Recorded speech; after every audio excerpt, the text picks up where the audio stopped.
Suprabhatam. A very good morning to everyone here.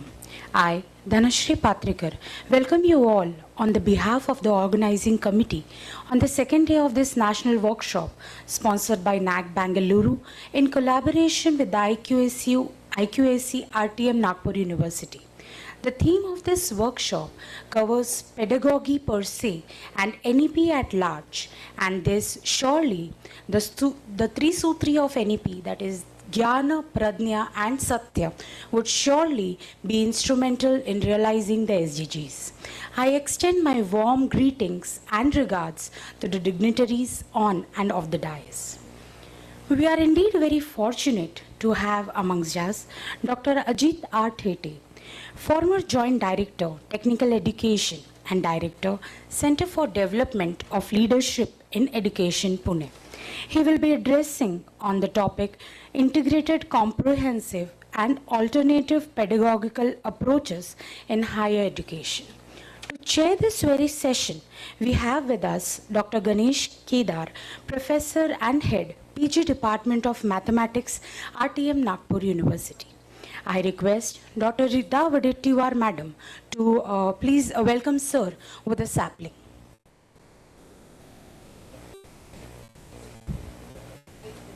Yes. Sir, Dr. Thete Sir and Dr. Kedar Sir, I invite you on this dais. Now may I request Dr. Rita Vadettiwar Madam to welcome Dr. Kedar Sir with a sapling.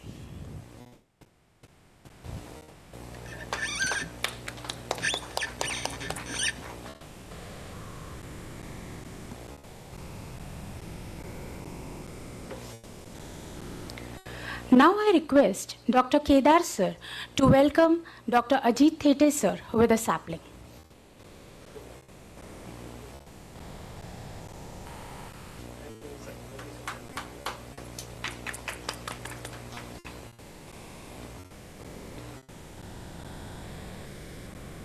Dr. Ganesh Kedar has his major in solid mechanics and operations research. He has supervised ample of doctoral theses. His exuberance is explicit when we have a glance at his academic as well as administrative excellence.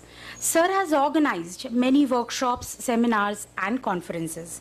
He is a member of various professional bodies like Indian Society of Theoretical and Applied Mathematics, Von Karman Society of Advanced Study and Research in Mathematical and Social Sciences, Marathi Vidyan Parishad, the Indian Science Congress Association, and the member of Board of Studies Mathematics, RTM Nagpur University.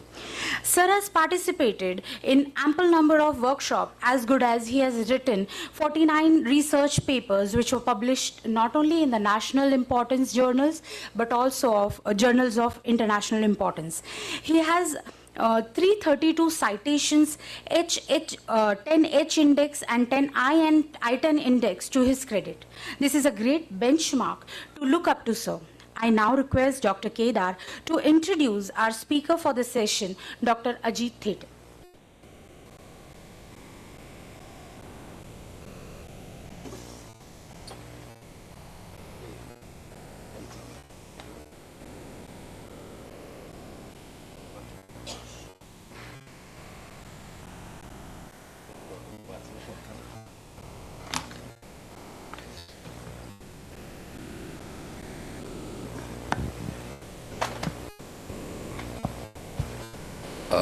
Very good morning to all of you.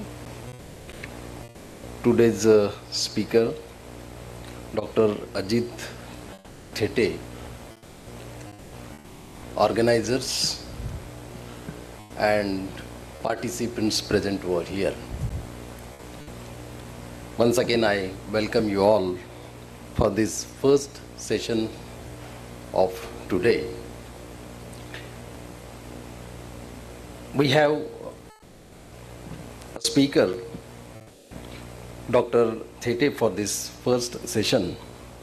He has awarded educational qualifications as BE Civil, Master of Technical Education, Master of Engineering, Master of Business Administration, PhD, and Fellow of Institution of Engineers.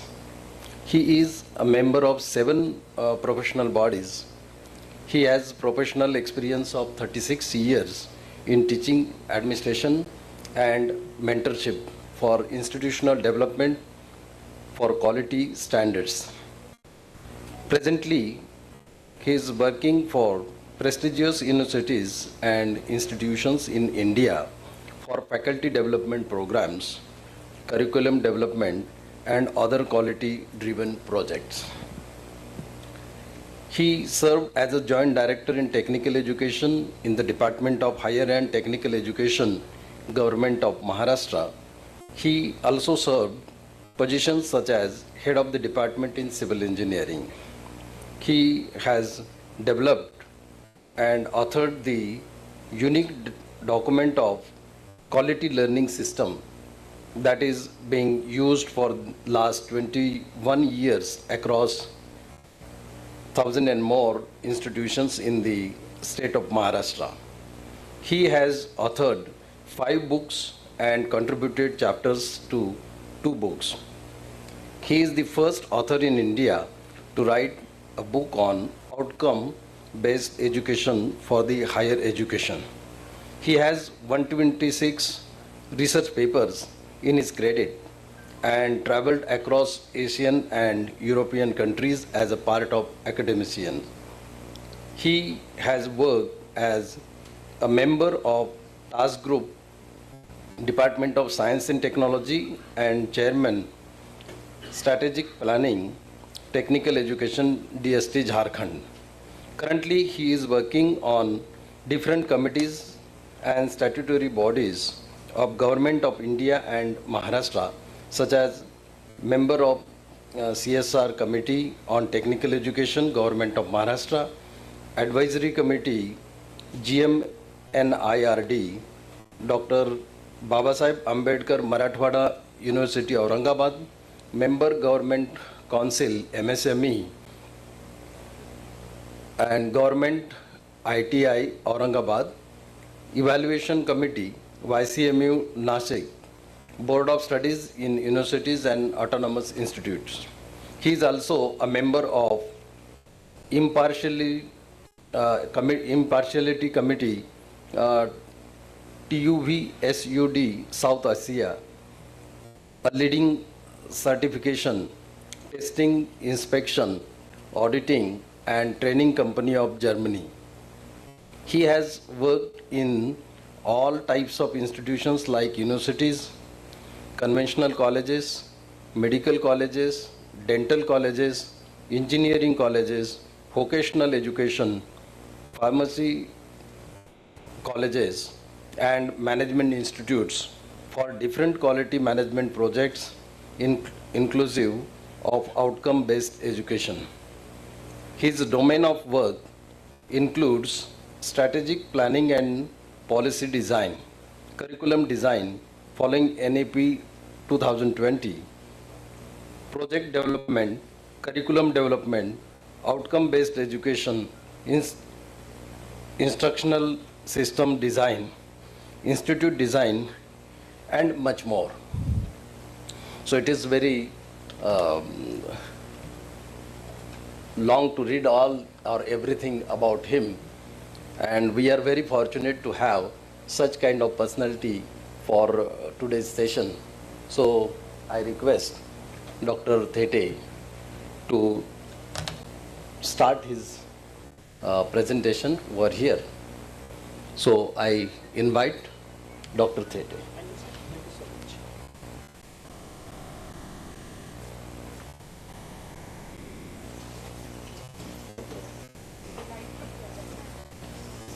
Phone लगाए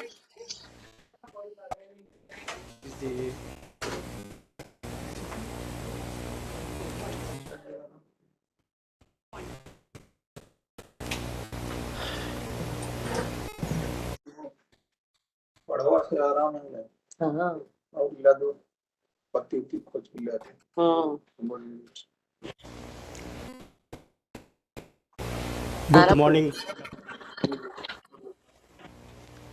I welcome you all on the first session of second day conference I really thank the chairperson of this particular session, Professor Dr. Kedar sir, being a part of this session.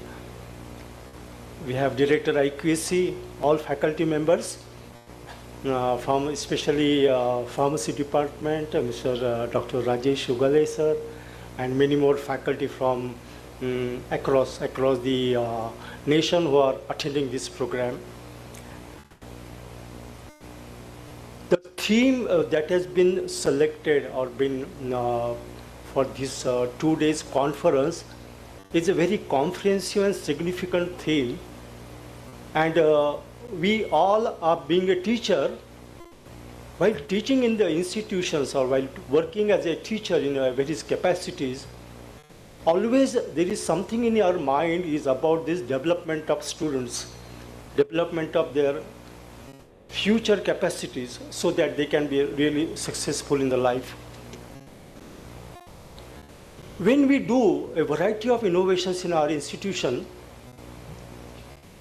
me also as a teacher I have come across many such type of the challenges, and I try to address those challenges by using the innovative pedagogical methods. Today, to understand a very integrated and a comprehensive picture, and there are very alternative models on which we can deliver in the institution. And when we talk about the pedagogy, pedagogy is not restricted only to a classroom teaching and a laboratory teaching.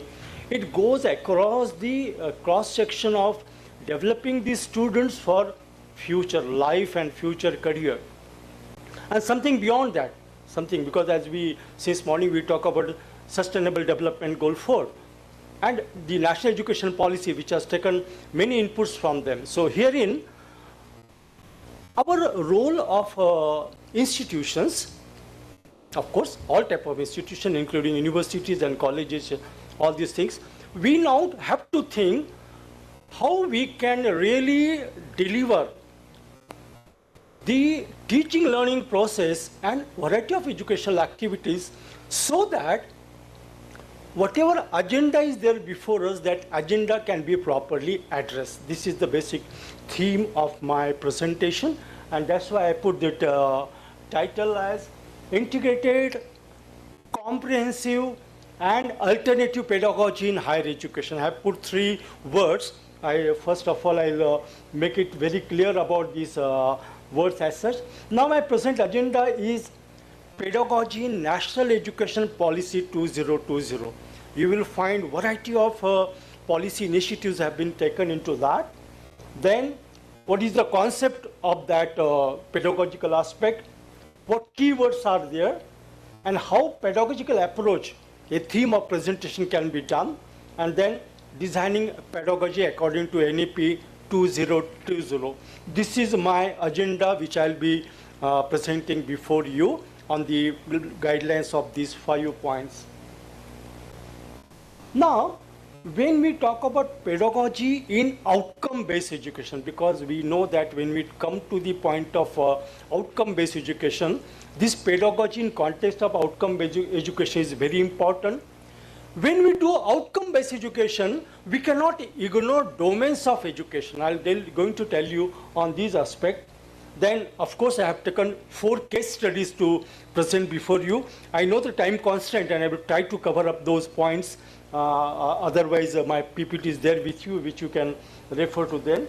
Then there are different instructive system design models. I understand that very few training takes place in the instructional system design. A variety of alternative models can be used while teaching students, while happening teaching and learning. And the instructional system design models will help all teachers to design their instruction as such. And of course, the integrated comprehensive pedagogical approach is what I am going to talk about. Friends, 1 minute बटलाचं काही नाही बाबा.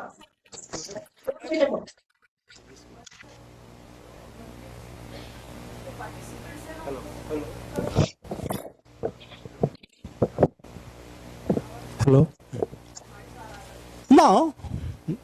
Now these particular words I have taken from our policy document, chapter number 12. In chapter number 12, especially when we talk about policy document आहे का तुला?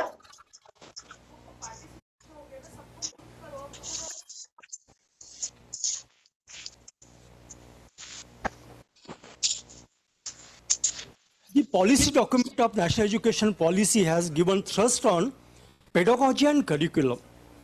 Pedagogy and curriculum is not new to us, but then whatever we are expecting in the national education policy, in that national education policy, the emphasis has been given as a policy initiatives in our case of the national education policy document.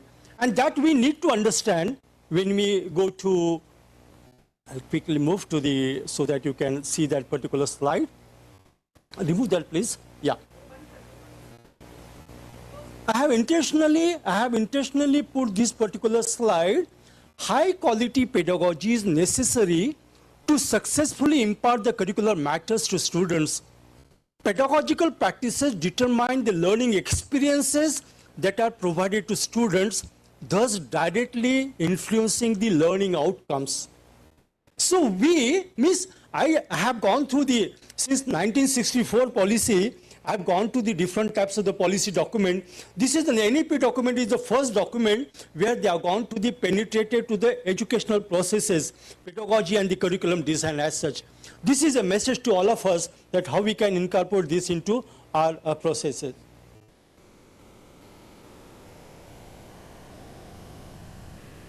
Yes?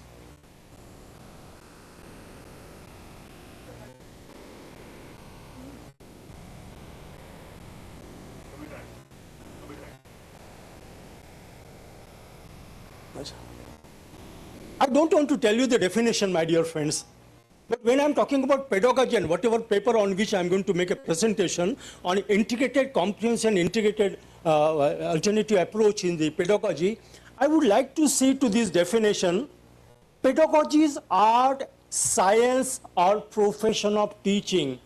Yesterday, informally, we were discussing, we were unnecessarily been discussing on andragogy, pedagogy, etc., etc., etc. But whenever we talk about the teaching process, we need to understand it's an art and science, and it's a profession in teaching.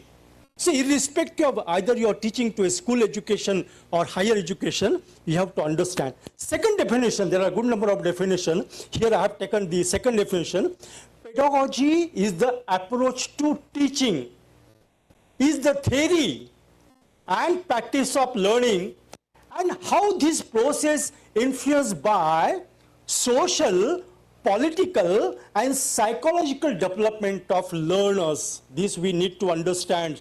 Means, as I said you sometime before, why we want to go for an integrated and a comprehensive alternative models, because it is not just a content delivery related to a whatever domain you are dealing with, but you have to think about the holistic development of the student. And obviously, when we talk on this particular task, this is focusing on the development of the student also.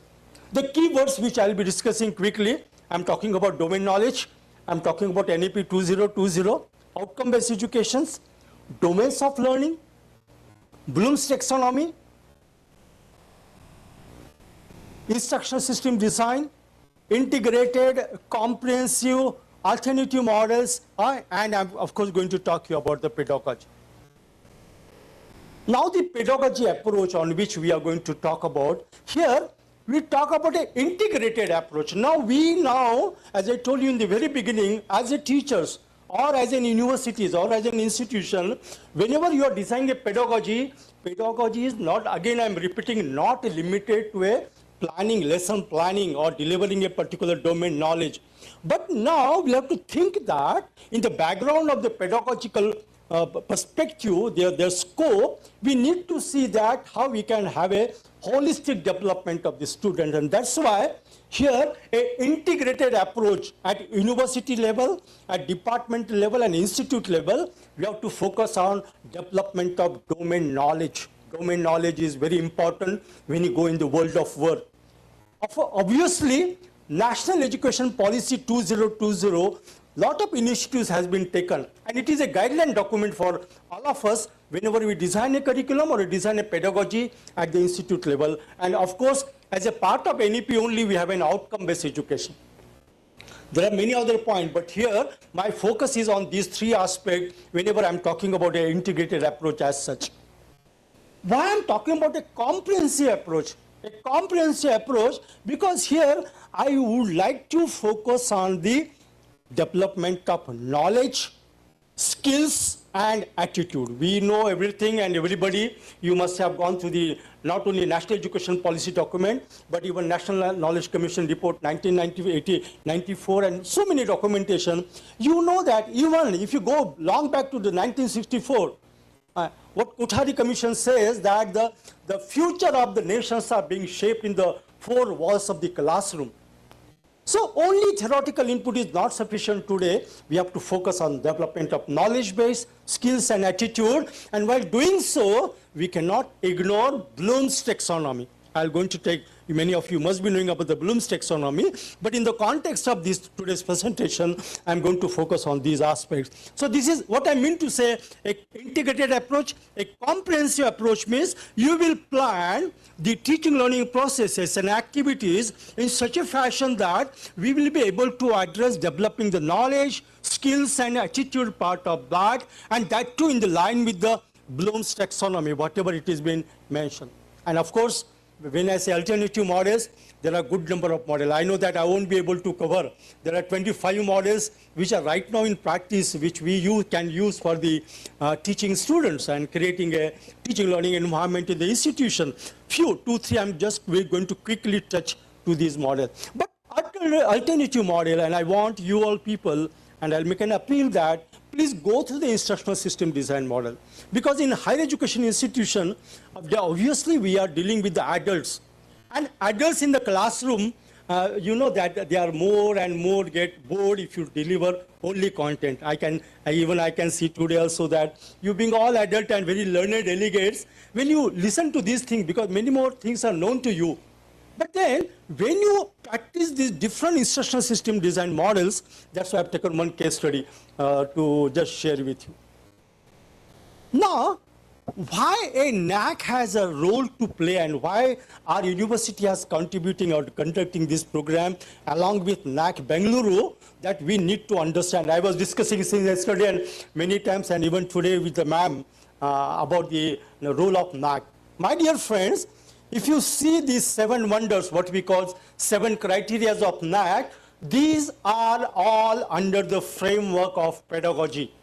Moving from criteria 1 to criteria 7, if you design your pedagogy in the institution, you will find NAC has given a good pedagogical initiative, and you will see a pedagogical reflection when you go to the details of the each and every criteria, right from how do you plan, how do you ensure curriculum enrichment, etc., to the holistic development of the student, and so on. So, what I mean to say here that we should use NAC as a quality tool when we are marching towards these pedagogical innovations that we have to practice for. And hence, the theme of the presentation I put integrated, a comprehensive and an alternative model of the education. And that is how we can do the pedagogy as such. The first integrated part is the domain knowledge. And when we talk about domain knowledge, what I mean to say that if the student belongs to the history or he belongs to a commerce or a geography or a botany or a physics, maths or statistics, he must be a disciplinary mind. That disciplinary mind is very important. Though we talk about interdisciplinary approach, multidisciplinary approach, but to develop that interdisciplinary approach, multidisciplinary approach, we need to focus on the disciplinary knowledge. And the knowledge dimensions that we'll have to develop among the students is about the factual knowledge is very important. You talk of statistics, you talk of mathematics, you talk physics, you talk of arts, you talk of economics. But then, why this particular economic model is being used and what is the concept behind that? What are the principles behind that? What is the procedure for developing that? Okay, so all these aspects has to be there along with creative knowledge. Not only disciplinary knowledge, but when you are giving them factual knowledge, a conceptual knowledge and a procedural knowledge equally when we talk in the light of NEP about interdisciplinary, multidisciplinary knowledge. You have to develop creativity. And a simple example I'll tell you. A student to become a master in economics, his knowledge in mathematics and statistics is very important. A student to be successful as a person of humanities, he's a man of a social science. His social science knowledge has to be supported from the economical science, economics, and even from the political science. Then and then only can work in the field of the social science and so on. So here, whenever you are teaching pedagogy, a creativity has to be brought into that, and a synthesizing knowledge. Right in the UG level and PG level, you have to develop this knowledge as such. And then at the end, you have to develop pedagogical approaches have to be used where a metacognitive, you see, this is how where Bloom's taxonomy come in picture. This about the dimensions of the knowledge come into the picture. How is that we're going to develop? Basically, when you are teaching any concept or you are teaching some procedures or you are teaching some higher level of analysis or evaluation, what type of teaching methodology, what type of technique and treatment is required is very important. So from domain knowledge point of view, this metacognitive, that is what we have to understand. So that student thinks about, when you go back to the world of work, he thinks about whatever I have learned, how does it context to the given situation? Because he doesn't work or prepare for one type of organization, one type of the job. He does variety of the job, and that's why as a part of a domain knowledge, we have to focus on the metacognitive aspect. And here, you can go for a variety of pedagogical approaches when you develop this particular. You can use more of a problem-based learning. You can use of case studies, field visit, demonstration, laboratory methods, and project method. Of course, depend upon the faculties in which you are working. You need to understand that to develop this aspect, a classroom teaching is not sufficient. And we need to go for a systematic pedagogical design and incorporate those pedagogical approaches which can focus on to this. Then coming to the next aspect of national education policy, I will not talk much on this because I know since yesterday, you are talking about this aspect. But to just highlight, when we talk about National Education Policy 2020, and when we are discussing about it, we need to understand as an institution, as a teacher, what is the future of nation is going to be there. When the word vibrant knowledge doesn't, I mean to say, and you must be, you agree with me, that we don't mean that everybody will become a research scholar. But whatever domain of knowledge in the skill area he is developing, he must be able to demonstrate it to the highest expectation at that particular level. And that's why we want a vibrant knowledge, and the word which is used is a self-reliant in SDG 4 and even in NEP. How to basically focus is in not what, but how to do that. I always say, I'll just give an example, I'm an engineer, I say that you learn so many things, so many rules in mathematics, but really do you know which rule is important, which rule is to be, how to use simple integration, or double integrations, or differential equation, or there are so many statistical rules are there, how to go for these aspects. And that is why we need to, we as a teacher, we as an institution, we need to this pedagogy which will focus on how to do. Then skills development is very important. Outcome-based education is a part of that.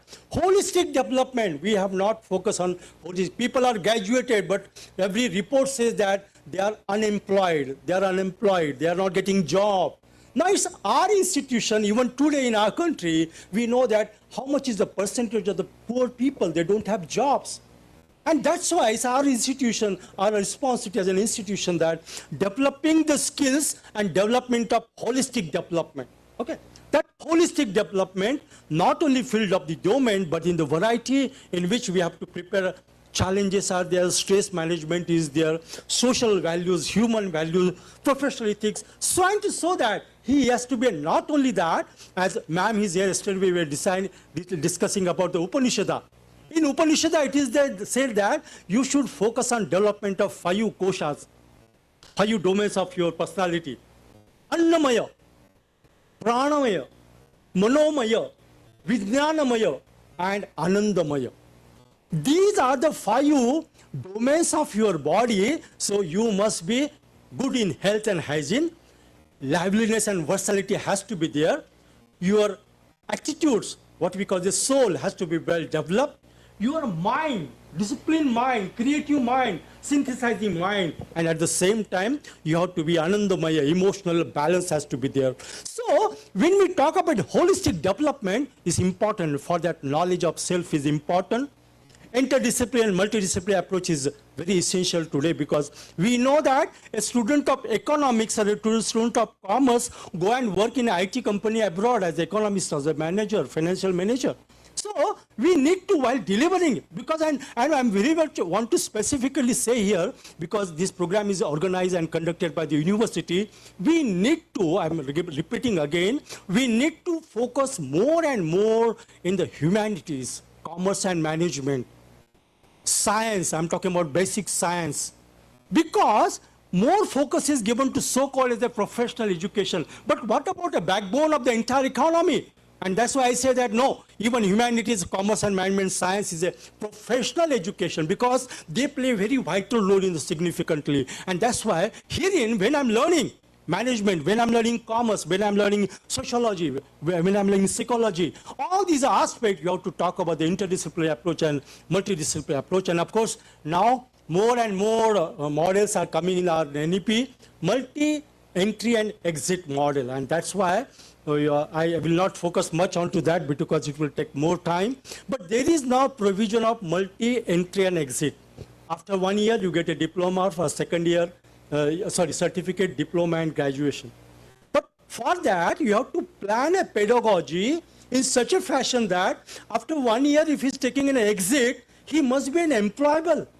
Not only a certificate. Certificate will not give the job. No doubt in the policy document by the UGC, they have mentioned about that. After first year, you will give them some British course and 2 years of training, on-the-job training, which will prepare him for the world of work. So, but then, for that, creating those who are opting for such type of the things, our pedagogical aspect we have to think. So this is an aspect of the national education policy. And in national education policy also, you can have a very much pedagogical approaches we can use. Of course, I'm going to talk in integrative view in the end, but same what I said, problem-based learning, project approach, flipped classroom, here we have to introduce, self-learning we have to induce, then hybrid learning, online education we have to be there, co-curricular and extracurricular, you have to focus more on that, because inner talent of the student will come out of that, and of course, outreach program and community-based learning. Either of any faculty, community-based learning will give them real how the world works and how it is going to be benefited. So our pedagogy in context to the national education policy, this is an integrated approach and a comprehensive approach you have to take.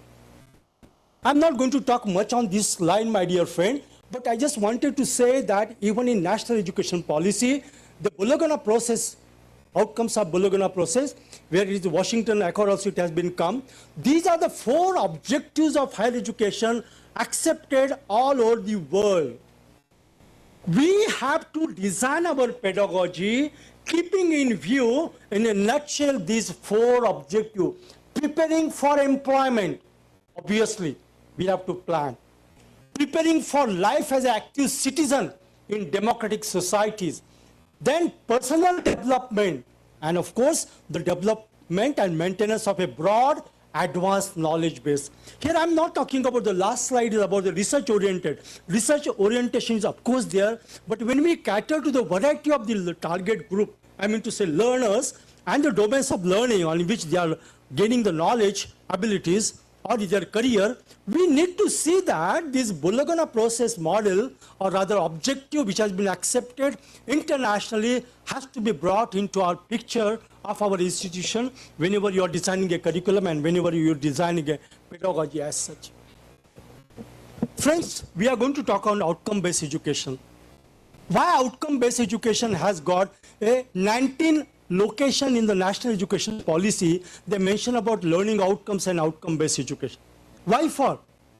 The father of outcome-based education, William Spady, has given 4 principles of outcome-based education. And I want that we, all institutions, whenever we are planning, designing the pedagogy, focus on clarity of focus. What really, for what type of the profession, career, job they are going to prepare. So in every aspect, whenever you plan a design a pedagogy, you have to focus on a clarity of focus. Expanded opportunity. This is very important. Don't teach only in the class. Take them to field visit. Wherever possible, give them demonstration, case studies, flip classroom, because the learners sitting in the class are of different learning styles. And to address this learning style, the unitary approach is not sufficient, and you have to give them expanded opportunity. Give them homework, give them assignment, put them on project, group work. So an assignment not only on question papers. Majority of the assignment, when we talk, assignment based upon question, no. Upon field activities, assignment on the library, on website. Because the learning, self-learning has to come out, and there you have to focus on the expanded opportunity. And you have to design pedagogy in that way. High expectation. I may come as a certificate student, diploma student, undergraduate, PG or PhD student. What is the highest level of expectation? There we teacher has to plan the pedagogy. We have to define our outcomes in such a fashion that student, after completing a course or a program, reach to that highest expectation which is there. And the last is design down approach. This, whenever you go for a pedagogical design, we should see where student has to be there and go downwards. If he has to, what type of the job he's going to perform, what type of abilities are required. So it's an appeal to all of you again that follow these Spady's 4 principles whenever you design a pedagogy as such. This is the outcome-based education model. Okay. Earlier, we were not focusing much on mission and vision of either any institution or a department. But now, when we talk about outcome-based education, I'm again appealing that we'll have to start with mission and vision. If I go on talking on mission and vision, it's a 6 days program on this particular activity. But mission and vision of the department, of the institution, what are the program educational objectives for which we are preparing our students? I'm taking a case study later on. What career, what professional achievement you are expecting? What are the program outcomes? What knowledge and ability you are developing by the end of any UG program, PG program, or research program? We were the first in the one of the university. We developed outcome-based education for research program, PhD program, leading to research. Because there, many times it's not very clear that what he or she is expected to do after completing the PhD qualification. So what I mean to say that this program outcome, and when you go at a macro level course outcome, this course outcome has to be designed in a systematic way. This outcome-based education, you'll find design down approach has been used, design downward and delivered in the upward aspect. This approach in a pedagogy is essentially required when you go for that. Okay, same I put in another diagram. When we do so, we have to understand about the domains of learning. As I said, and you must have might be same opinion that we in the institution focus more on the theoretical concepts. A very little on skill, and if you talk about attitudinal part, oh, negligibly. But then when I'm talking about a holistic development, when I'm talking about a vibrant knowledge, when I'm talking about a self-reliant student, how is that I'm going to only doing a shaping student in the 4 walls of the classroom? And that's why, my dear friend, we have to see a cognitive development. I'm again repeating at this stage that I don't mean I'm always talking about PhD, PG and UG student. Whenever at course level, at program level, and now in multi-entry and exit, we are giving certificate, diploma and UG program. All level, whenever you do, basically cognitive, whatever we call a disciplinary mind has to be developed. Then psychomotor skills, even student of commerce does require lot of skills. Students of arts required, social science, mathematics required, engineering required, pharmacy required. We need to have developed one model where for course-wise and program-wise, what should be the skill matrix has to be there. Irrespective whether it's a professional program, because I very much clearly and explicitly said that we want here to be very important in terms of the, okay, sorry, I will be moving fast because time is very short. Sorry.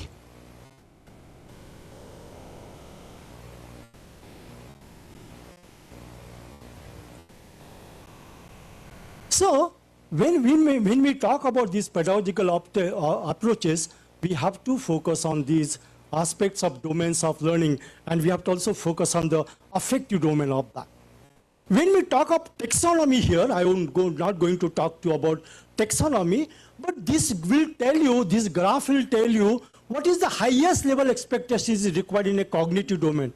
Do you want your student to create? Do you want them to evaluate or analysis? Based on that, for cognitive development, you have to use the pedagogy.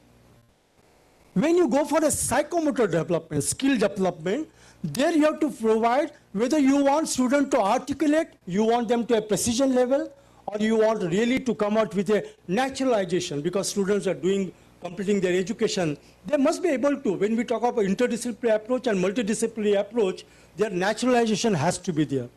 And this should not be ignored. Teaching attitude, attitudes cannot be taught, they need to be developed.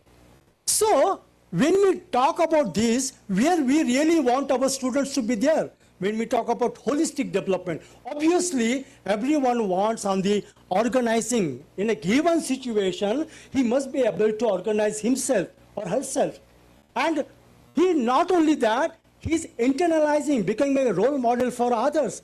And that sort of the attitudinal development we'll have to do when we go for that. And there, my dear friend, we have to use our teaching methodology, how you can do. I have drawn a graph and a cognitive process. I have taken a cognitive domain as such. In cognitive domain,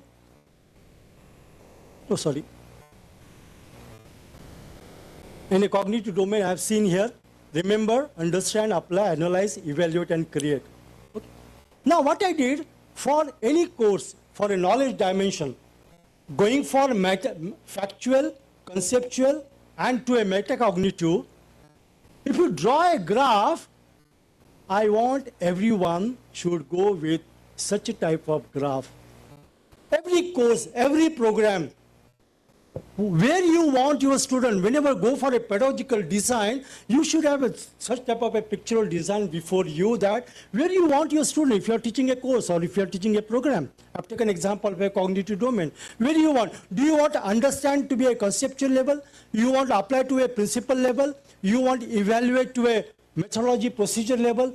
This sort of the picture we'll have to draw when we go. Quickly, I have another 5 minutes which I'll go to that. I'm taking an example.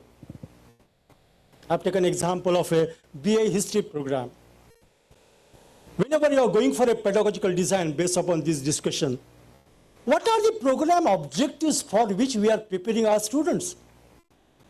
To opt for a job in the field of education, public services, to prepare for competitive examination, to opt for higher education, to opt for personal social enterprise, and the development and maintenance of broad and advanced base.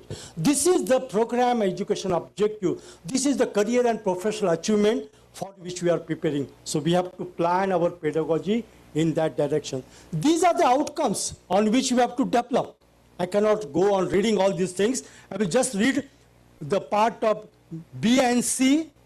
To articulate factual and contextual knowledge of specific place and type to make careful comparison. If you talk about the history, what is the pre-independence, post-independence, modern history, world history, Indian history, so and so on, he must be. And the ability to use bibliographical tools for that.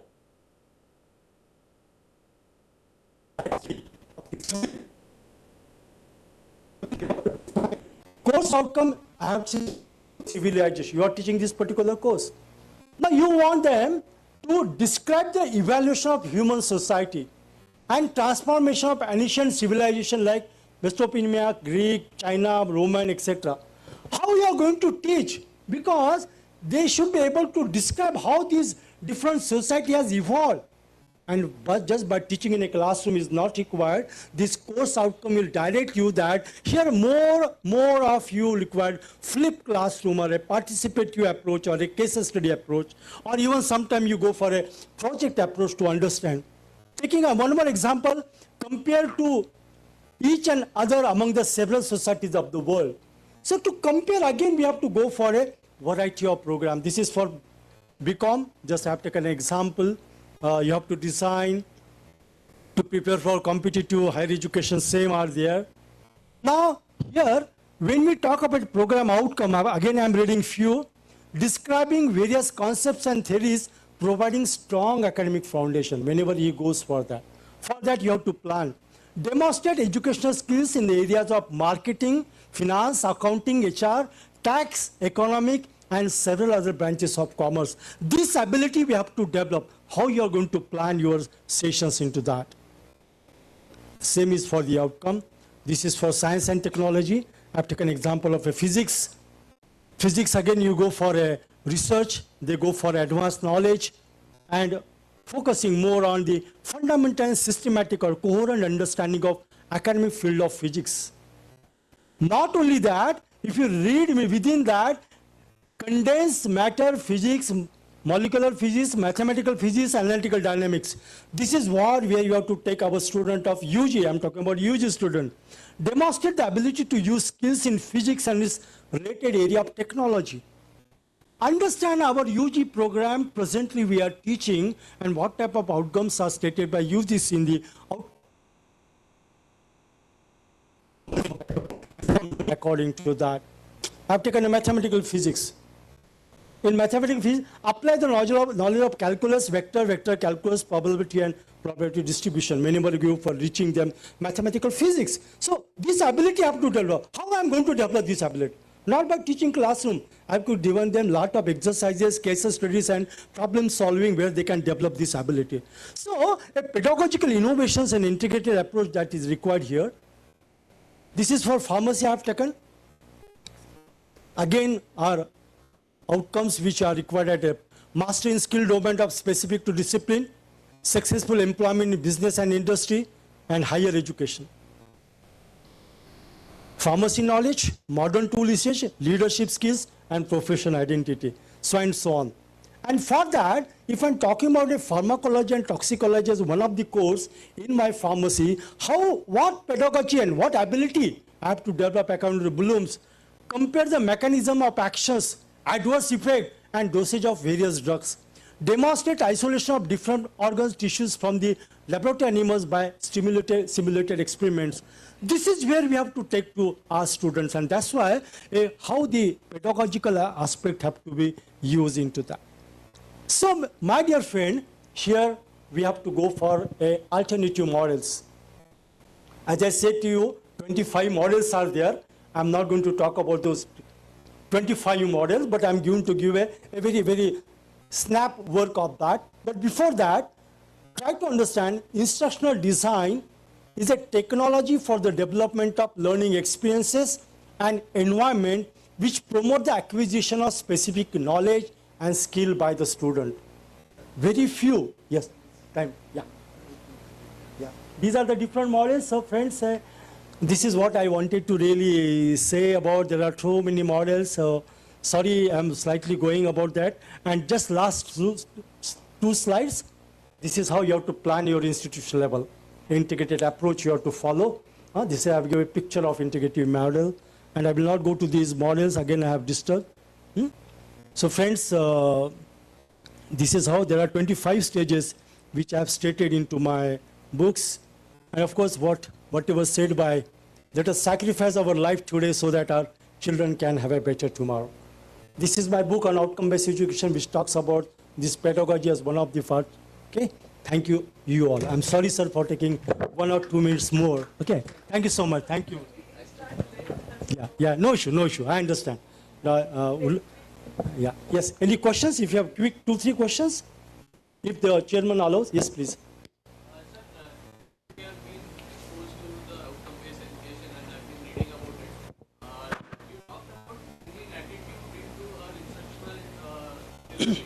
And if we want to judge someone from the attitude, there is a fairly good framework that is available to discuss or to evaluate what cognitive knowledge that he or she possesses.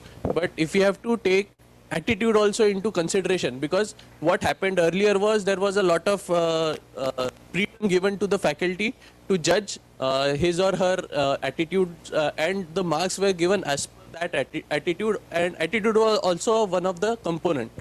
But now what we have seen is there is a framework that is given. True. Suppose if you have to give some internal marks, in our case there is 30 marks and 70 marks. So if I have to give 30 marks, he has to get some marks in internal examination, class test, sessional, and some assignment. So if we divide those 30 marks into 5 or 6 different parts, the relative weightage becomes very less. And if you have to incorporate attitude also in those 30 marks, it will become unfair for the faculty to take entire thing into consideration and give the marks. So how do you suggest on planning bringing attitude into the You're from which faculty? science and technology? I'm an engineering faculty in LIT. Okay, science and technology. Now I'm giving an example of science and technology. Number one thing, we need reforms in continuous assessment process. Right now, whatever model we are using, that model is not applicable if you really have to assess, number one. Number two, you need to enlist that what human values and professional ethics are required to be developed among the students. And based upon that, you have to carry out the assessment, because from faculty to faculty, the list of social values, human values will remain more or less same. But when we talk about engineering, in engineering perspective, he has to follow certain legal requirement like environment and sustainability, certain materials and standards, whatever given in the ISO, we have to follow those as per the standards. Okay. Then you have to follow certain methodology. You have to follow legal. You have to follow safety precautions. So these are the attitude, and these attitude, of course, as you have to assess. Before assess, I say that you must have pedagogical tools to develop them, and then go for a comprehensive assessment of that. So, of course, this will change from program to program, but this is how you have to design it. Present model doesn't suit to that. Yes. Is to assess the higher levels of Bloom's taxonomy output, like create and assessment is the challenge, sir. And please throw light on that. Yeah. I fully agree. Basically, for that reason, whatever learning experiences that we are designing. See, what is happening, I'll tell you a very simple story. If I'm teaching student to that level, if I teach means demonstrate by using any method. Suppose you want them to create. How you provide a student a learning experience of creating the things? If you take and give them a task of creating initially on the group work and then on the individual work, then there is no, because I'm telling you frankly, for me also it was a task, but we did this, and for all of you to just tell you, CDIO, you can write CDIO, conceive, design, implement and operate.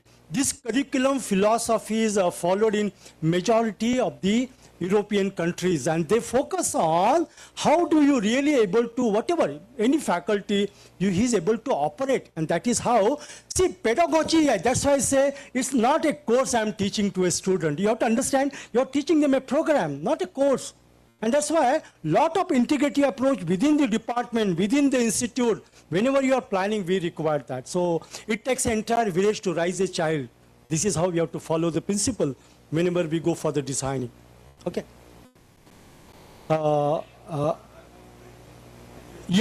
Thank you so much. Any questions you can pass on to ma'am or sir, and I will definitely reply to them. I once again thanks the university for giving me an opportunity to share with you. Time is always a constant, as it is today. But thank you once again Honorable Chairman, sir. Thank you. Over to you.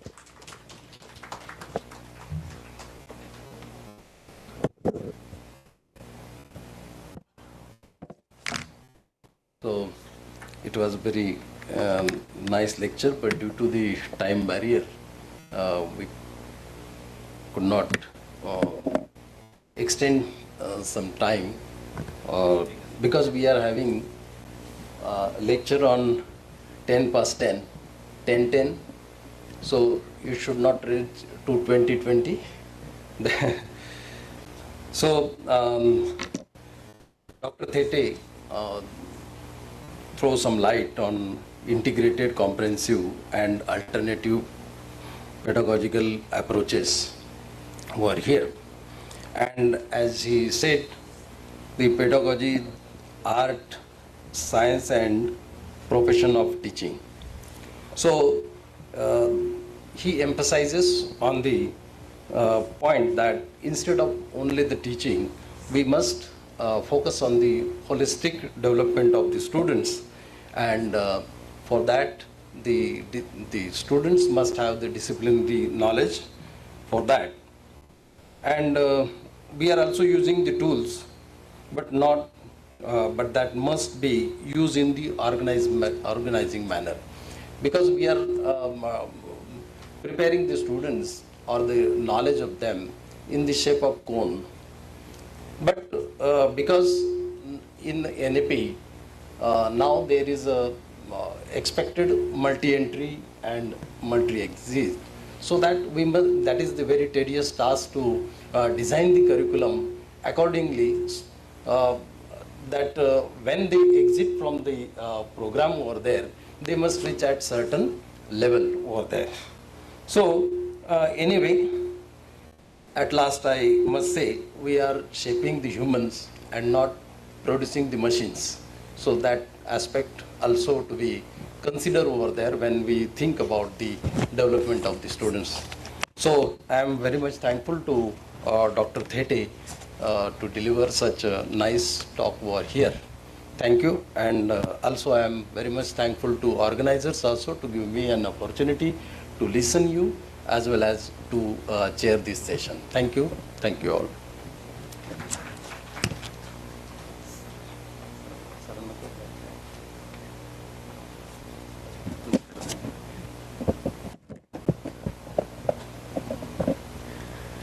Now I request Dr. Ganesh Kedar sir to felicitate Dr. Ajit Thete sir with a Gram Geeta, a memento and a certificate.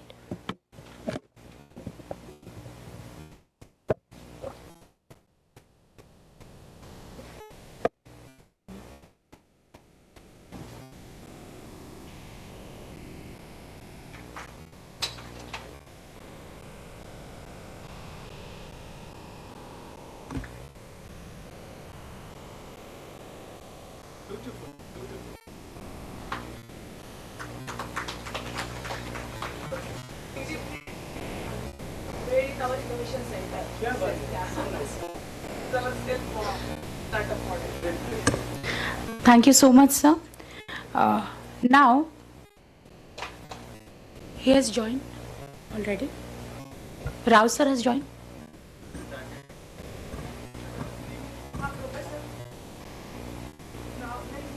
He's yet to join. Okay.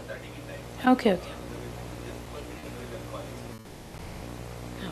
Now I request Dr. Smita Acharya Madam to felicitate Dr. Ganesh Kedar sir with a certificate.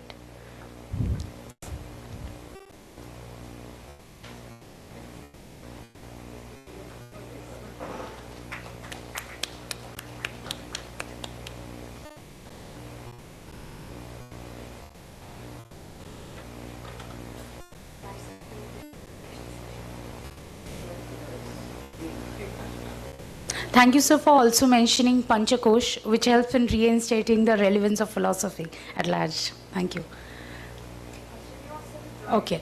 Now I welcome Professor S. Srinivasa Rao, Professor of Sociology of Education, Zakir Hussain Center for Educational Studies, School of Social Sciences, Jawaharlal Nehru University, New Delhi, who has joined us virtually today. He will be sharing his insights on the topic Understanding Classroom Transactions. To chair this session, I welcome Dr. Rajesh Singh, Director, Innovation, Incubation and Linkages, Rashtrasant Tukadoji Maharaj, Nagpur University, Nagpur. I request Sir to take the place on the dais.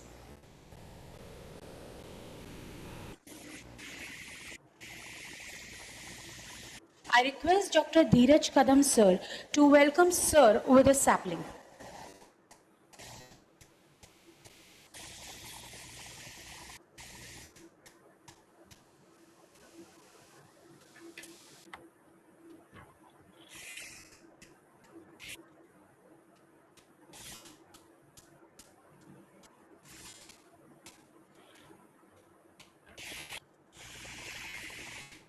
Thank you, sir, for joining us today. Dr. Rajesh Singh has an embellished administrative as well as academic experience for almost over 28 years. He has been awarded with the State Teacher Award of Maharashtra. He has completed 4 research projects and 1 departmental project. He has over 18 research papers and 5 books to his credit. His administrative excellence is inexhaustive, from being a head to the Director of Academic Staff College to being the member of Senate Academic Council, Board of Studies, coordinator of grant projects, to being a convener of various seminars, workshops, and conferences. I now request Dr. Rajesh Singh sir to introduce our today's speaker, Professor Srinivasa Rao.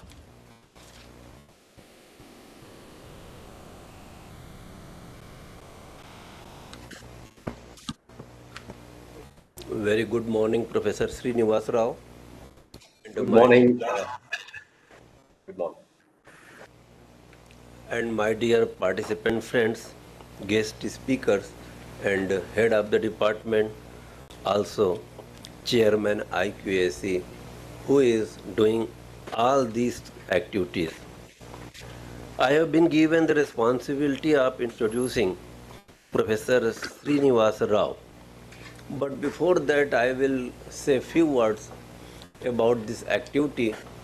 And in the brief, I will say that the IQAC is doing remarkable work here for bringing the changes in the pedagogy of the education system, pattern, examination system, teaching style, curriculum, innovative practices, everything.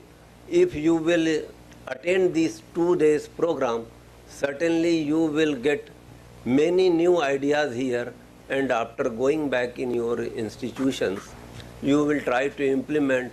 Certainly some new thing will come. I reached here very late, so I could not attend the lecture of previous speaker, but whatever 1 or 2 minutes I attended, I noticed that really lecture was very excellent, and I missed a big opportunity. And sir, I will say my apology to you, because I have planned to come here little early, around 9 o'clock only, but because today whole India is celebrating, whole world is celebrating Yoga Day, so I was also busy in that. So whatever responsibility I have been given by the organizers.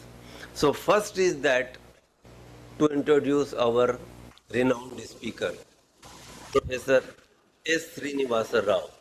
Presently he is Professor of Sociology of Education, Zakir Hussain Center for Education Studies, School of Social Sciences, Jawaharlal Nehru University, New Delhi.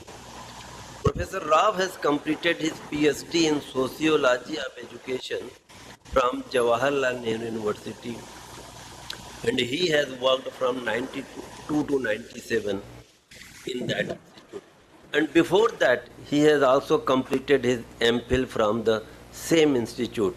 Basically, he has obtained a master's degree in the sociology from Hyderabad University.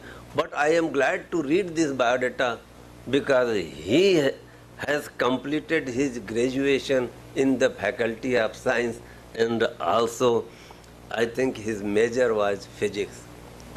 So our IQAC coordinator is from physics. I am also a graduate from taking the subject physics. So really after reading this biodata, I am your fan, sir. Because from science you have shifted to sociology, and that too sociology related with the education. A nice combination which is, I think, during our era it was difficult, and even these days it is difficult to shift from science to art, and that to real art of sociology and education. In US probably it is a practice, but it is difficult in our country. Professor Rao is having a 24 years of teaching experience and vast experience of administration. He was chairperson and head of the department, president of Comparative Education Sociology of India, vice president of CESI, managing editor of Sage Journal, and so on. Professor Rao has given consultancy to many institutes, organizations, and he has visited Canada as a faculty of enrichment fellowship. Shastri Indo-Canadian Institute, visited faculty of education McGill University, Ontario Institute of Studies in Education, University of Toronto, and so on. Professor Rao has published many monographs and edited books. He has published a large number of research papers, and he was executive committee member from 2021 to 20. Still, it seems he is the member. So many things are here which I must introduce, but due to the paucity of time, I am skipping. Professor Srinivasa Rao will deliver today lecture on the topic community participations and innovations in classroom transactions. So quite interesting topic it seems, and I hope that you all will enjoy. Certainly I will take also opportunity to learn from Professor Rao, because still sociology and education both are difficult for we science people students. We could not understand still the basic concept of sociology, demography of our country, so complicated. And then education itself is a very complicated thing. Still a lot of research is going on, new concepts are coming on, and our Vedic period education system to online education system, you can see that how the things has changed, and the future how will change, that is beyond imagination. So I will request Professor Srinivasa Rao, please start your lecture.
Yeah, I could see some rain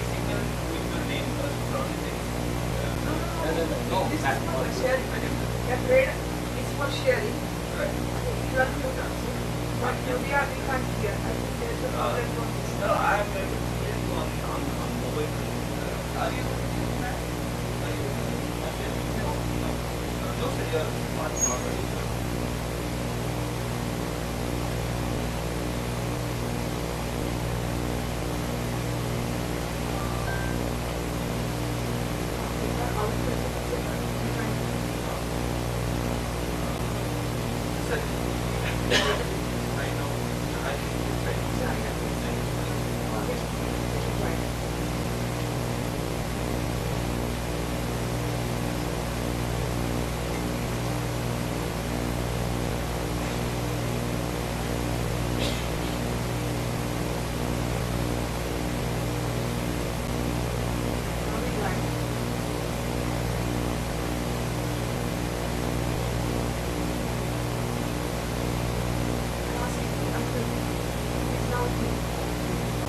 Sir, please repeat yourself. You are muted.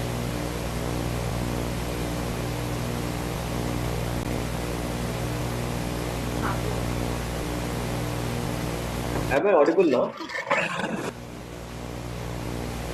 Am I audible? Am I visible? Yes, sir, you're very much audible now. Okay, fine. Thank you. Yeah. I'm sorry, actually, this is, I wish I was there, but somehow I think I could not be physically present in Nagpur for this workshop. Therefore, I think this particular mode of transaction has its own, issues for a long distance kind of communication. Uh, so I must thank a very liberal introduction of me by Dr. Rajesh ji. I also thank Dr. Ravi Kanzai and all other organizers of this workshop for inviting me to share my understanding and ideas with the participants of this particular workshop. Uh, so I think there is a slight change in my title because Professor Kumar Suresh was speaking on a similar subject of community participation in higher education. I thought I want the community participation dimension, but focus more on understanding the classroom context and its pedagogical implications. For example, I think any discourse of quality for teachers like us must begin with the understanding of our classroom context. This is where the quality is defined. This is where the quality actually is practiced, and this is where the kind of the future generations of students or children emerge.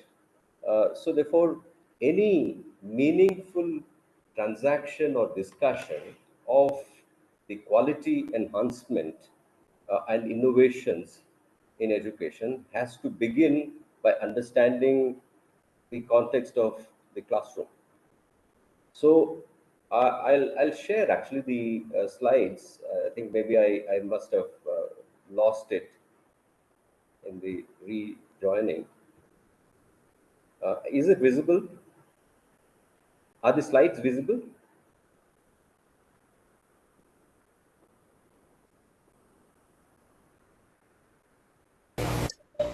Are the slides visible? Can I know this? Sir, yes, sir, it is Okay. visible. Yeah. So what I'm actually trying to argue here is that in order for actually quality to be enhanced in our everyday educational processes, uh, we need to really look at what happens in the classroom pedagogical contexts and how our understanding of educational processes actually gets translated into some kind of outcomes. So therefore the general discourses of quality often tend to assume, and this is where actually we also make a lot of assumptions. I think as teachers we keep talking about a whole lot of things, in our everyday classroom experiences, and we form certain kinds of ideas about our students, what we teach, how we teach it, and what actually ultimately are going to be the outcomes of our engagement in the classroom. It is also actually the site where we tend to define, who is a failure or who is a successful student. Ultimately, the success or quality of education is also measured in terms of what we do with our basic units of transaction, namely the students. Student is actually at the center of our world of teaching and learning. And therefore, in any kind of educational institution, be it school or college or a university, we must understand that it actually is a kind of a coming together of two important components in a given society, namely the teachers and the students. Imagine you visit a particular school on a Sunday and you find all the sites of the school, classrooms, playgrounds, canteens, administrative buildings, everything actually is closed and there is no interaction, there is no presence of elements of human society, and therefore, what you see actually in those kinds of situations is that mere mortar and cemented structures, the material kind of structures.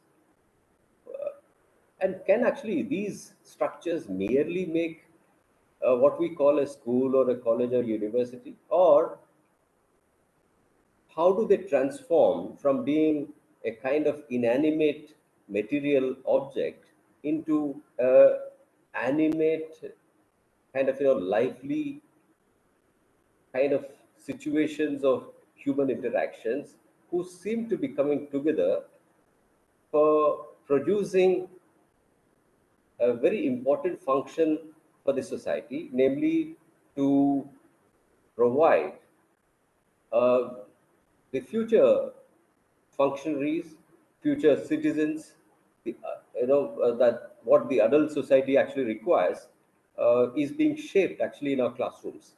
So therefore, I think if you have heard about the Kothari Commission's opening remark that the country's future is being shaped in its classrooms, and therefore classroom actually becomes a very, very important site for us to understand.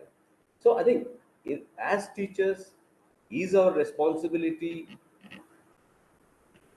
restricted towards the bright and the best? How does our everyday life get centered around the notions of only the successful, the bright, the intelligent, the kind of the one who gets the good marks and good ranks for the college or university or school? Or should we also be bothered about the child or the student actually who is not so intelligent, not so bright, but we do actually kind of use certain kind of categories to brush them aside, that as failures, as poor learners, as passive learners, as dull, different kinds of notions actually we tend to adopt.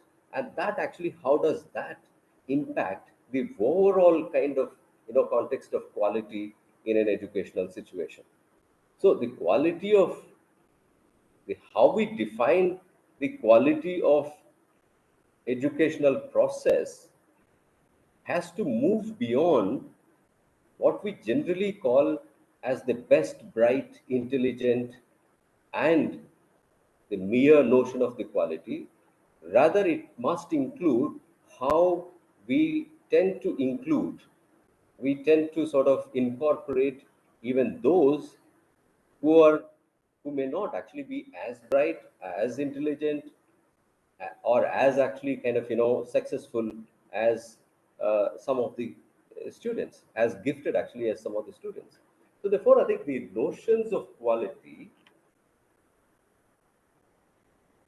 boils down to the understanding of this teacher-student relationships within the context of a classroom.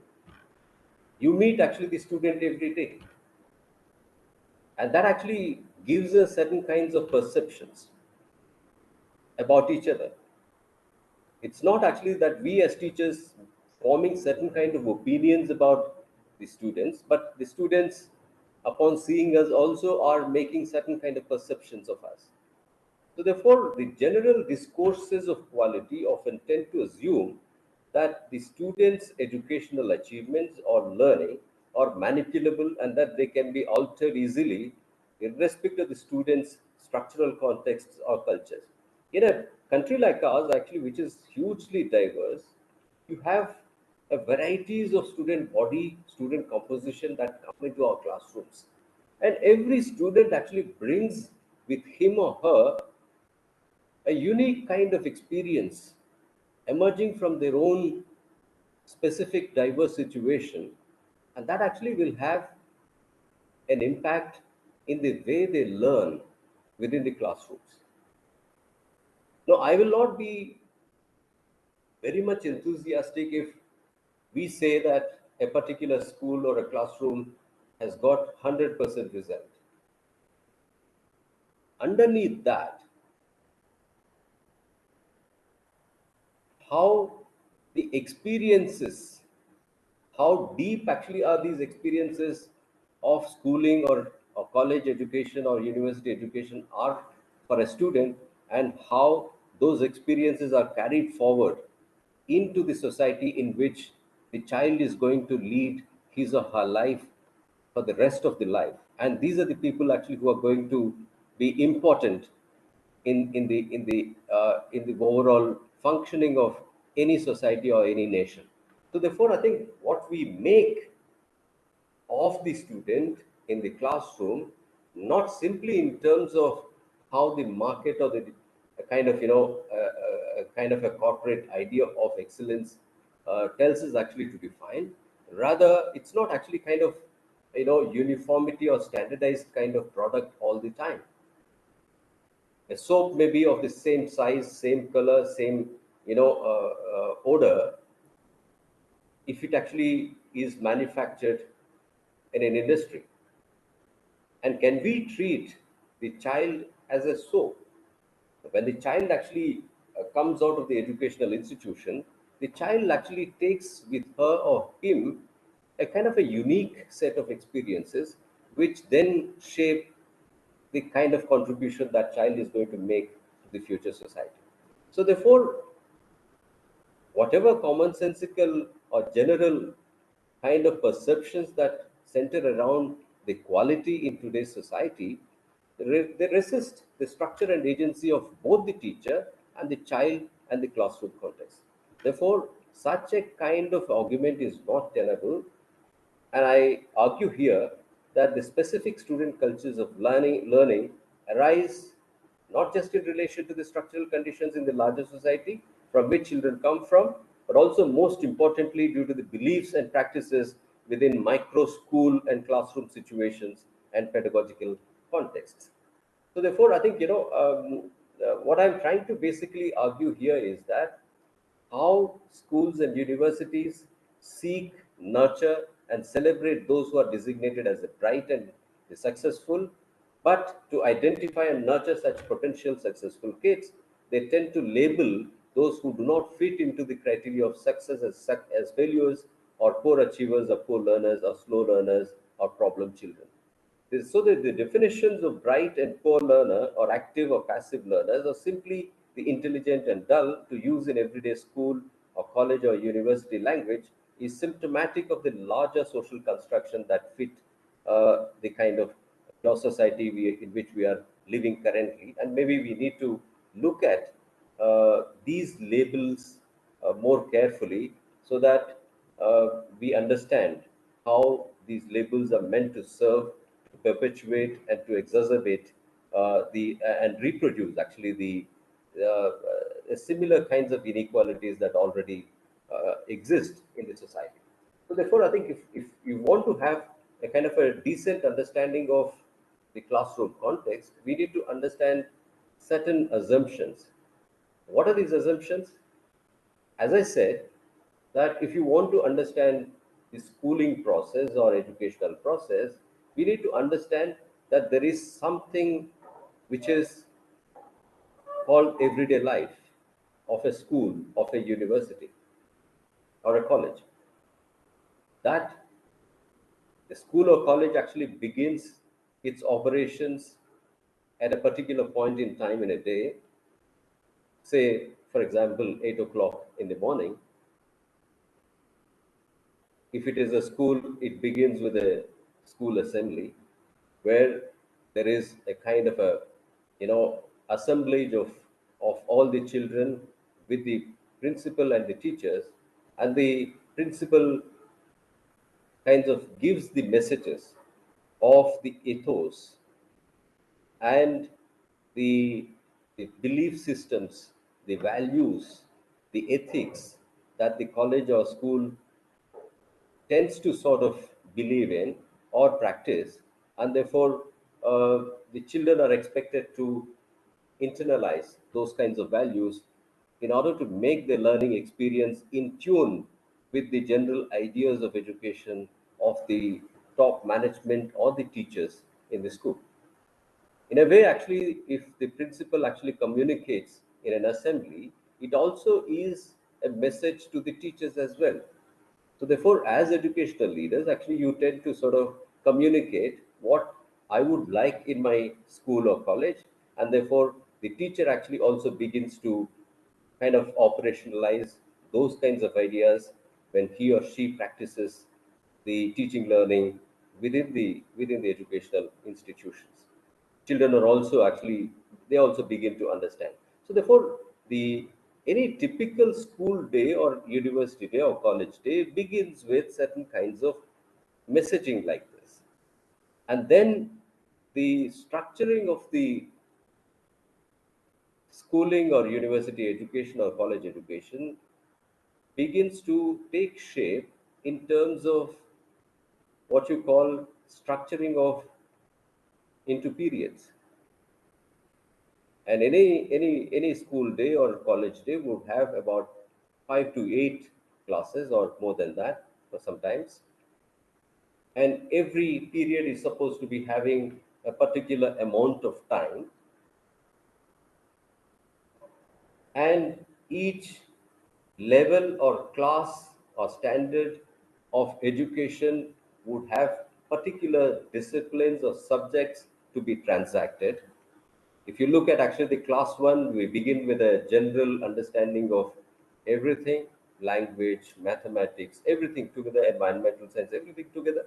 As this child keeps moving upwards, the knowledge areas get disciplined, and therefore one tends to become a kind of a biologist or a zoologist or a political scientist or an economist or a sociologist as we actually move up to the class 12, uh, and actually even beyond. So maybe I think once the child comes into the college or university, I think it even becomes more and more specialized in terms of the disciplinary areas of specialization.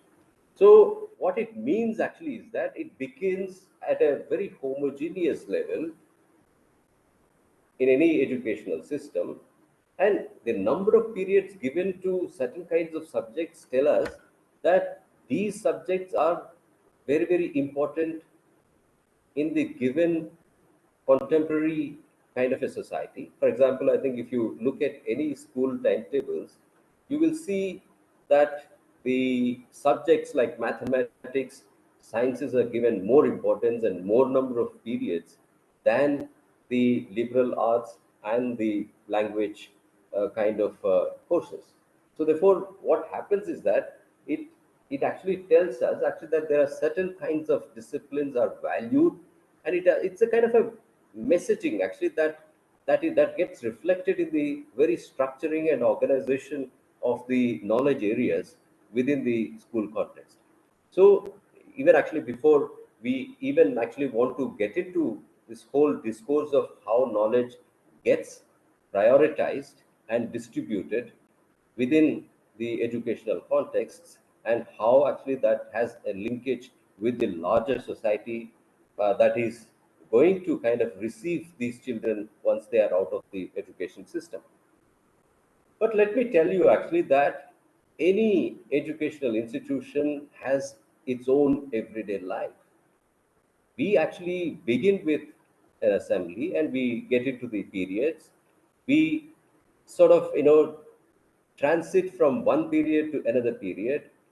There is a kind of a behavior that is expected. For example, I think, you, when you get into the first class of the day, you actually are at a particular kinds of, mental state, a certain kinds of, joy, freshness you bring actually to the school early in the morning, and then you tend to sort of look forward to the rest of the day. But as the day progresses, maybe the heaviness, the kind of teaching, learning that takes place within the classroom, the spaces actually, all of a sudden you keep looking forward to the recess, sometime actually after 2 to 3 periods or 4 periods.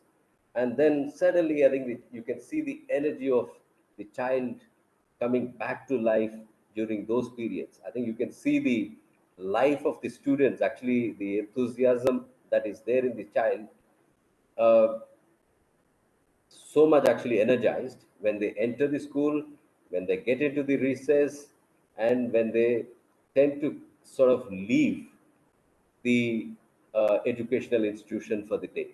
So therefore, I think there are points, I think, where the child seems to be extremely happy, but somewhere I think in between, when the child is in the classrooms, what happens? Why is the child, docile at times? Why is the child dormant? Is it actually merely because that the child is learning, child is hearing the teacher, or is it because the child is also compelled to sit and listen to, no matter what his or her condition, mental condition is, in terms of teaching and learning? So I think it's easy to say actually that okay, these are all what we know. I think in spite of all that, the child has to learn, and therefore child must stay and sit in the classroom for his or her own benefit. And therefore, I think otherwise, I think if he or she doesn't pass, if he or she doesn't understand what is being taught, then the child may get termed as a failure in the society, and therefore that I think will also lead to certain kind of disadvantages in the employment market, and therefore one doesn't really want to forego such opportunities, because ultimately the aim of any or the instrumentality of any education is to seek a job and become settled in life. But in face to face interactions on an everyday basis, should we merely look at teaching and learning from the point of view of how much and what has been actually the learning in terms of the textbooks, or in terms of the performance in the examination? um, if you actually think that this is the main object of any education, then therefore I think we tend to believe that because the knowledge that the student gains in a particular subject only makes him or her a successful candidate in the job market. But then if the same person actually cannot perform well in that job market, for the lack of actually these soft skills or a kind of behavioral kind of shortcomings, uh, then don't we not actually blame the education systems, the classroom transactions, or our own actually how we treated the child at the school level? So therefore, I think if at all, I think we want to understand the idea of classroom experience in a holistic fashion, it must certainly go beyond the notion of teaching and learning from a strict instructional point of view, instruction in a particular subject. It must actually include and get into the interpersonal kind of relations as well. So what I'm trying to argue here is that the what we call as everyday life of a school has deeper meanings actually for us. It actually is the building block. It's a kind of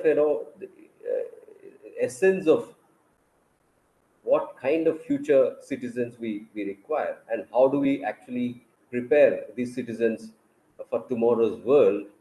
It's not merely by memorizing and kind of mugging up what is there in the text, but understanding each other, whether it is understanding of the teacher by the pupil, or understanding of the pupil by the teacher, or understanding of the peoples actually among themselves or among the teachers. So therefore, it's a kind of all kinds of relationships or social relationships.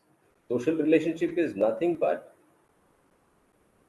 any two or more individuals getting into certain kind of meaningful exchange. That exchange actually can also even be in terms of the gestures, or in terms of language, actually what we call as symbols. No, language is nothing but a set of symbols. So it's actually whatever we interact in terms of a particular kind of a language. Even right now actually we are interacting, and this is actually through the medium of language, which is a set of words, and each word actually has its own meaning.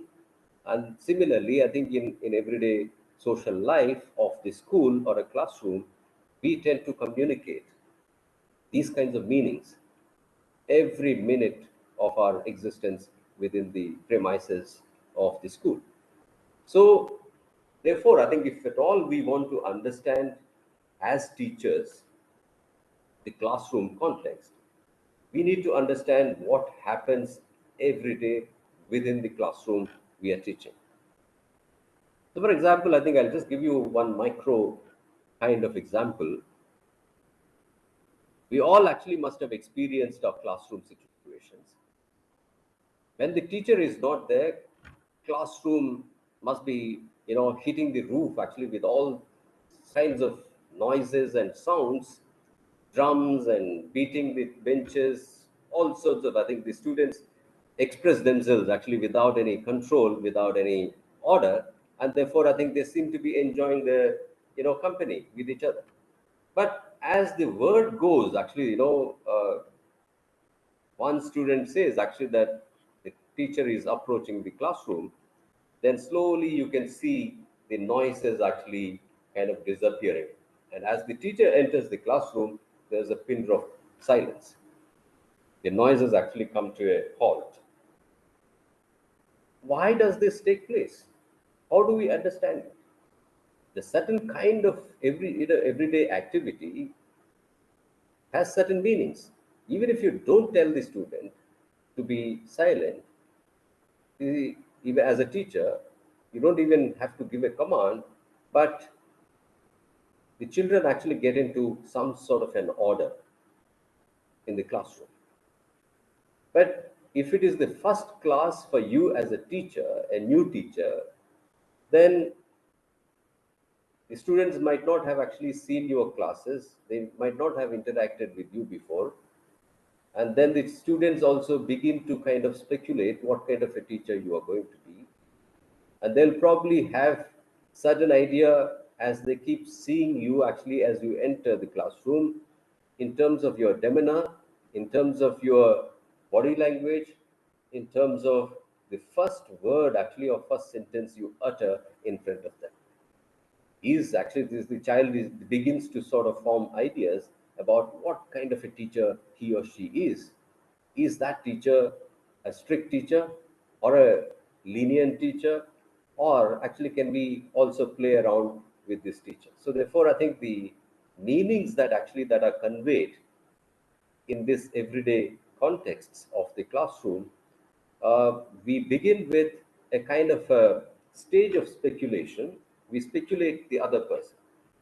For example, I think if I'm going to a class for the first time, either actually I'm told about that classroom in the staff room by a teacher who might have taught that class before, that this class is like this class is like that, and therefore I think I begin to carry the imagination of the or experiences of others who had some experience with that particular classroom.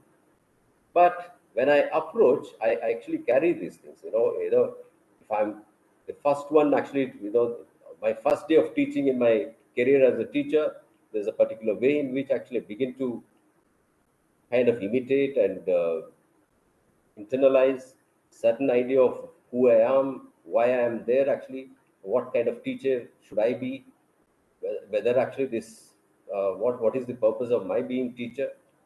So how should I behave with the children? All these questions come to our mind. Don't you think so? I think this is how we actually all started our first classes as teachers. As we actually, and this is actually that is the stage of speculation. We keep speculating about our classrooms, about our ability to teach, our ability to communicate with the children, the ability actually to effectively.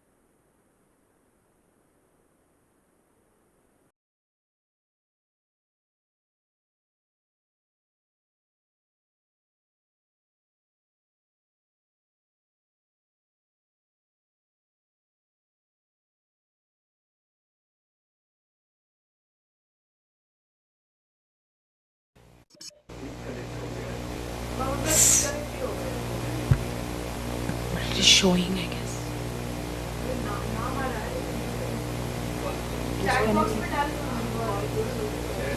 Left side. Sir, sir, are you there? Rao, sir?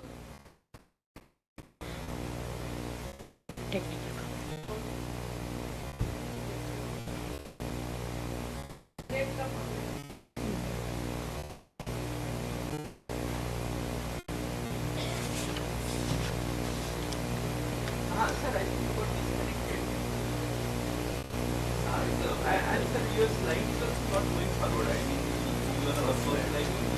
So it makes slide show. You can again disconnect and join us again. Right. Okay.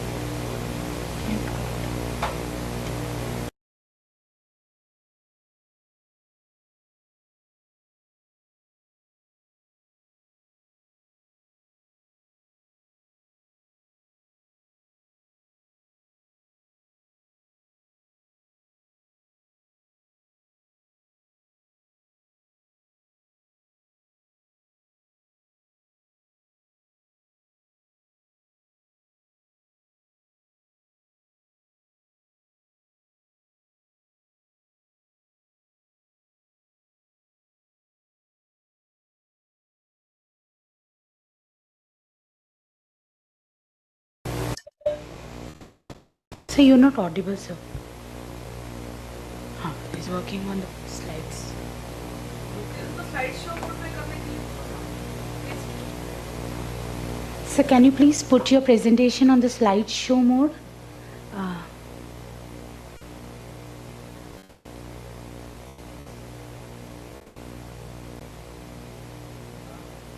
I think he's working on it.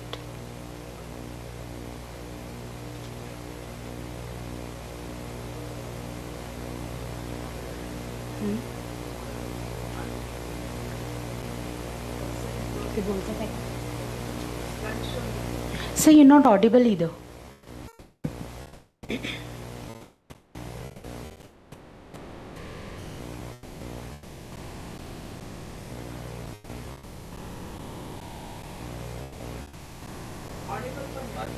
Sangeet.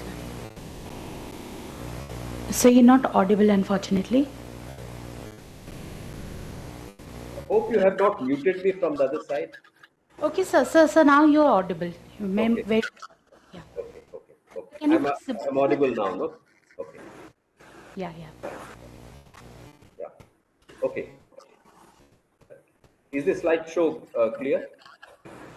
Not yet, sir. Are the slides coming up? No. So the latest slide is visible to us, but the slide is not yet on. Okay. This one itself. So can you please put it on the full screen mode? I already kept it. I kept it actually. It's on the full slideshow mode. Screen with us. Yeah. Yeah. Maybe I think it's troubling. Maybe I think there's some technical issue there.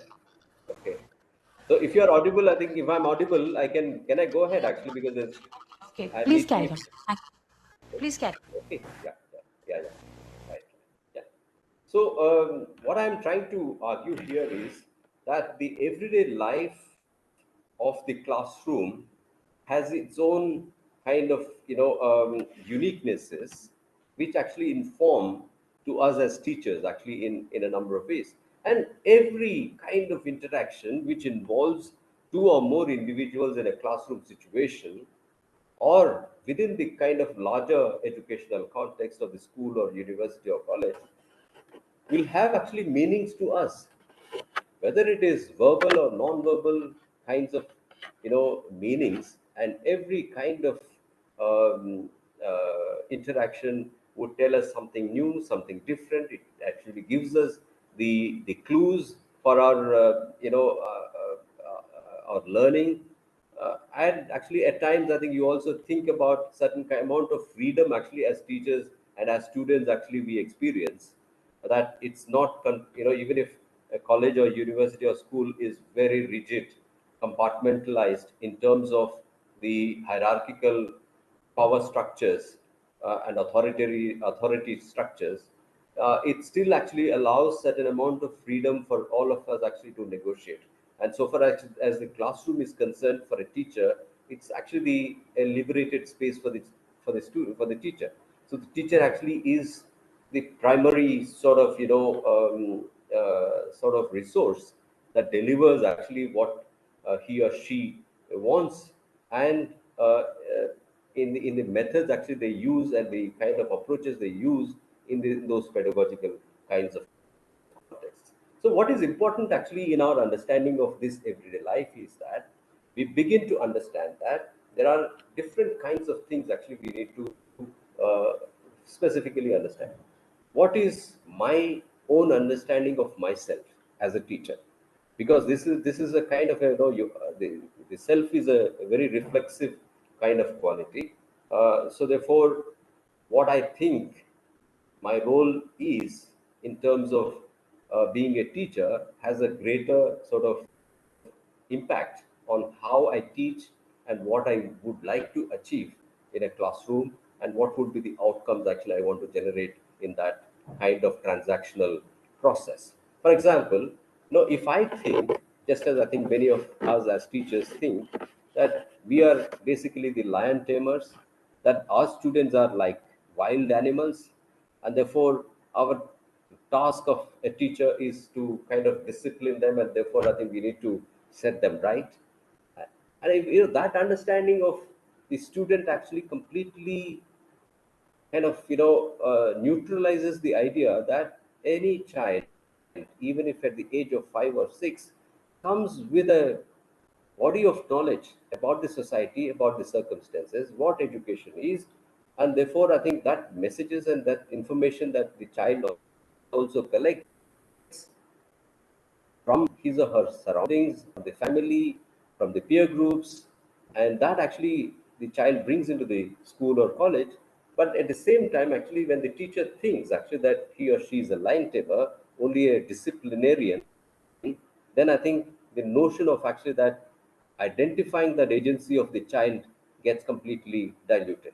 There are actually teachers, many of us actually can also be entertainers. Actually, we think actually that the child has to be socialized properly and the child needs to be disciplined. But at the same time, I also believe as a teacher that the student actually can have his or her own ideas, and therefore let me also listen to the student at times. So therefore my construction of myself as a teacher will have a greater impact. And there are certain other kinds of teachers who may be called romantics, a set of romantics who believe actually that my role is basically to teach what the students want, and let me first actually understand what the students know so far as learning is concerned, so far as the subject is concerned, and therefore I begin to build my own transaction within the classroom from an idea of what the student actually wants and how much actually and what methods actually are more easy to reach the student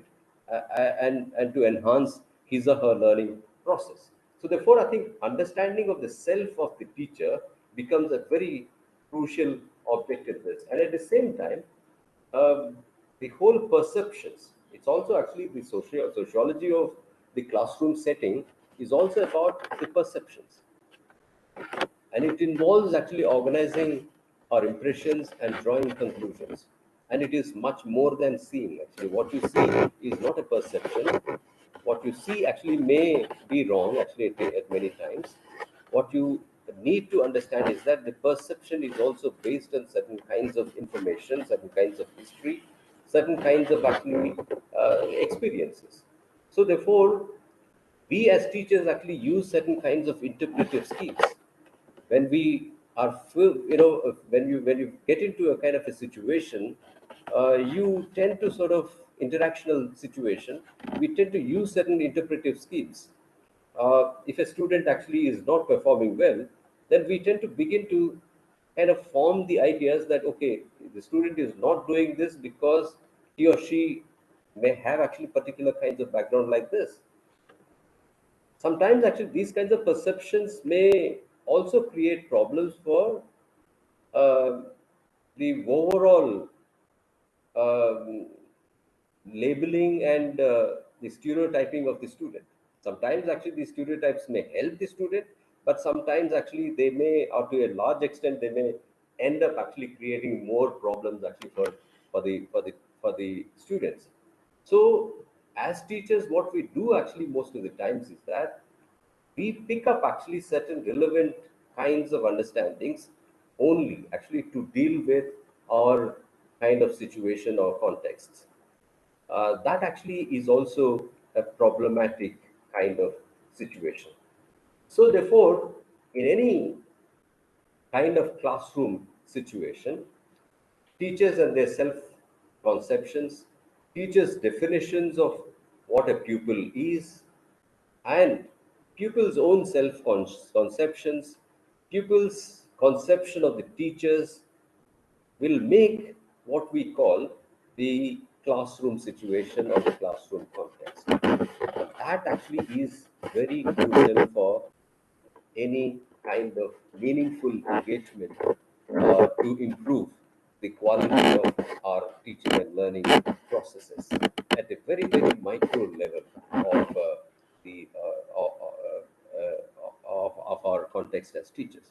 So, for example, I think you all will agree with me that in any context of classroom, it is the teacher's definition of the classroom which will prevail ultimately. Teacher has the power to define what a classroom should be and how it should be run and how the children should be taught and what actually the children should be taught. So therefore, the what we call as the four walls of the classroom gets heavily structured around how I would like to organize that space within the four walls of the classroom. If I actually allow certain kinds of flexibilities and allow to understand the most weak student of my class and help actually that student to overcome his or her inhibitions, probably I think I might be contributing to the overall success of the classroom transactions rather than limiting the experiences of education for some kind of students. So therefore, I think when and sometimes actually because the teacher has the overpowering character in the classroom context, the definitions of the students also many a times align and converge because they actually believe that whatever the teacher is set actually for us in the classroom context is what I think my role is also, is basically to kind of abide by what my teacher says. And therefore, I think that classroom tells us a situation, actually gives us an impression of a situation of concord or accord, that there is a perfect synchrony or harmony actually in terms of the classroom atmosphere, which I think is the context of many of the teacher-driven definitions of the classroom. But when the students actually begin to define actually, and having an opinion about how a classroom should be, and there is certain element of unruliness actually in the classroom, that means actually the teacher's definition of the classroom is at variance with the student's definition of the classroom. Then there is a situation of discord. The teachers actually words are not anymore actually sort of authoritative, and the children actually tend to kind of, if the teacher is teaching at the blackboard to the students, then the children actually are gossiping and speaking actually to each other, or drawing the pictures, I think, or looking through the window, or different kinds of ways in which the child seem to be telling us that there is a kind of, I'm not happy with the class, and I'm actually resisting the process actually of the pedagogy that is being practiced. So therefore, I think we tend to kind of get the signals actually, and therefore that actually tells us that the classroom situation is one of discord actually, and therefore I think that is where we need to really work on. And most of the classrooms actually in our context, I think, is a situation of semi concord actually. That means there is some classes there is some certain kind of discord, some classes there is a kind of a accord, and there is a kind of a mutuality or harmony actually that exists at times, and there are certain kinds of disharmony and disorder exists at another time. So there is actually kind of a situation we need to understand this. So for example, I think if you have to look at this particular picture, so any classroom, I think if the teacher is standing at the podium, and you can see that there are only few voices from particular zones of the classroom tend to be active. Either I think you have this syndrome of front bench syndrome, that front bench syndrome, or actually certain pockets of the classroom are very active voices where whenever a teacher asks a question, that is the only same set of students actually answer. But a large chunk of the students in the classroom tend to be passive, inactive, and therefore, as teachers, I think in the pedagogical context, our focus needs to be on those zones of the passive and poor learning within the classroom situation, and that I'm sure I think will help us improve the quality of teaching and learning in our everyday life. I'll stop it here and I'll take questions if there are any. Thank you.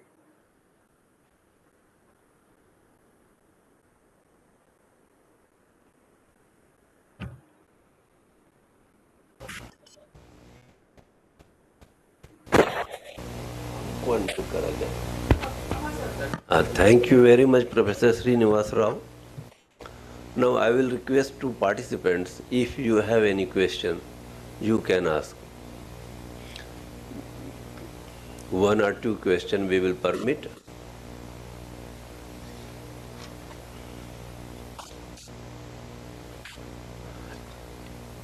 No question, it seems. So I am very much thankful, Professor Srinivas Rao ji, for giving a very nice lecture to our participants.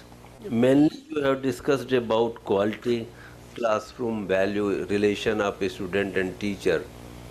One point I would like to add here, the quality. Quality is a dynamic thing. It is not a static. What was earlier the ideal qualities, that is not now, and after 10 years, that will be some new criteria of the quality. For example, earlier you can imagine students were sitting on the floor, then hard chairs came, and now cushion classrooms are there, and they are expecting some more better quality. Earlier, without fan, students were learning. Now fan and now AC. More better. They were going 10 or 20 kilometers for their college. Now every village, every town is having a school, and now from their home. So what quality? Quality we define as if something is serving its intended function. That's the quality. If you are needing a 4 kg washing machine, there may be 6 kg, 10 kg, 2 kg. Accordingly, budget will change. So what is your intended function? Which problem you want to solve? That is a ideal quality for you. If you have a load of 4 kg, so 6 kg washing machine, if you are running, it will consume more electricity. You have paid at the beginning more money, so you are losing the interest of that money. It will consume more water. So going upper side and going lower side, both results in loss. So same thing is now for quality. If some student want, it's my idea, just I am putting a comment, my comment. Kindly permit me, Professor Srinivas Rao ji, Please, please. because there is no question, so just I have taken this opportunity. So, if you are saying that the student is interested that only getting the degree, he will not go very big institutions where training or means learning a student can qualify IAS examination. So what is the need? That should be clear in the student's mind, that my goal is this, accordingly I will select my institution, and that is the fulfillment of my quality. If a student want to become a IAS, select institution. So first fix your aim, then decide what will be your requirement of quality, and then accordingly you achieve. Certainly in some cases you have to pay more or you have to work hard. Difficulties will also increase. So always quality is a continued thing. It cannot be achieved in a day. Day by day, slowly it increases. You achieve step-wise, like example of mobile. Earlier days, if we can clearly hear, that was the quality. Button system.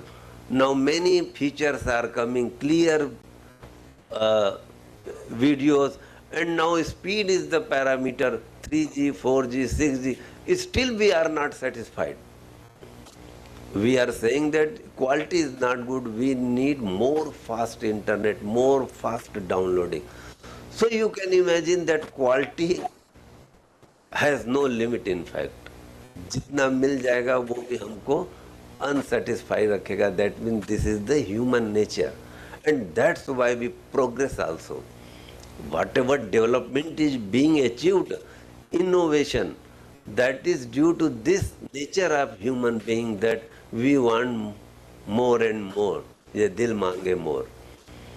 So that is the quality, and we are running behind that, and same is with the education system.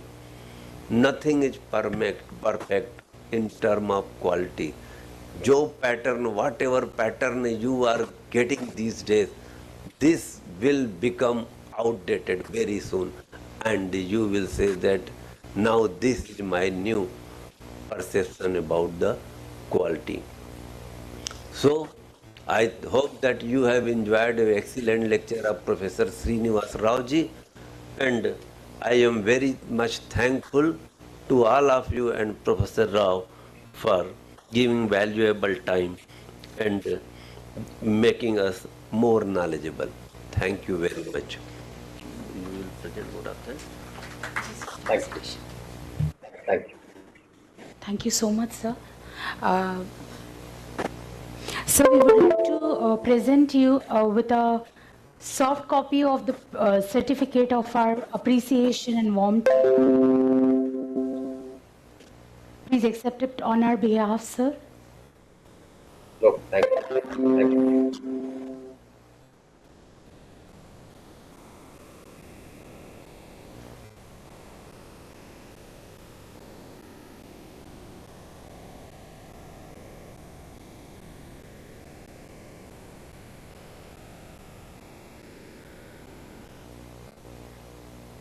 So this is the certificate.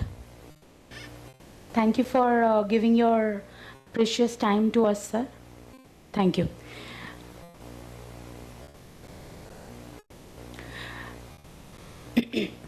Now I request Dr. Ravi Ghangai sir to felicitate Dr. Rajesh Singh sir with a certificate.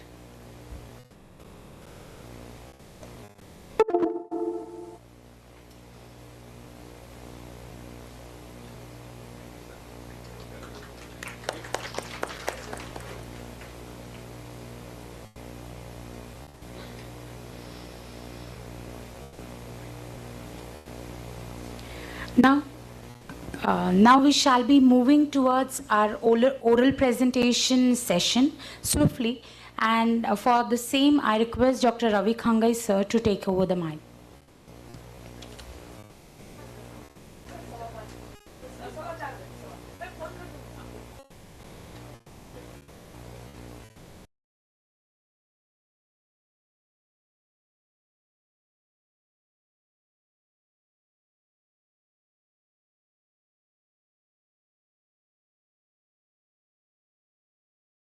We are having four paper presentations today also. We'll be starting very soon. I think, ma'am, in the schedule it was a tea break now, na? After presentation, okay. Because another examiner is on the way, so I think if possible we can prepone the tea break, have a cup of tea, and then meanwhile she will come, and then start with the presentation. And after the presentation, we can directly go for plenary. Right? So please break for tea, just 10 minutes or so, and please reassemble once again after the tea break, right?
तुझा आहे viva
the four paper that is to be presented today, I'm seeing only two people who are presenting.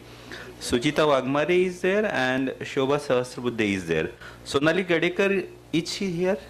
Well, Yogeshwar Bagade is not there. Okay. So we'll start with the first paper. The first paper will be presented by Shobha Sahasrabuddhe madam.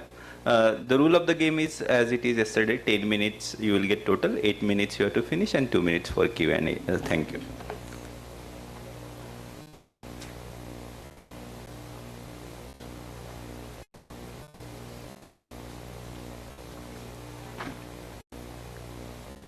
Namaste all. Myself Shobha Sahasrabuddhe. I come from Department of Sanskrit, University of Mumbai. The title of my paper is Application of Tantra Yuktis to Innovative Pedagogical Practices. Before going further, let me explain how does the word ancient fit in the theme of innovation, which is equated with modernity. 2 points. Number one, innovation does not hang in thin air. It always rests on the foundation of tradition. And point number two, logic is the basic most science. And logic is a very essential component in our ancient knowledge systems. Coming back to the topic, the topic is very vast. I'll try to make it as crisp as possible. The doctrine of Tantra Yuktis represents a remarkable feature of ancient Indian research methodology. Etymologically, this Sanskrit word consists of two elements, Tantra meaning scientific treatise, Shastriya Grantha, and Yukti meaning technique. Hence, the basic meaning of the word is techniques of composing a scientific treatise. Ancient Indian scholars, namely Kautilya, Charaka and Sushruta, have enumerated and defined 32 to 36 Tantra Yuktis, the average number being 34. In the capacity of facilitators of communication, Tantra Yuktis would definitely be applicable to the area of innovative pedagogical and research practices even in the present era. Now there are 34 Tantra Yuktis, but since I am aware that my broad umbrella is not Sanskrit, I will not be talking about all the 34. Just briefly, I'll mention few important ones, which are important in the context of application to pedagogy and research. Atikranta Vekshano, that is reference to a past statement. Anagata Vekshano, reference to a future statement. It is a very common experience while teaching. We give often such references. I have talked about it yesterday. This topic will be talked about tomorrow or later. Okay. These are the technical terms for the same. Anagata Vekshana, Atikranta Vekshana. Then Apadesha, providing reason. Apavarga, exception to general rule. Arthapatti, presumption. Upamana, analogy. Ekanta, universal statement. Nidarshana, an example or illustration. Nirnaya, conclusion. Nirvachana, very, very important. Etymological explanation of a word. Padartha, meaning of the word. Viparyaya, that is contrariety, proving something by negating the opposite. Samuchaya, grouping together a number of similar things. So these are some of the examples. 34 such Tantra Yuktis are there. Now coming to applicability of Tantra Yuktis. Tantra Yuktis have been primarily described as techniques of composition of scientific treatises. However, these actually represent communication skills. These are techniques of communication. Okay, these may be compared with ball bearings that are affixed to heavy pieces of furniture. What they do, they avoid friction and they facilitate movement. Similarly, Tantra Yuktis are removing blocks in understanding and they are aiding in conveyance of ideas and concepts very clearly. So, hence, Tantra Yuktis can be applicable to any communication governed field. And in the modern era, two such fields are pedagogy and research methodology. Let's talk about something about pedagogy. Conscious use of Tantra Yuktis at appropriate junctures by a teacher can greatly contribute to effective teaching. And as a corollary, students with the knowledge of Tantra Yuktis are better equipped for better grasping, understanding, and learning. Talking in terms of modern pedagogy, direct applicability of Tantra Yuktis is the greatest at the cognitive domain of learning. The other two being affective and psychomotor, which Thete sir has talked about. So, in the cognitive domain of learning, the applicability is direct. With reference to Bloom's taxonomy model, Tantra Yuktis can play an obvious and significant role at three levels, namely understanding, applying, and analyzing.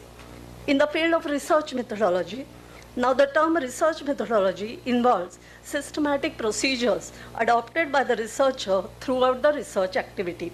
The applicability of Tantra Yuktis in research methodology can be regarded at two levels. Number one, interpretation of data, and number two, presentation of data. I'm not going too much in depth here because that is a very, very vast topic. As far as interpretation of data is concerned, some Tantra Yuktis, a few examples which can lead to greater clarity or which are operational in the way we think. When I say I'm interpreting this data, my thought process is going that way. So these are not bookish techniques. Now here they are simply extracted and technically labeled.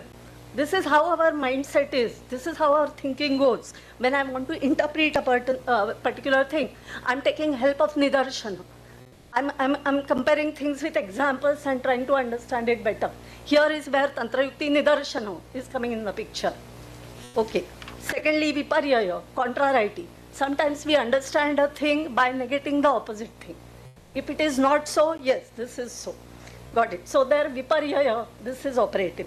Samuchaya, mental mapping of a number of things or elements as a group to which you can apply a certain kinds of standards. You can distinguish that group from others. So here is what we call it Samuchaya. Arthapatti. Arthapatti is presumption, which largely constitutes the raw material of conclusion. Atidesha, that is inductive thinking. And Uyya is deductive thinking. Okay. Now the second area, presentation of data. When we want to present data, I want to write a thesis, I want to write a research paper, how can the conscious use of Tantra Yuktis help? While formulating the title, okay, title, what is the requirement? Title should be crisp and still clear. So here, knowledge of Tantra Yuktis such as Padartha, if you know what is the meaning of particular word, you can make use, appropriate use of it in the title. So while coining a perfectly crisp and clear title, Padartha, Nirvachana, Uddesha, these Tantra Yuktis come in the picture. Hypothesis. Hypothesis represents a very important component of any research work.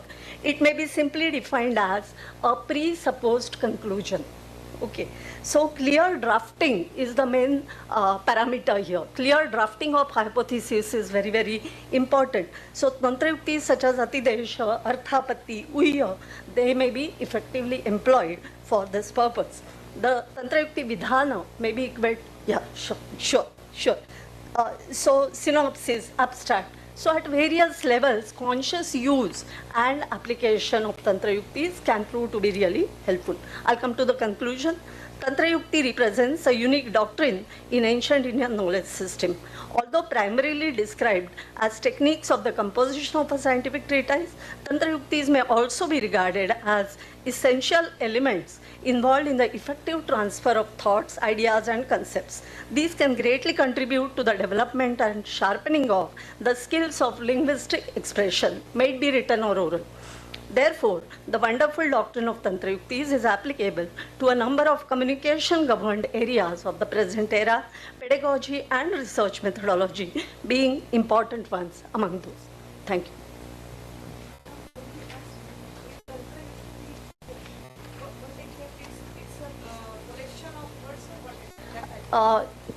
These are tools of communication, basically. Okay. They have been described in our traditional literature as tools of writing a scientific treatise.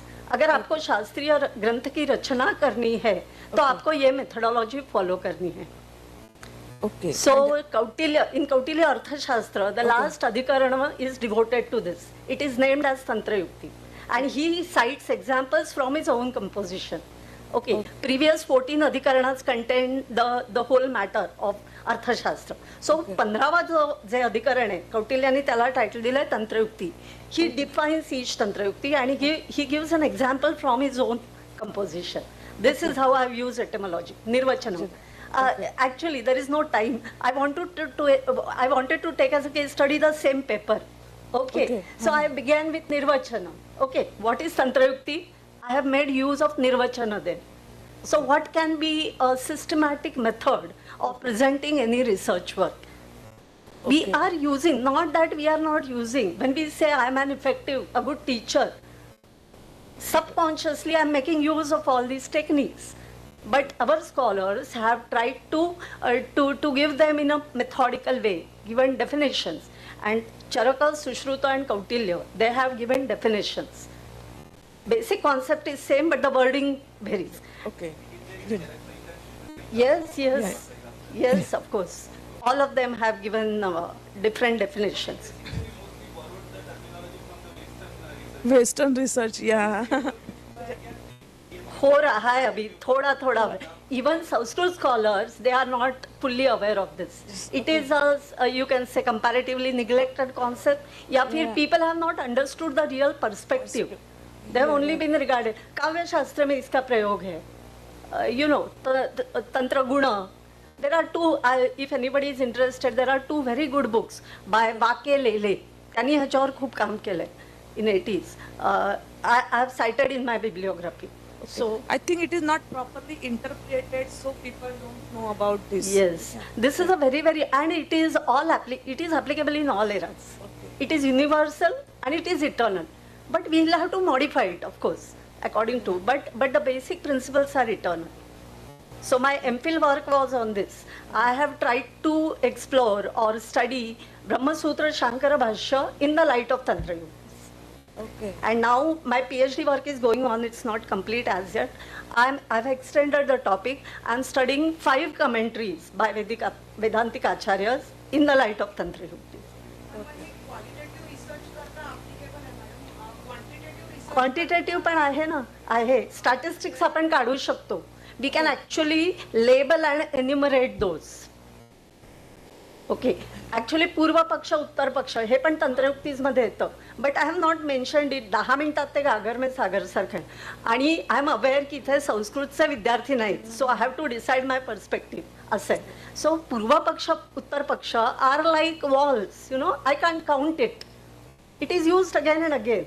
But that was a method. असं नाही की शास्त्रीय ग्रंथ कोणी आपल्या मर्जीनुसार कसेही लिहिलेत. इवन लोकमान्य गीता रहस्यामध्ये तुम्हाला दिसतं. So whichever are effective. Yes आहे ना. ग्रामरमध्ये उल्लेख आहे, न्यायामध्ये आहे. Many of these are overlapping. न्याय जे आहेत they are a group of illustrations. So it is very wide. आणि 10 मिनिटात हे खूप म्हणजे गागर में सागर मी म्हटलं तसाच प्रकारे. Just I wanted to introduce you people to this germ. And this germ is a gem. Thank you. Any other question? Thank you so much. Right. I think only Suchita Wagmare is present. And Suchita, please.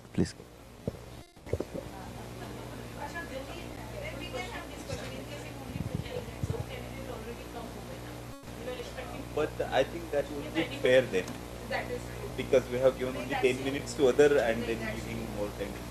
It was interesting, no doubt. I mean, we can have informal kind of discussion over a couple of minutes.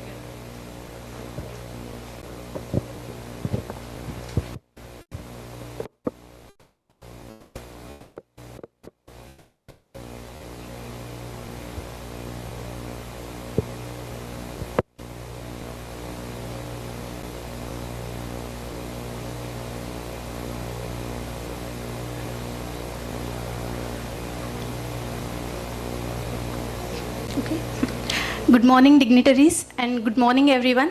I'm Suchita Wagmare from Department of Pharmaceutical Sciences. I'm pursuing PhD under the supervision of Dr. Pramod Khedekar, sir. So my topic is innovative pedagogical approaches and research practices in new education policies.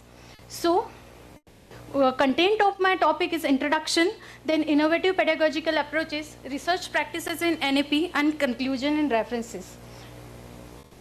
So, what is pedagogy? We know since yesterday we are listening to all the our guests. They were delivering seminars and lectures. But pedagogy is an art and science, how something is taught and how students learn it. Pedagogy includes the approaches to teaching and learning. Pedagogy included approaches to teaching and learning. And my question is why there is need of innovation in pedagogy? Because in last session, sir said for Q, quality. Because for quality only, we need pedagogy, innovation in pedagogy. We want to match with the 5G, 6G and 7G. Like in our education field, we have to go with 5G, 6G, 7G and what will come after. So for that, we need innovation in pedagogy. So innovation in pedagogy encourages students and demands teachers to be very active in the field of education. Innovation in pedagogy involves different way of looking at the problem and solving them by teachers. It contributes to improve overall quality of education because it lets students to think out of the box and helps to solve the complex problem by teachers. New information technology like internet, it is transferring data, it is providing information and it's giving us opportunity to learn more and more from the internet. And other thing in case of pedagogy, that is playful learning education. Playful learning education offering an active learning method by establishing emotional and psychological connection with the students. Innovation in research in every area are equally important for the progress of nation. Innovation in pedagogy requires actually number of policies for establishing National Research Foundation which recognize the researchers, support them, fund them. And National Education Technology there is need to develop National Education Technologies Forum, continuous professional development that should be created for the pedagogical innovations and research. So here I have given the diagrammatic representation of the few innovative pedagogical approaches. We have seen number of pedagogical approaches. Yesterday, sir explained the skill development, capacity buildings. I have given just small which we can implement in a classroom teaching. That formative analysis, teach-back method, place-based learning, learning with the robots, learning with the drones, citizen inquiry, and again computational thinking, which includes the ICT and digital libraries, blended learning, in which online and group learnings are there, embodied learning, gaming, multi-literacy, discussion, and experimental learning. These are few innovative pedagogical approaches which I have covered. And here I have given the pilot online education study diagram I have given here, in which institute like IITs, they have done a small scale project on the digital platform, online platform, how student will get the information in the pandemic time, we have gone through this digital platform. So there is need improvement in digitalization also in case of the education field. So I have given the diagrammatic representation that digital infrastructure should be developed, then online teaching platform and tools should be there, then content and creation, digital repository and dissemination should be there, then addressing the digital divide, then virtual labs, training and incentives for the teachers, and these things are included in a National Education Policies 2020 also. Here new innovative pedagogy and research practices in NAP. So how new education policies are given according to New Education Policies 2020, they have focused on this point in case of research and pedagogy. What they have given: respects for the diversity and local contexts, continuous review, critical thinking and creativity, union capabilities, emphasize conceptual understanding, use of technology, community participation. We have seen community participation yesterday, and in equity and inclusion. These are the points which have been covered in NEP 2020, New Education Policy 2020. So, actual research practices, what is given in the NEP 2020 in case of the research practices. So, as we know that though research is very important, but in case of India, our GDP contribute only 0.69%. And in case of the other countries, 2.8% in USA, then 4.3% in Israel, and 4.2% in South Korea. So research education that should be the priority. And since decades, we were not giving priority to the research education, but in NEP 2020, they have given the priority to research, and we can say now up to the 2040, there will be the development in the research as per the NEP 2020. So this policy aims to that the transforms India education system by 2040.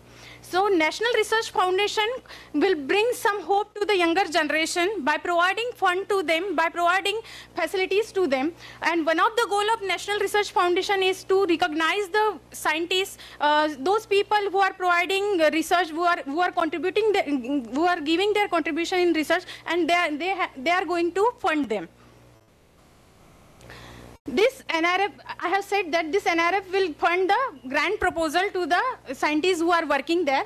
Then assessment and accountability of the NEP will game changers for the research innovation in the country. As per NEP 2020, they have given the assessment and accountability, and this will definitely change the, we can say, look or whatever the picture, that will be changed up to the 2040.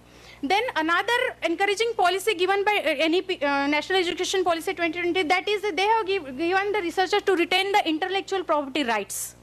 Then again NEP 2020, they said that there should be the hand-to-hand with the entrepreneurship, researcher and entrepreneurship. There should be a matching. They should be collaborate with each other, and that will be definitely useful for the skill development and capacity development. Then again, NEP 2020 is also focusing on the higher education in the rural areas. And NEP 2020 said that there is no age limit for the mentor. Because if we said the mentor will get retired, he is very knowledgeable person, and he will get retired in a specific age, then definitely that will be lost for us. So that's why as per NEP 2020, there will be no age limit for the mentor. They can guide to the students after their retirement too. Then keeping experienced faculty in active research in a higher education, that will be helpful for the younger faculty also. Then NEP encourage the international collaboration. Then government should aim CSR funding norms and permit large profit-making industries to contribute lavishly to NRF. Teaching duties will not be excessive. Yes, NEP said teaching duty of the teacher that should not be excessive, and there should be the proper teacher-student ratio. Because that will be helpful for the growth of the students, and definitely it will provide the healthy atmosphere to the teacher too. Then those faculty appointed to the individual institution that should not be the transferable. Because we know that if they will get transferred from one place to another place, that will be difficult for them to make connection. And then few funding agency, that is DSTDA, that should provide the fund continuously to the researcher. Then NEP will carefully coordinate with the funding agency. And this is the research practices in NEP 2020. I have just explained all these things. So what is the conclusion of topic? We have discussed various approaches for innovative pedagogy and new education policies as per 2020 for research practices. And it will be really helpful for bringing revolution in the field of education. So education should not be filling with the pail, but it lighting of the fire. These are my references. Thank you.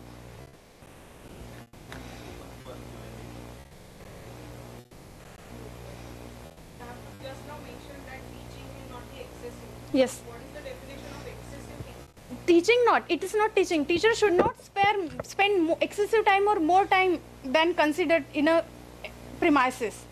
Because if teacher is spending more than 8 hours, 10 hours, 20 hours, that will be difficult for him to give his energy, positive energy to the students. If he is spending as per decided जो भी time रहेगा अगर वो देंगे, तो वो क्या होगा कि एक interaction बराबर रहेगा और वो थकेगा नहीं, he will not get tiredness or get bored because of his job.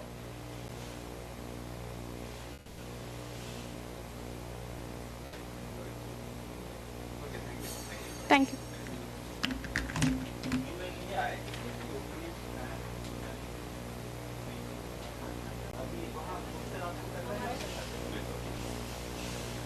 Friends, there are posters displayed in the corridor, and our examiner will go around. The people who have made those posters, they will explain the concept. You can also go around and listen to their explanation, because next online session will be at 12:15.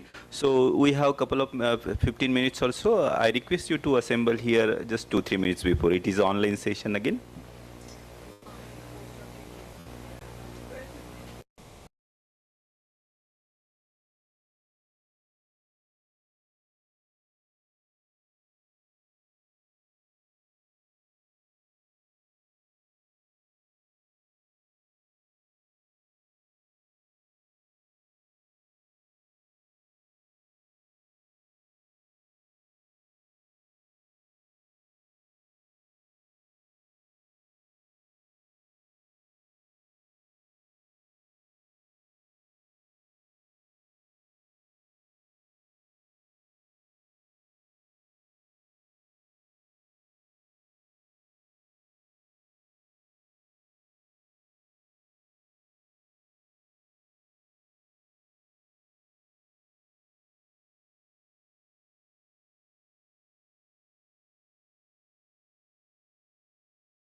Hello everyone again. Due to some technical problem, we are going to prepone Dr. Smita Acharya Madam's session before Harikesh Singh's session.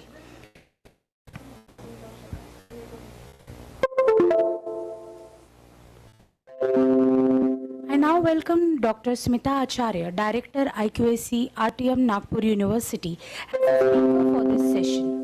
Madam will be sharing her insights on the topic integrating sustainable development goal and with higher education in India.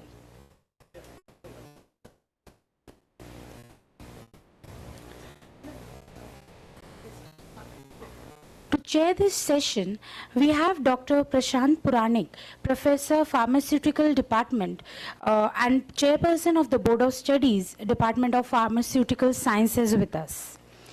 Sir, ma'am, I request you to take the seat on the dais.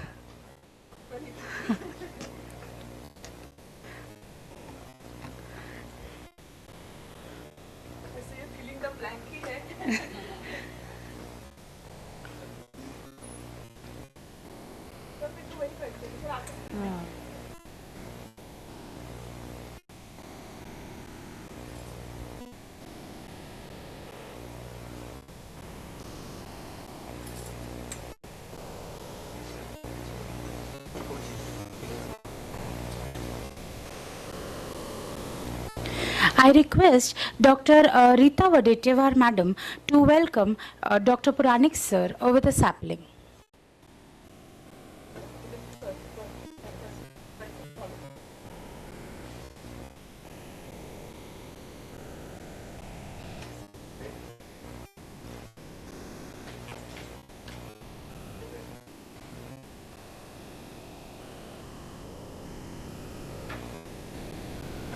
I request Dr. Prashant Puranik Sir to welcome Dr. Smita Acharya Madam with a sapling.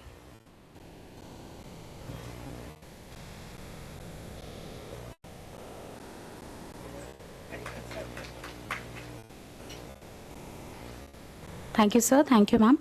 Dr.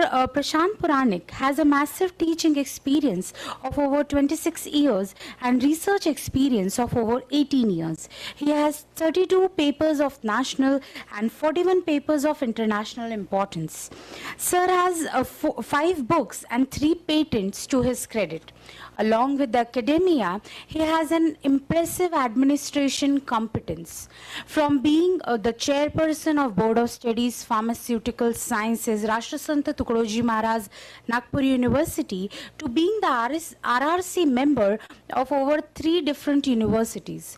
He is also a member of Academic Council, Rashtrasant Tukadoji Maharaj, Nagpur University, ex-Senate member of Dr. Babasaheb Ambedkar, Marathwada University, Aurangabad. He has also worked as an NBA Expert Committee member, AICTE SHC SAC member, NAC Assessor and PCI Expert Committee member, Directorate of Technical Education and University panel member. Sir is also the president of Rotary Club of Aurangabad Metro.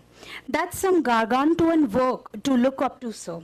I now request Sir to introduce the speaker for this session, Dr. Smita Acharya Madam.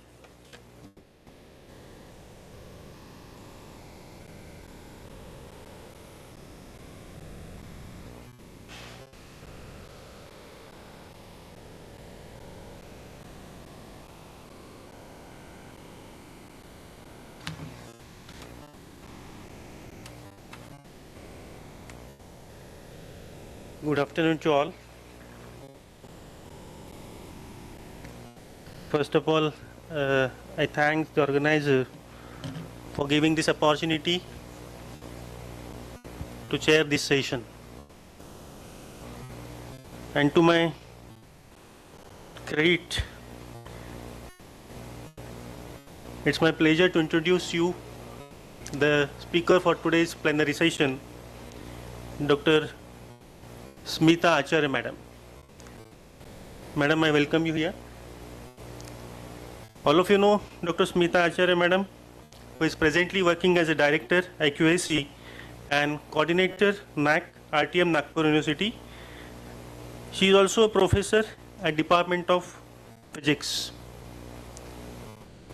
You must be looking her around you on the dais, off the dais, from that is from yesterday. And you must have experienced her dynamic performance off the dais as well as on the dais from yesterday. We are experiencing her performance from last so many years, but as a participant you might have experienced her performance from last few days. Very recently, Nagpur University scored the A grade in NAC under the leadership and coordinatorship of Dr. Acharya. She joined the department in June 2009 as a reader and promoted as a professor in 2015, and she took the charge of IQAC director in September 2020. Actually, that period was quite tough period for her to work as a NAC coordinator because of the pandemic situation. And I really appreciate the efforts and the work carried out by Dr. Acharya Madam, and to see that the university will get a good grade, and she took all the efforts in the pandemic situation also. And I think most of the credit, along with the team members, along with the leadership of the Nagpur University, we must give certain credit to her also as a part of Director IQAC cell. She established an advanced material laboratory by completing the research project having the cost of 2.5 crores funded by DST, SERB, UGC, DRDO, etc. and the consultancy project of around 50 lakhs rupees. To her credit, she has 2 US patents, and both patents are fully commercialized. This is important because many of you are getting the patents, but the commercialization of the patents could not take place. But I can say that the patent should be commercialized, otherwise it has no value. She has received PhD degree in physics from RTM Nagpur University in 2008 and was a postdoctoral fellow of ISER Pune and also Pennsylvania State University, USA in 2016. She was awarded Young Scientist Award by Department of Science and Technology, New Delhi, Summer Research Fellowship of Indian National Science Academy in 2007, Fellow of Maharashtra Academy of Science. She also worked as a visiting faculty in the Pennsylvania State University, USA. She has authored and co-authored over 100 research publications in high-impact Scopus journals with 4 books. Still, she has completed 10 research projects and currently working with 3 projects, including collaborative projects with the International Crystallographic Diffraction Data Center, USA. Her current research interests are in the field of development of complex functional oxide system as energy material, electrodes and electrolytes material for the fuel cells, sensors and composite multiferric, etc. Presently, she is supervising 4 candidates for the PhD and 12 are already awarded under the mentorship. She is an acclaimed teacher in advanced solid state physics, spectroscopy, and experimental techniques in physics. She is also a member of several professional bodies, including editorial advisory boards. She is a regular referee of various prestigious journals like Dalton Transactions, Lagrangians, Physics Reviews, Late, and Journal of Applied Physics, etc. She is a guest editor of Ferroelectrics Journals of Taylor and Francis publication, USA. So among with us today, we have Dr. Smita Acharya to deliver a plenary session in this workshop. I once again welcome you, madam, here as a speaker now, and the dais is yours. Thank you.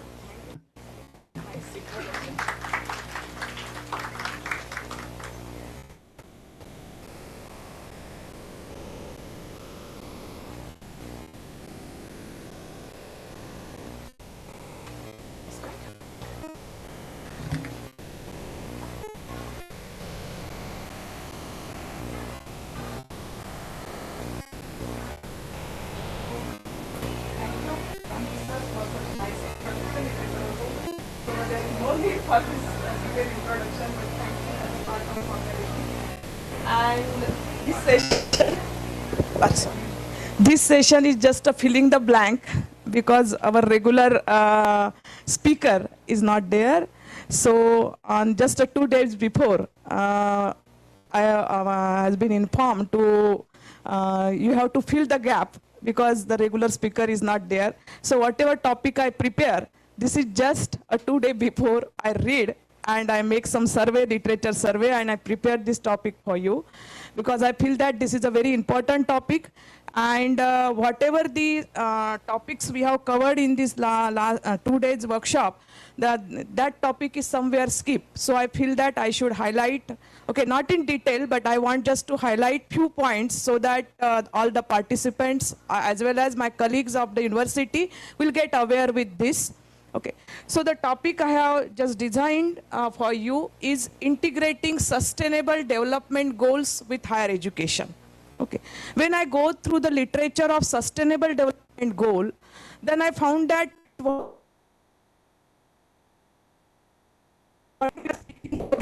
pedagogy, or we say that we are in the paradigm shift of education phase. Okay, so I think all this is a replication of sustainable development goal. Okay, ये जो सब जो discussion चल रहा है, okay, अभी आप जाओगे फेसबुक पे जाओ या यहाँ कहीं पे भी एजुकेशनल इंस्टीट्यूट्स पे जाओ,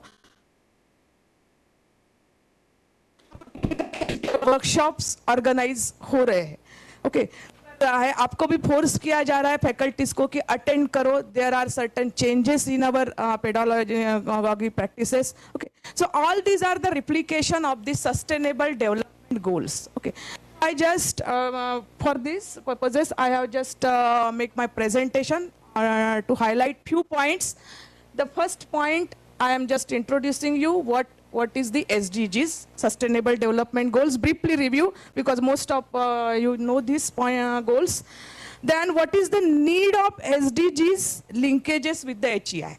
अभी ये जो Sustainable Development Goal है उसका हमारे HEI के साथ क्या लिंकेजेस है. Why should we correlate it with our higher education institutes, pedagogy practices or our teaching learning practices. The next point which I am going to explain in my presentation, what is the need to integrate the SDGs with our curricula, okay, in HEI. Then key pedagogical approaches to SDG, what approaches we should adopt to implement the effective implementation of SDG, that point I am going to explain. And then challenges for implementation of SDG, because this is the basic of our NEP or National Education Policy. Okay. So in brief, I try to cover these 5 points. Okay.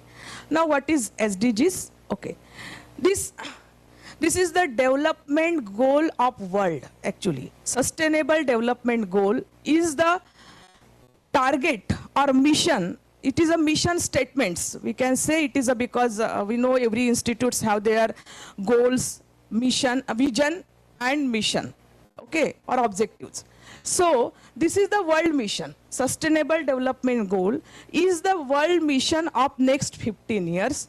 It was designed in 2015 and target date to achieve its 2030. So it is the 15-year goal which is designed by United Nations Adopted Development Agenda. Okay, it is the development agenda of United Nations and all the countries in the globe have accepted.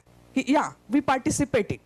So India is also signed on this goal, and therefore we know that when we have a vision of college, mission of college, then we work to fulfill that mission. Okay, we make the short-term objective, then long-term objective, and we have to work to fulfill that objective, that mission. Same way as it is the global goals or world goals, the development goals or development agenda. Therefore, India also have to work on that objective, okay, to take part in the mission. Because if India has not accept or not work on this, okay, पहले I am just considering on national viewpoint. Okay, अगर nation उस direction से काम नहीं करता है तो वो वर्ल्ड के रेस से क्या हो जाएगा, कंपटीशन से it will be come go out. Okay, therefore India are taking some attempt to fulfill this goal. Okay, in somewhere not completely fulfill, but whatever the development path of India, that development path of India are going parallel to sustainable development goal, in the direction of sustainable development goal. That sustainable development goal are consist of 7 points. Okay, now I think everybody have cleared what is sustainable development goal, what is the agenda or idea behind sustainable development goal. Okay, the first point I briefly explain, it's no poverty. Okay, the goal 1, where the objective of this goal, okay, which just proposed to complete before 2030 is end poverty in all its form everywhere in the goal. Okay, that is the objective of this. Second goal, I'm fastly going this because we everybody have know this.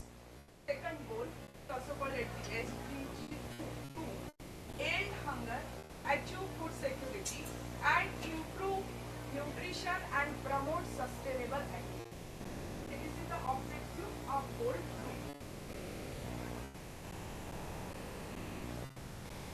Then goal 3, SDG 3.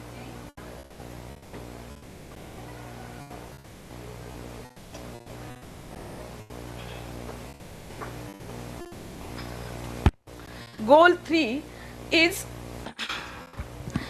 ensure good health and well-being. Sorry.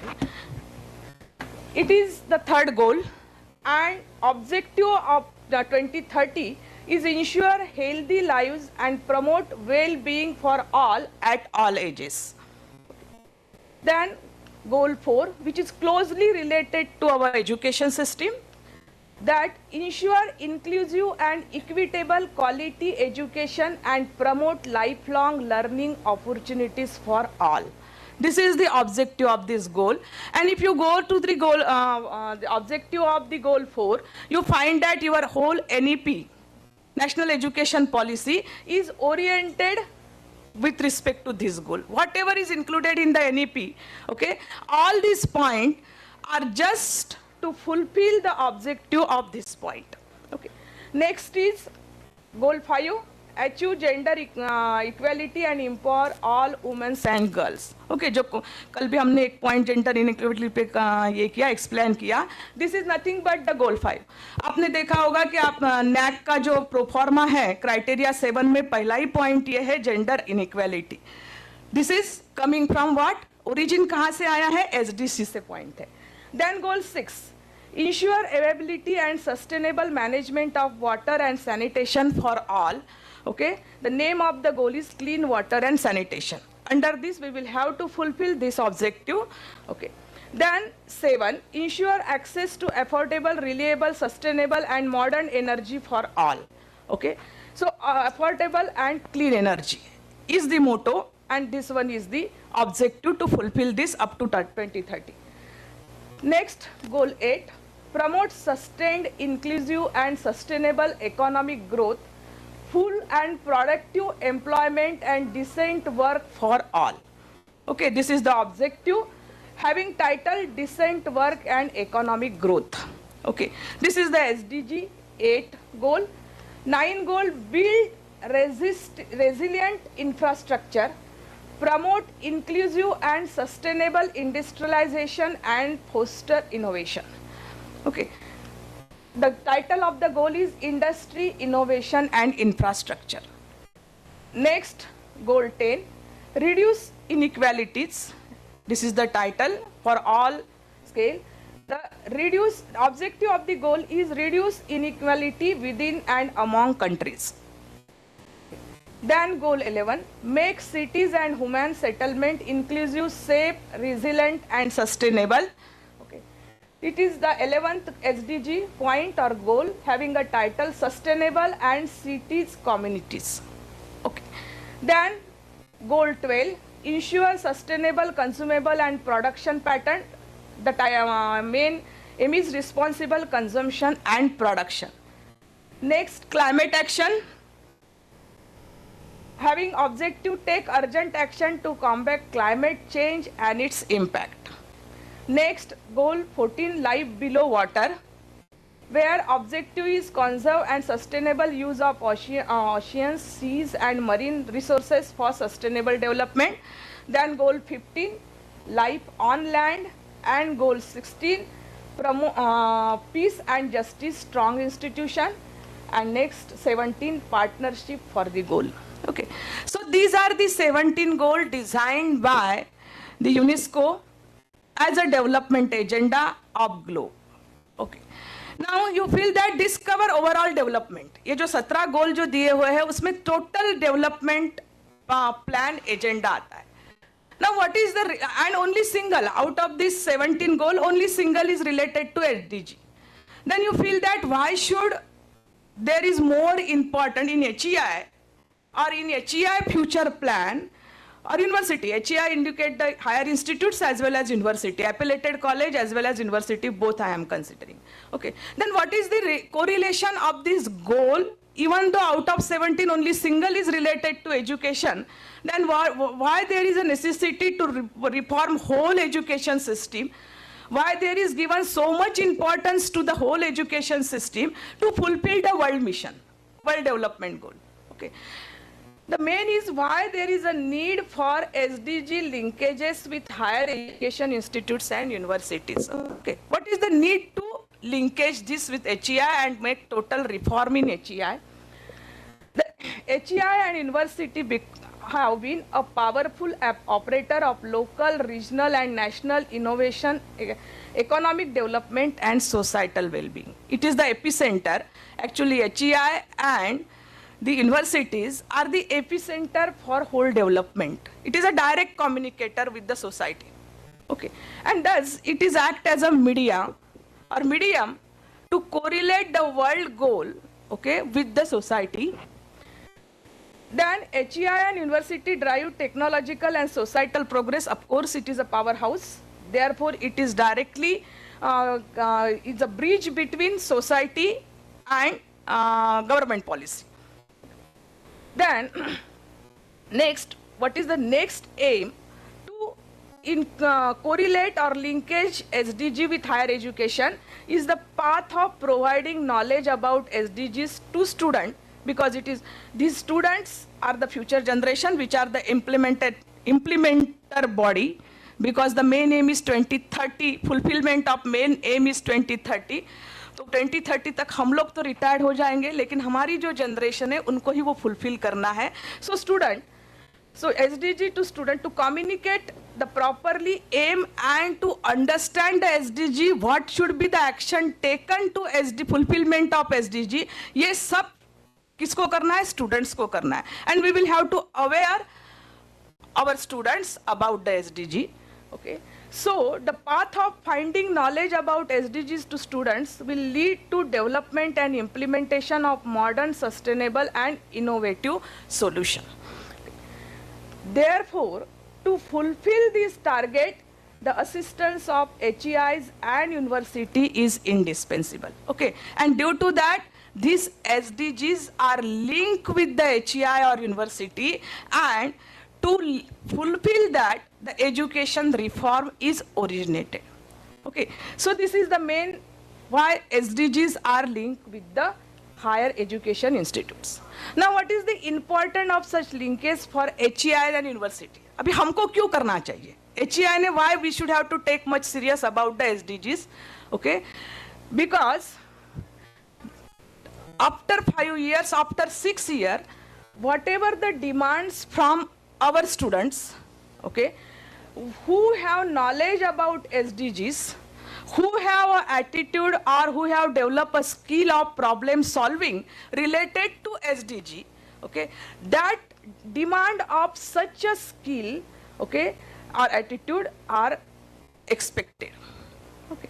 So demand for such students or graduates who have knowledge about SDGs and problem solving attitude for successful implementation of SDGs in growth. Okay. Due to that, now from today we will have to consider the SDGs more seriously. whatever the replication of SDGs, national education policy or recommendation of NEPs, that we will have to take more seriously, because this is the first agenda. Second, ranking and accreditation of HEIs and universities based on number of SDGs covered in curriculum and regular academic activities of HEIs and university. Due to that, we should have to take these SDGs more seriously, because आज ये साल में भी NAAC नहीं, अभी मैं sir से सवेरे ही डिस्कस कर रही थी, लेकिन SDG next 2 years, next 3 year, okay, NAAC में ये पॉइंट आने वाला ही है, ये मैट्रिक्स इंक्लूड होने वाला है कि how much activities or how much curriculum you are implementing, what type of outcome you have generated related to SDGs. Okay, and due to that, we will have to take the SDG more seriously as a part of academic institutes. New national and international collaboration are established on the basis of number of SDGs. Okay, national and international collaboration not only in academic basis, in the basis of research also. Okay, research basis पे भी और academics basis पे भी, because again national and international collaboration is must if you go for the accreditation process. Okay, आप NBA के लिए जाओ, NIRF के लिए जाओ, आप NAC के लिए जाओ, and there are, ये तो 3 हमारी national level की, इंटरनेशनल क्योंकि कुछ साल के बाद वो भी पूछने वाले ही है कि what is your QS ranking. आज नहीं पूछते, आज हमारे बच्चे भी नहीं पूछ रहे, because they are not aware. But आप आईआईटीज आईएसआर के बच्चों को जाओ तो they are not preferring our university, they are asking for the QS ranking. Okay, तो कल जाके हमारे भी बच्चे क्यूएस रैंकिंग के बारे में पूछने वाले ही है. तो दैट आज से ही हमको वो प्रिपरेशंस करनी पड़ेगी कि if we want to not only we will have to focus our national ranking, okay, but we will have to focus to take part in the international ranking also. क्योंकि आज हम स्टेट कॉलेज और ये है तो हम आज सोच ही नहीं रहे. ओके, हमारे आईआईटीज, हमारे सेंट्रल नेशनल इंस्टीट्यूट जो है वो they are taking the part on the world ranking, we are not taking the part, क्योंकि अभी तक हम लोग अवेयर नहीं हुए. लेकिन नेक्स्ट 5 साल में हमारे पास वो करना ही पड़ेगा, because that is our sustainability problem. Okay, so due to that we will have, आज से ही उसका प्लानिंग करो, क्योंकि एक साल के अंदर कुछ नहीं होता. It's a very slow process. Okay, so we will have to do this.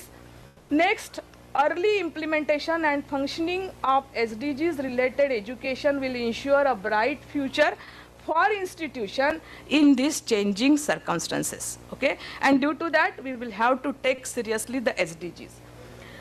Now what can HEIs and universities do for effective implementation of SDGs? Okay, जो आज एकदम से तो हमारा we are not going to implement, okay, in full force, but step by step we will have to do this. Okay, so what is that step by step strategy?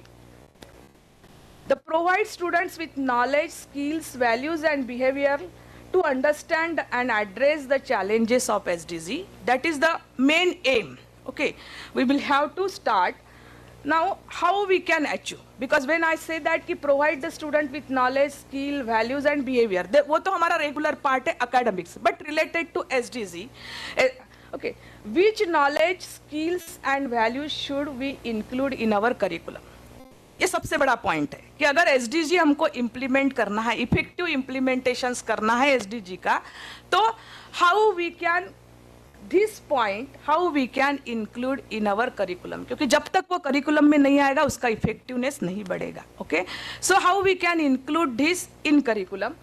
Then in our current paradigm of set of subject constituting a curriculum adequate, आज का जो हमारा curriculum का setup है उसके अंदर how we can manage this. Okay, how we can include the SDGs.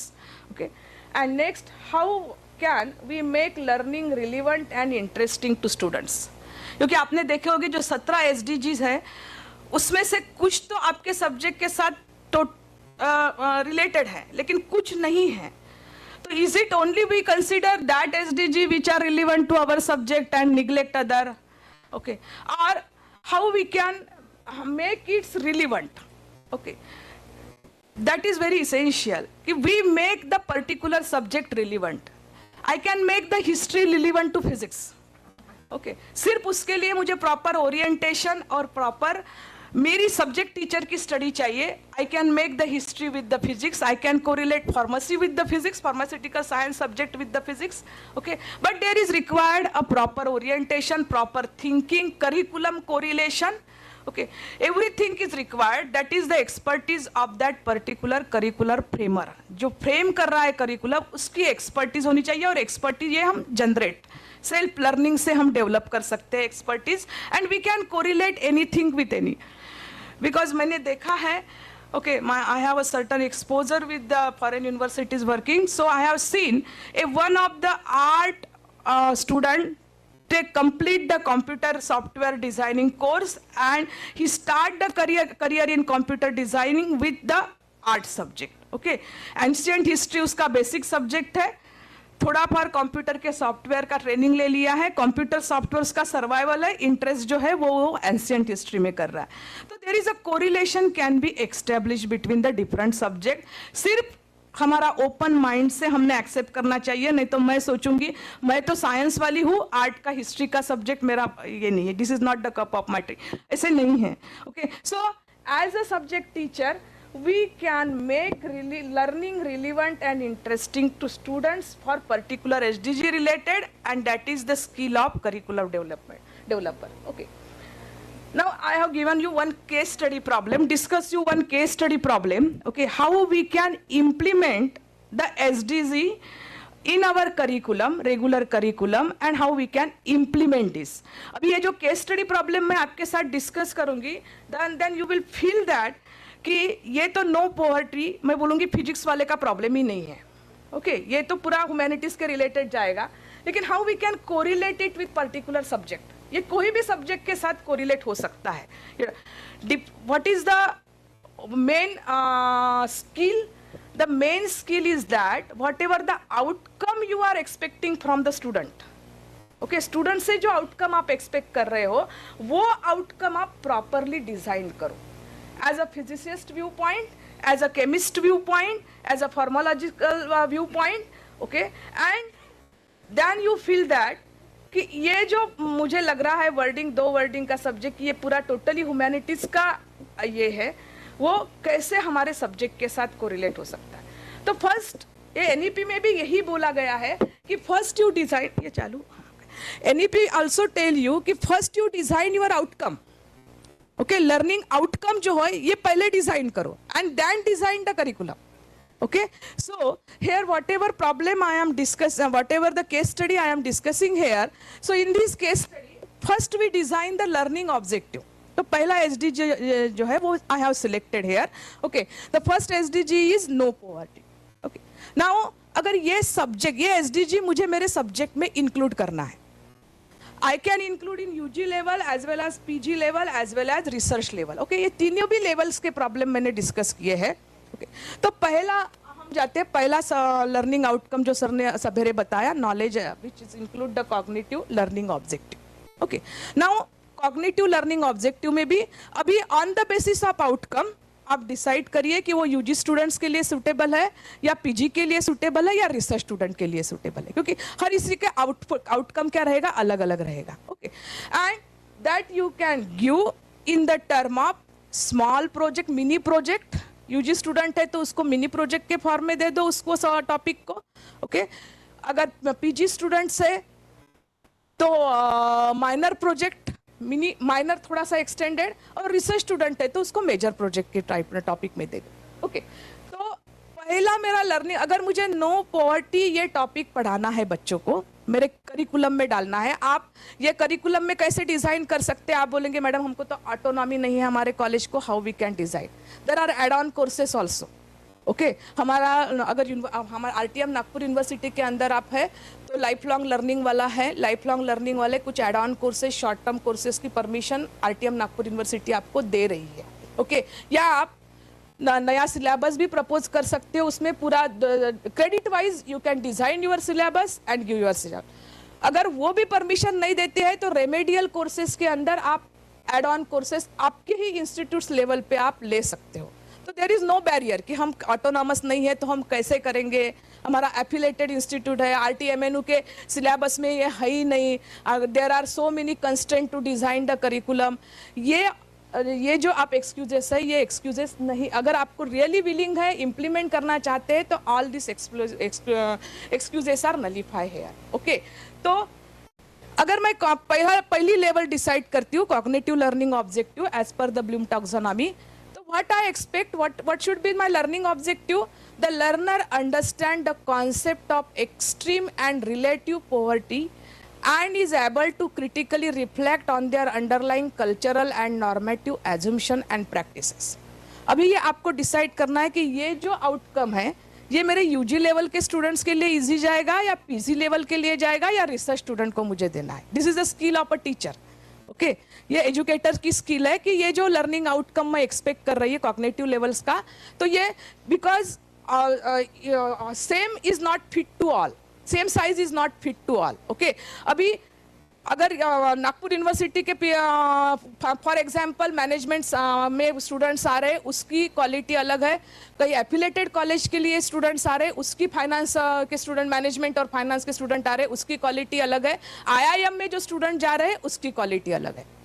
तीनों भी एक ही डिग्री कर रहे हैं, एमबीए ही कर रहे हैं, लेकिन एमबीए तीनों अलग अलग इंस्टीट्यूट से कर रहे हैं, उनकी सिलेक्शंस क्राइटेरिया अलग अलग है। On that basis quality of student is decided. Okay, तो ऑन दैट ऐसा नहीं है कि जो आईआईएम के स्टूडेंट्स का लर्निंग आउटकम है वही लर्निंग आउटकम आपके स्टूडेंट्स का होना चाहिए, not necessary. Okay, that is a educator responsibility, teacher responsibility to decides the learning outcome, लेकिन कुछ तो भी कंस्ट्रक्टिव लर्निंग आउटकम होना चाहिए। ओके, सो दैट जो पहला मैंने ये लर्निंग आउटकम दिया कि student learn, okay, after if I implement either add-on course or supplementary course, जो कुछ भी course और curriculum I design किया, क्यों या case study problem, I have given case study problem to student because already the sir have discussed different levels, NEP के जो different ये है, this is not only related to classroom teaching learning, field work है, research work है, presentations form में है, mini project के form में, any form you have given. Okay, you have implement this SDG to student as a assignment to student. So what you expect, the पहला outcome आप expect कर रहे हैं कि learner understand the concept of extreme and relative poverty. Poverty के बारे में उसने understand करना चाहिए, simple knowledge collect करना चाहिए, and knowledge collection is not much difficult now because there are so many platforms are available online, स्वयं NPTEL है या Google पे कहीं पे भी जाओ उसको मिल जाता है। सिर्फ ऑथेंटिकेटेड साइट चाहिए और क्या सर्च करना है, उसको क्या डेफिनेशन एग्जैक्ट लेनी है। Okay, so that he can understand properly. Second मेरा लर्निंग ऑब्जेक्टिव है, अगर मैंने ये कोर्स पढ़ाया तो learner knows about local, national and global distribution of extreme poverty and extreme wealth. ये मैंने डिजाइन किया है। ओके, सपोज कि मैंने अगर ये सब्जेक्ट पढ़ाया तो मेरे स्टूडेंट ने क्या अंडरस्टैंड करना चाहिए। ओके, ऑन कॉग्निटिव लेवल पे व्हाट ही और शी शुड अंडरस्टैंड कि ये ऐसे डिस्ट्रीब्यूशन वाला plot. Okay, he must understand कि how is the distribution, knows the local, national, global distribution, extreme poverty का क्या है या एक्सट्रीम वेल्थ क्या होती है। Then learner knows about causes and impact of poverty such as equal distribution of resources and power, colonization, conflicts, disaster caused by natural hazards and other climates, change induced impact, environmental degradation, technological and so okay, ये causes क्या है। अगर poverty आती है तो उसके क्योंकि जब तक causes उसको पता नहीं रहेंगे, he can't control and he can't understand and he can connect his knowledge with the SDGs। Okay, जो डेवलपमेंट गोल है वर्ल्ड डेवलपमेंट गोल के साथ वो उसके आइडिया, तो first his ideas will be clear and then he can do the solution.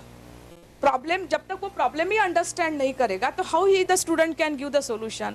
अभी हमारे इसमें क्या हो रहा है, हमारी जो हम पेडागोजिकल प्रैक्टिस हम जो कर रहे हैं उसमें हम सिर्फ नॉलेज उसको दे रहे हैं, लेकिन उसका सॉल्यूशन कुछ नहीं, वो मक कर लेता है। हमारी एग्जामिनेशन पैटर्न ऐसे है कि वो अभी तो पैंडेमिक में तो छोड़ो, यही मत करो, वो तो 100% रिजल्ट है उनका, लेकिन अब बाकी भी प्रैक्टिस हमारी ऐसी है कि बस वो जो मक करके आया है व्हाट इज पॉवर्टी उसका वो डेफिनेशन लिख देगा। Okay, but he is not understanding what is the origin of problem, how the solution, the problem solving can be done, what type of solutions I can give on that to sort out the problem. जब तक तक वो ये आदत, क्योंकि ये आदत है, ये हैबिट्स है हमारी, कि कोई भी प्रॉब्लम होने के बाद उसको कैसे सॉर्ट आउट किया जाए सिस्टमेटिकली। ये जब हमारी इसमें हैबिट्स, हम स्टूडेंट्स को एक एक्सपोजर नहीं देंगे इस प्रॉब्लम को सॉल्विंग करने की, तो आउटकम तो कुछ नहीं आने वाला है। मैंने एसडीजी मेरे कॉलेज में लगा दिया, ओके, मैं नो पॉवर्टी वाला टॉपिक पढ़ा रही, मैंने सिलेबस भी डिज़ाइन किया है, आरटीएम नागपुर यूनिवर्सिटी के बोर्ड ऑफ स्टडीज से मैंने बहुत झगड़ के सिलेबस पास भी कर लिया है और अभी मैंने इम्प्लीमेंट किया, ओके, लेकिन what is the outcome? Outcome तो कुछ नहीं आया ना, आपके स्टूडेंट्स की स्किल ही नहीं बढ़ी है, okay. So he must understand the problem. Then fourth learning outcome I have selected, learner understands how extreme of poverty and how extreme of wealth affect basic human rights and needs। उसके consequences क्या है, कि अगर ये problem है तो what are the consequences, he understand it, okay। तो ये मेरा लर्निंग ऑब्जेक्टिव रहेगा। Then next, learner knows about poverty reduction strategies and measure and is able to distinguish between deficit based, strength based approaches to addressing the poverty। इतना फर्क, ये ऐसे आप बहुत सारा डिजाइन कर सकते हैं, मैंने तो आपको कुछ बताया, ओके। और ये कुछ में आपने देखा होगा लेवल अलग अलग है, कुछ यूजी दे सकते हैं, पीजी, रिसर्च और आगे पोस्ट डॉक भी दे सकते हो आप प्रॉब्लम स्टूडेंट्स को। उसमें से वो खुद सेल्फ स्टडी करेगा, खुद लिटरेचर ढूंढेगा, खुद इसके रीजन ढूंढेगा, हाँ। लेकिन ये सब इफेक्टिवनेस किस पे डिपेंड है? टीचर पे डिपेंड। अगर उसने बहुत सारा काम करके लाया, आपने प्रॉपरली चेक ही नहीं किया, ओके सबमिट करते हैं, हम भी करते हैं क्योंकि वर्कलोड हमारे पास रहता है, हम करते हैं, तो भी उसका इफेक्टिवनेस कम होगा, ओके। तो लर्निंग आउटकम बहुत कम दीजिए, अपने अपने लोड के हिसाब से दीजिए, एक ही लर्निंग आउटकम दीजिए और उतना वो 5 ही बच्चों को दीजिए वो काम, एक ही लर्निंग आप रिमेडियल, क्योंकि हमको नैक पूछ ही रहा है स्लो लर्नर और एडवांस लर्नर, उस बेसिस पे स्लो लर्नर के लिए कुछ असाइनमेंट दीजिए, डॉक्यूमेंट्स लिखिए, कुछ फास्ट लर्नर के लिए दीजिए, and in this way you can implement this and you can say that you can produce the document in accreditation view point, या अपने कॉलेज में आप ये डॉक्यूमेंट प्रोड्यूस कर सकते हैं एसडीजी इम्प्लीमेंटेशन के लिए। और आपने देखा होगा कि ये जो मैंने 5 पॉइंट्स आपको बताया, it is not related to subject.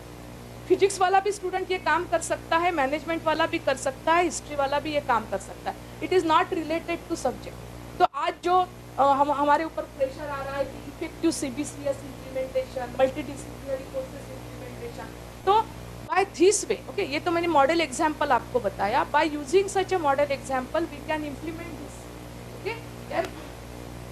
ये पहली लेवल हो गई। देन सेकंड लेवल, क्योंकि एक पूरा एग्जांपल्स में एक्सप्लेन कर रही हूँ आपको कि कोई भी एसडीजी आप इम्प्लीमेंट करते हो तो how it can be step by step. और एसडीजी का इम्प्लीमेंटेशन का और एक ये है कि आपने एसडीजी रिलेटेड प्रॉब्लम्स आप प्रोजेक्ट्स सबमिट करते हो, ओके।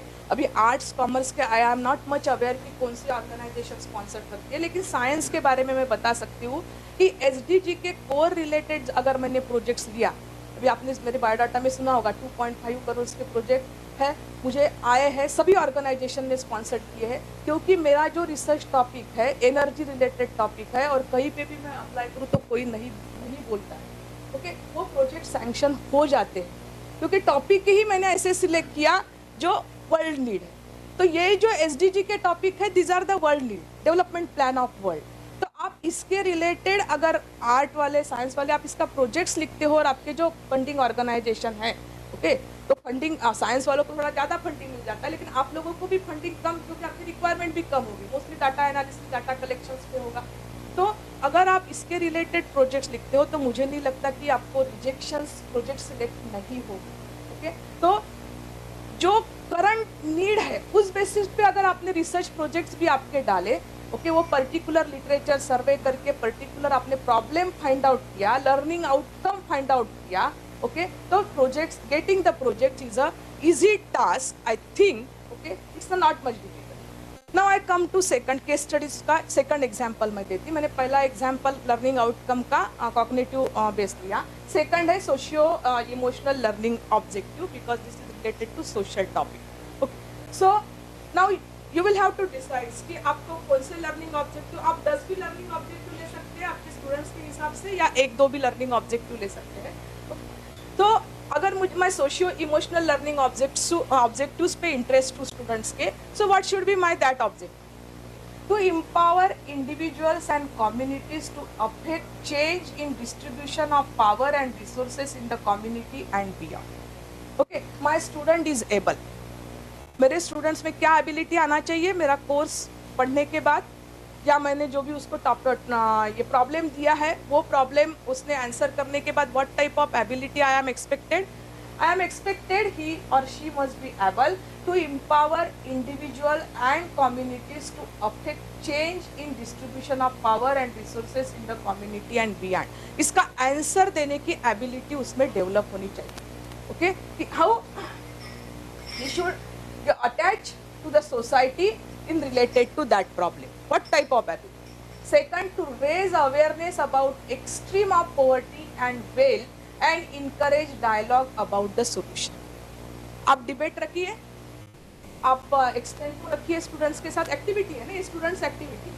ओके, डिबेट और उसमें स्टूडेंट्स का डिस्कशन करिए कि क्या टाइप का ये देते हैं. ओके, इसमें educators should be very active, self motivated. वही वो पूरा एजुकेशन रिफॉर्म में यही है एक पॉइंट कि educator must be self motivated, otherwise हमारा टीचिंग लर्निंग पैसिव हो जाएगा. Okay, so to raise awareness about extreme poverty and wealth and encourage dialogue about the solution. इस एक्टिविटी में आप स्टूडेंट डिस्कशन टाइप ले सकते हैं, group discussion low, debate low, extempore low, whatever be the activity suitable to your student. Okay. Or to show sensitivity to the issue of poverty as well as empathy and solidarity with the poor people and those in vulnerable situations. Okay, ये सब कुछ points जो directly I have collected to identify their personal experiences and biases with respect to poverty. उनके discussion में उनके पास का जो एक्सपीरियंस होगा they also want to share, वो भी आप ले लो ताकि उनका एक्सपीरियंस. जैसे कल हमने एक सेशन अटेंड किया जिसमें उन्होंने गर्ल्स इसमें, तो हम इनडायरेक्टली हम इम्प्लीमेंट करते हैं वो अनइक्वालिटीज, वुमन अनइक्वालिटीज. अभी अब आपने देखा होगा कि पहले भी वो स्टूडेंट गर्ल्स को ही हमने ये किया, रंगोली निकालते समय हम गर्ल्स को ही प्रेफर करते हैं. ओके, सो इंडिविजुअली हम भी वो करते हैं, लेकिन वी आर नॉट अवेयर. अभी कल से हम लोग अवेयर हो गए कि नहीं ये काम अभी मैं गर्ल्स रिलेटेड है, ये काम बॉयज़ रिलेटेड है, और वो हम अगर देते हैं तो वो अनइक्वालिटीज हो जाती है. Okay, the same way we are not aware. हमारे स्टूडेंट्स को पता है लेकिन we are not aware with that. तो just take their experiences. Okay, allow them to share their experiences in the discussion or different student related activities. Okay, and that's by your students are getting this type of knowledge, this type of outcome after studying that topic. Okay, socio-emotional. Now ये आपको decide करना है कि what should be your learning objective level. Learning objective level आप क्या लेते हैं, ये एजुकेटर्स का role. Then third learning objective, just I am awareing with you. Okay, aware you that this third ये behavior learning objective is related. Okay, student का behaviour कैसे होना चाहिए. अगर उसने आपका टॉपिक पढ़ा, नो पॉवर्टी के ऊपर आपने करिकुलम डिजाइन किया और वो आपका टॉपिक पढ़ा, उसके बाद what you should have to observe about this behavior change क्या होना चाहिए. Learner is able to plan, implement, evaluate, replicate activities that contribute to poverty relation. उतनी उसमें एबिलिटी होनी चाहिए, आनी चाहिए अगर आपको रियली आपका करिकुलम इम्प्लीमेंट करना है. और ये एग्जाम्पल मैं यही नहीं, यही टॉपिक एसडीजी के टॉपिक पे नहीं, आपका जो रेगुलर करिकुलम है उस पर भी रिलेटेड ये कर रहे हैं. रियली हम हमारे स्टूडेंट से हम ये आउटकम एक्सपेक्ट करते हैं क्या हमारे subject related topic. Okay, the learner is able to plan, implement, evaluate and replicate okay the activities that contribute to poverty relation. Okay, वो रिलेशंस के बारे में उसकी activity what behavior change is in that student in the discussion or whatever activities you are taking from him, okay, or her. The learner is able to publicly demand and support the development and integration of policy that promote socio and economical justice, risk reduction strategy and poverty eradication action. Okay, level is different.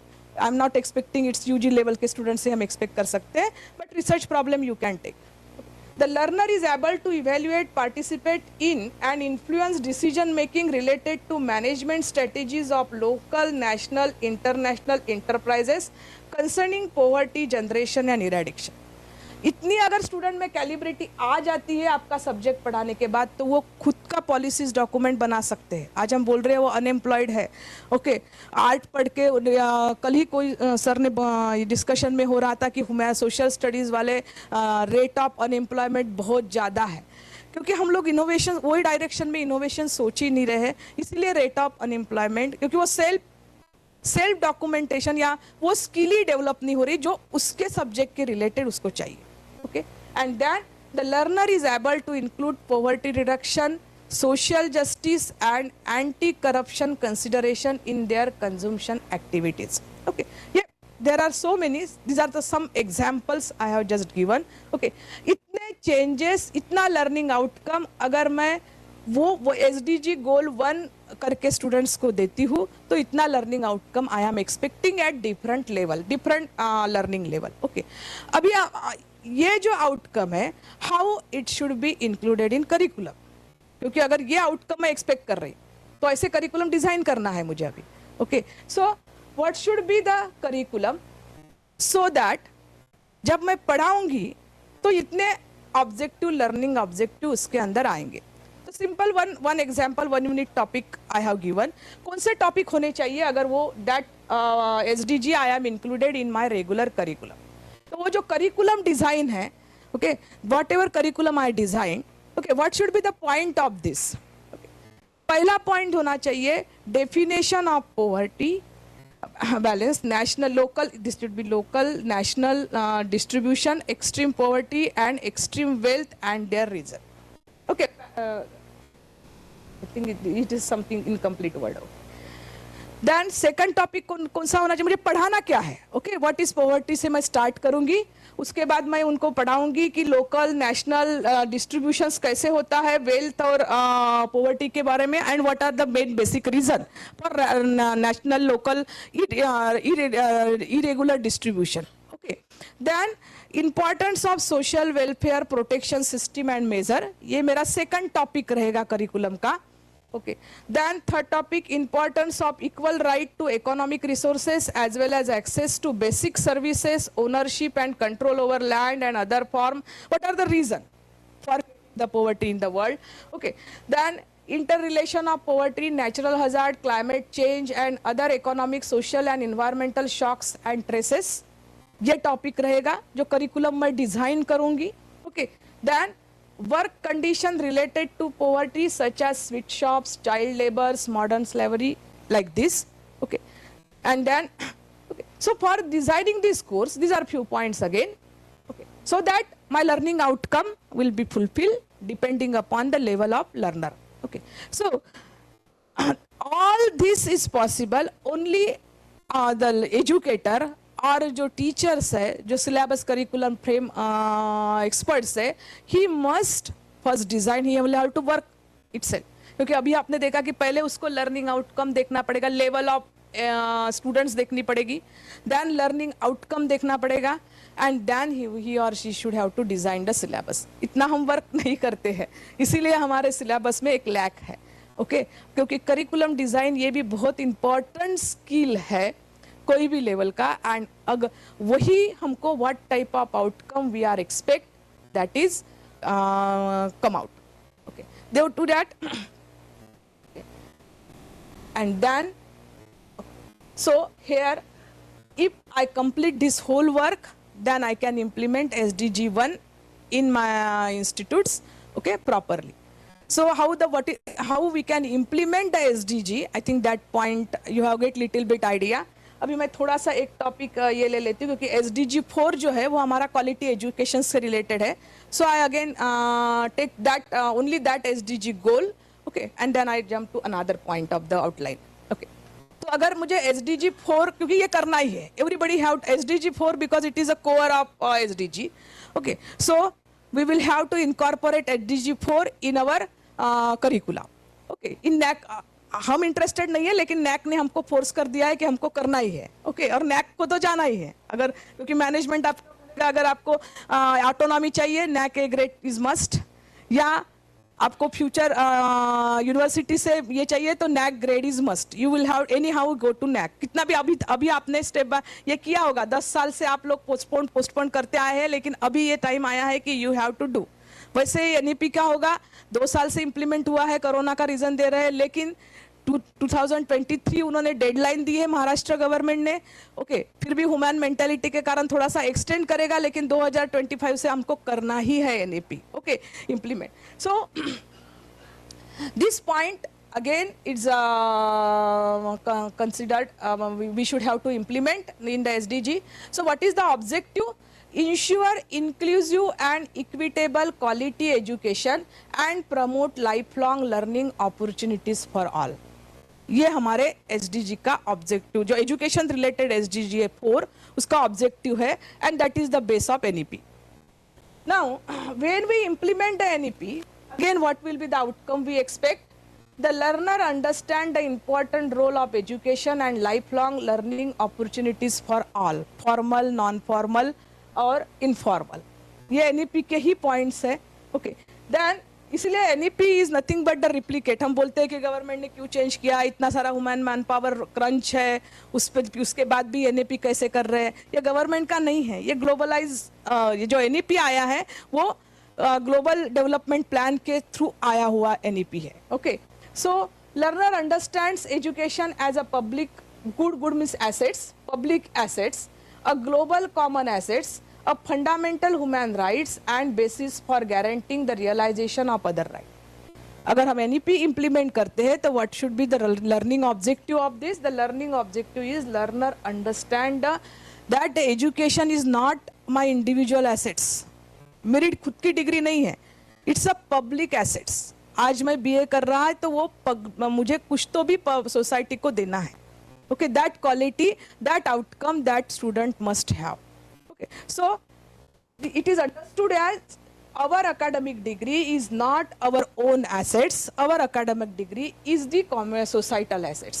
The learner knows about inequality in access to and attainment of education, okay, particularly between girls and boys and in rural areas, and about reason for lack of equitable access to quality education and lifelong learning opportunities, okay. ये जो inequality आ रही है access और attainment of education, तो what is the reason? So that वो जब 5 साल के बाद जाएगा as a responsible person, he can give the solution, okay. वो कोई भी पोस्ट पे जाए, कुछ स्टूडेंट IAS बन के जाएंगे, कुछ स्टूडेंट, तो उनको एक विजन रहेगा कि मेरा मुझे क्या करना है, okay. So due to that learner knows about inequality in access to and attainment of education. Then learner understand that education can help create a more sustainable, equitable and peaceful world. इसलिए कल एक ने बोला था कि learning is not for us, learning is to give the life to others, okay. So आज के हमारे बच्चे में नहीं है ये, कहीं तो भी that is the mistake of us. देखो अभी अग्निपथ जैसा ये हुआ, रात को डिक्लेयर हुआ, सवेरे से उन्होंने चालू किया, एकदम 12 घंटे के अंदर इतना अग्निपथ क्या है, एग्जैक्ट क्या है, उसके कॉन्सिक्वेंसेस, इतनी लर्निंग एबिलिटी कोई स्टूडेंट्स में नहीं आई है. They are misdirect because they don't know the basic, okay. तो ये गलती हमारी है. आज बिहार में हो रहा है, कल जाके महाराष्ट्र में हुआ, हम सफर हुए तो रिस्पॉन्सिबल हम है क्योंकि हमारे बच्चे वैसे बिहेव कर रहे हैं, ओके. तो ये सब हमको ही उसका इफेक्टिव इम्प्लीमेंटेशन करना पड़ेगा, ताकि कुछ परसेंट में, ये तो नहीं है कि हमने ही करना है, लेकिन कुछ परसेंट में हम ये जो मिसडायरेक्ट हो रहे हैं, प्रॉपरली अंडरस्टैंडिंग हमारे बच्चे नहीं कर रहे, उससे कुछ परसेंट में हम अवॉइड कर सकेंगे. नहीं तो वो लॉस हमारे ऊपर ही आएगा, okay.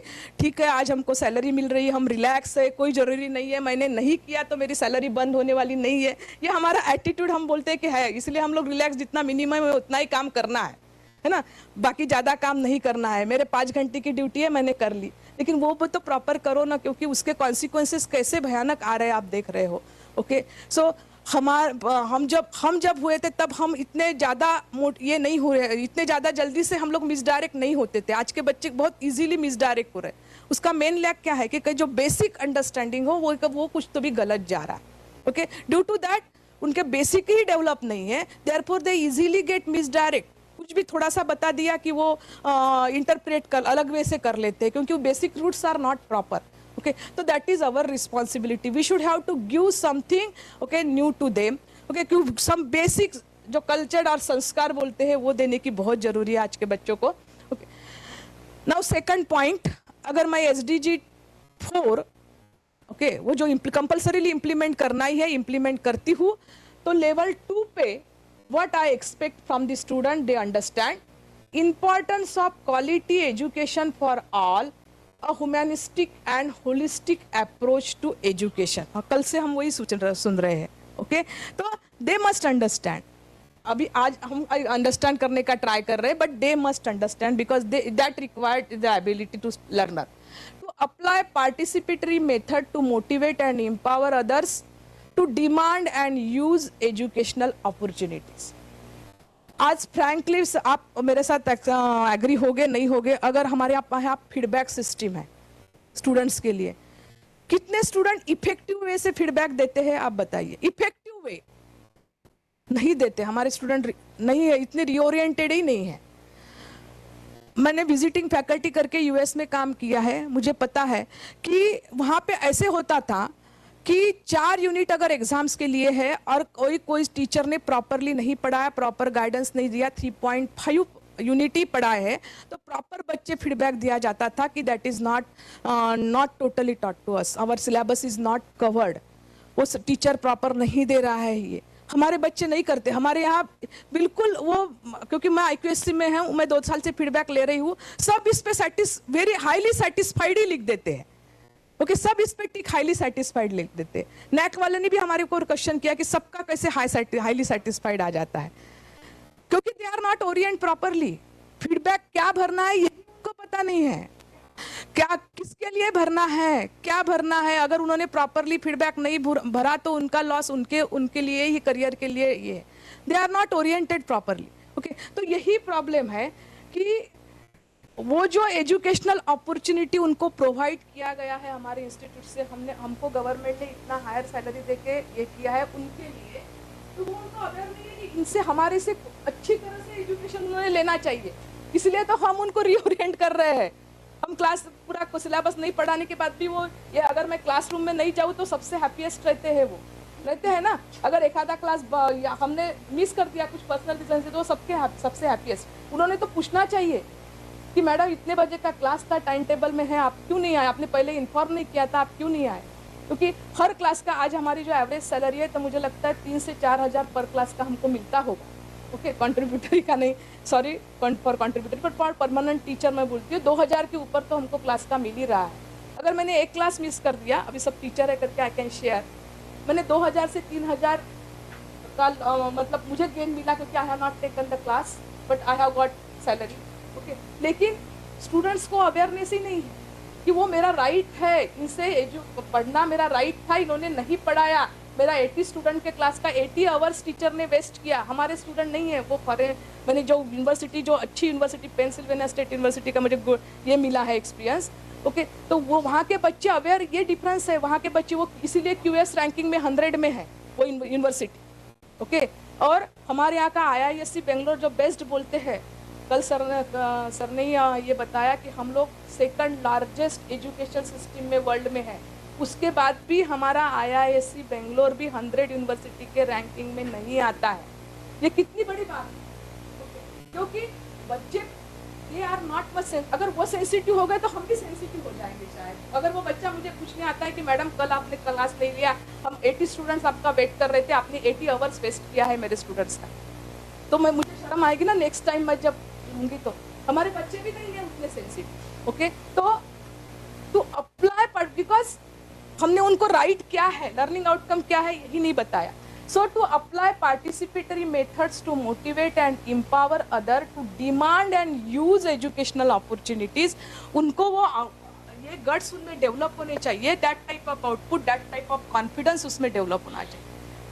So to recognize the intrinsic value of education and to analyze and identify their own learning needs in their personal development. Okay, the learner may be able to for this. अगर मैं ये outcome expect करती हूँ तो learner is able to recognize the importance of their own skill. Okay, वो अपना skill, उसको क्या पढ़ना है। अभी देखो आपके क्लास में अगर बच्चे आए तो उनको पूछो उनको क्या करना है, यही नहीं, पता ही नहीं है उनको क्या करना है, ये पता ही नहीं है। Okay so he must know कि what is importance of their own skill for improving their life and in particularly for employment and entrepreneurship. Okay, so that when I implement the SDG 4 in my education system, then I can make the students to able to understand this type of skill in the student. That is outcome, learning outcome. Okay. Then third is behavior learning objective, to contribute to facilitating and implementing quality education for all. Okay. ये जब वो SDG 4 पढ़ेगा तो that type of ability the student must have to contribute to facilitating, and this is the role of implementing quality education for all. The learner is able to promote gender equality in education. Okay, after SDG implementation of SDG 4. Okay, क्या behavior change students में क्या होना चाहिए? To publicly demand and support the development policies promoting free, equitable and quality education for all. Okay, अगर उसमें really SDG 4 goal हमारे education system में implement होता है, तो he must have that type of quality to use all opportunities for their own educations throughout life. Whatever the opportunity provided, they should implement, avail this. And the next fifth learning outcome I expect under behavior learning objective is to apply the acquired knowledge in everyday situations to promote development. Okay, he acquired the knowledge, okay, from various sources. आज इतने सारे sources available है, कितने बच्चे implement कर रहे हैं, NPTEL के कोर्सेस अच्छे अच्छे टीचर्स पढ़ा रहे हैं उस पे, वो व्हाट्सएप और इसमें इंस्टाग्राम और इसमें आप देखो मोबाइल में उसमें बिजी है. ऐसा कोई आपको स्टूडेंट नहीं दिखेगा कि एनपीटीएल का क्लास है मैडम मैं वो अटेंड कर रहा हूँ. फ्री अवेलेबल है, 1000 देना है सिर्फ अगर एग्जाम अटेंड करते हैं तो. They are not motivated due to that. Okay, so this means we are not implementing our education goal in our education system. इसका मतलब यही है कि हमारा स्टूडेंट नहीं कर रहा है, इसका मतलब एजुकेटर का फेल्यूर है. Okay, so if I implement this in my curriculum, अगर मैं स्पेशली एसडीजी के ऊपर एजुकेशन इक्वालिटी का सब्जेक्ट में डालती हूँ, ओके, ये भी सब्जेक्ट आप फ्रेम कर सकते हो, तो what should be, either add on course करो या any point. Okay, so what should be the syllabus, ये एक एक पॉइंट जो मैं अभी मैं पढ़ूंगी नहीं, लेकिन this point content of the curriculum, क्योंकि मैंने आउटकम लर्निंग आउटकम पढ़ाया है, अंडरस्टैंड किया है, and then now I design the course और curriculum. So these are the few points, okay, of my curriculum. अभी मैं ये पढ़ूंगी नहीं, लेकिन जो पॉइंट्स लर्निंग आउटकम मैंने एक्सपेक्ट किया था वो लर्निंग आउटकम के बेसिस पे दीज आर द कंटेंट. अभी आप यूनिट वाइज कोई 1 क्रेडिट का कोर्स करते हो, 2 क्रेडिट का कोर्स करते हो, 4 क्रेडिट का कोर्स करते हो, ऐसे ही यूनिट वाइज और rubric wise you divide this content. Okay, and you can use in your regular pedagogy practices. Okay, then you can design this course. Then मैं ये इसीलिए साइंस टेक्नोलॉजी, क्योंकि I belongs to science person, so I briefly take this SDG. Okay, कि this is applicable for all science and technology subjects. Okay. SDG 7, affordable and clean energy. So this type of SDG can implement in their courses for all science, STM, pure science, technology, mathematics, all this subject can take this according to the need of their students. Okay, so These are the content. मैं उसके learning outcome ये नहीं, already मैंने explain कर लिया, so learning outcome के ऊपर नहीं जाऊंगी. अगर कोई अपने कॉलेजेस में ये को SDG 7 इम्प्लीमेंट करना चाहता है तो you can energy related devices के ऊपर आप कोर्स इम्प्लीमेंट कर सकते हो आपके इंस्टीट्यूट्स में, क्योंकि अभी एड ऑन के अंदर मैंने 3-4 कोर्सेज चेक करके दिए थे लाइफ लॉन्ग लर्निंग को. ओके, तो that type of courses you can design.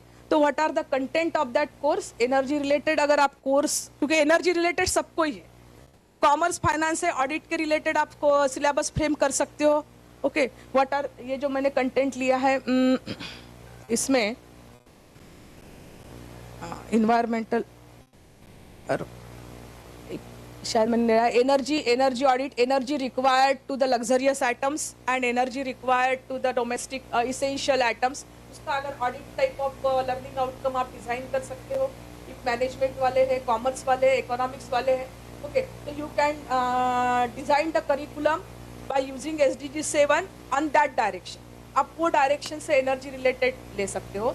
Science and बाकी जो सब्जेक्ट्स है वो तो साइंस रिलेटेड सब्जेक्ट है, वो directly different energy devices, different energy processes, alternative energy sources, इसके ऊपर के कोर्सेज डिज़ाइन कर सकते हो। एंड वो अभी इसमें चल रहा है, हाईलाइट चल रहा है ये पॉइंट्स कि most of the institutes are interested to design the energy related courses, okay, and that is come under the SDG 7। मतलब आप क्लेम कर सकते हो कि I am implementing SDG 7 in my curriculum, okay.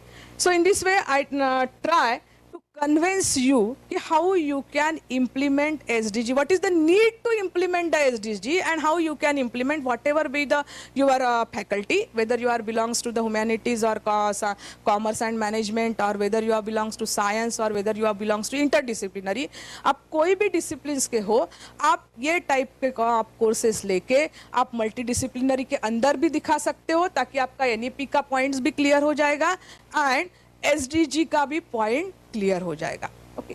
सो ये कोर्स के अंदर जो एकेडमिक एक्टिविटीज जो डिजाइन की है SDG के ऊपर, that also I have written here. So this different type of academic activities आप ले सकते हो, experiment with renewable energy technology, then reflect on and discuss own energy uses that is used for the fulfilling basic needs और luxurious lifestyle के ऊपर आप कितना energy consume करते हो, यहाँ पे आया है वो set point. Organise excursion to energy sites including ethical discussion with pros and cons of energy types and project, ये टाइप का एक्टिविटी आप ले सकती है इस कोर्स के अंदर। Conduct an energy saving campaign in one own institute और at the local level, community based projects भी आप इसके रिलेटेड ले सकते हो। Run a group project on how much energy is required to produce our daily needs, okay, and develop a inquiry based project how are energy and human wellbeing link, okay. तो humanity related लोग भी इस topic के ऊपर ले सकते हैं projects, and all type of faculties can take the projects on this. और आप रिसर्च प्रॉब्लम भी डिज़ाइन कर सकते हो, और उसके लिए अगर आपका प्रॉपर रिसर्च प्रॉब्लम डिज़ाइन हुआ तो आपको फंडिंग भी मिल सकती है SDG के रिलेटेड टॉपिक्स पे। So now what type of pedagogical approach we should have to apply while implementing SDG, okay. आपकी ये जो है पेडागोजिकल कैसे चेंज होगा SDG के इम्प्लीमेंटेशन के साथ, ओके। ये लर्नर सेंट्रल अप्रोच है। In learner central approach the role of educator to one being a facilitator in place of teacher, okay. आपका आउटकम चेंज होता है जो NEP में एक्सपेक्ट किया है। अगर आप SDG के रिलेटेड टॉपिक लेते हो तो आपकी जो regular teaching learning, okay, that is getting change. आपको जो ये है आपका लर्नर सेंटर्ड अप्रोच आएगा। ये मेन इसमें NEP का ही पॉइंट है कि teacher is not a teacher, he is a mentor और facilitator, okay, or guide or supervisor like this. Then action oriented learning, आपका मोस्टली जब आप SDG इम्प्लीमेंट कर रहे हो और NEP इम्प्लीमेंट कर रहे हो तो एक्शन ओरिएंटेड आपका आउटकम रहेगा, okay. So the role of educator is to create a learning environment that prompts learner experiences and reflexive thoughts process. हमारा रोल ये है इस केस में कि हमको लर्निंग इन्वायरमेंट डेवलप करना है, ओके, जो हम क्लासरूम में अभी पढ़ाते थे, okay, that is not required. जैसे मैंने नो पॉवर्टी का पॉइंट बताया, तो इन नो पॉवर्टी में क्लासरूम में मैंने अब उनको बता दिया, उन्होंने मक किया, आंसर लिखा, सो कैसे चाहिए action oriented learning, okay. Whatever activity you are design on the basis of this course that should be a action oriented learning. So आपका ये है कि लर्निंग इन्वायरमेंट क्रिएट करना, that is the role of educators, okay.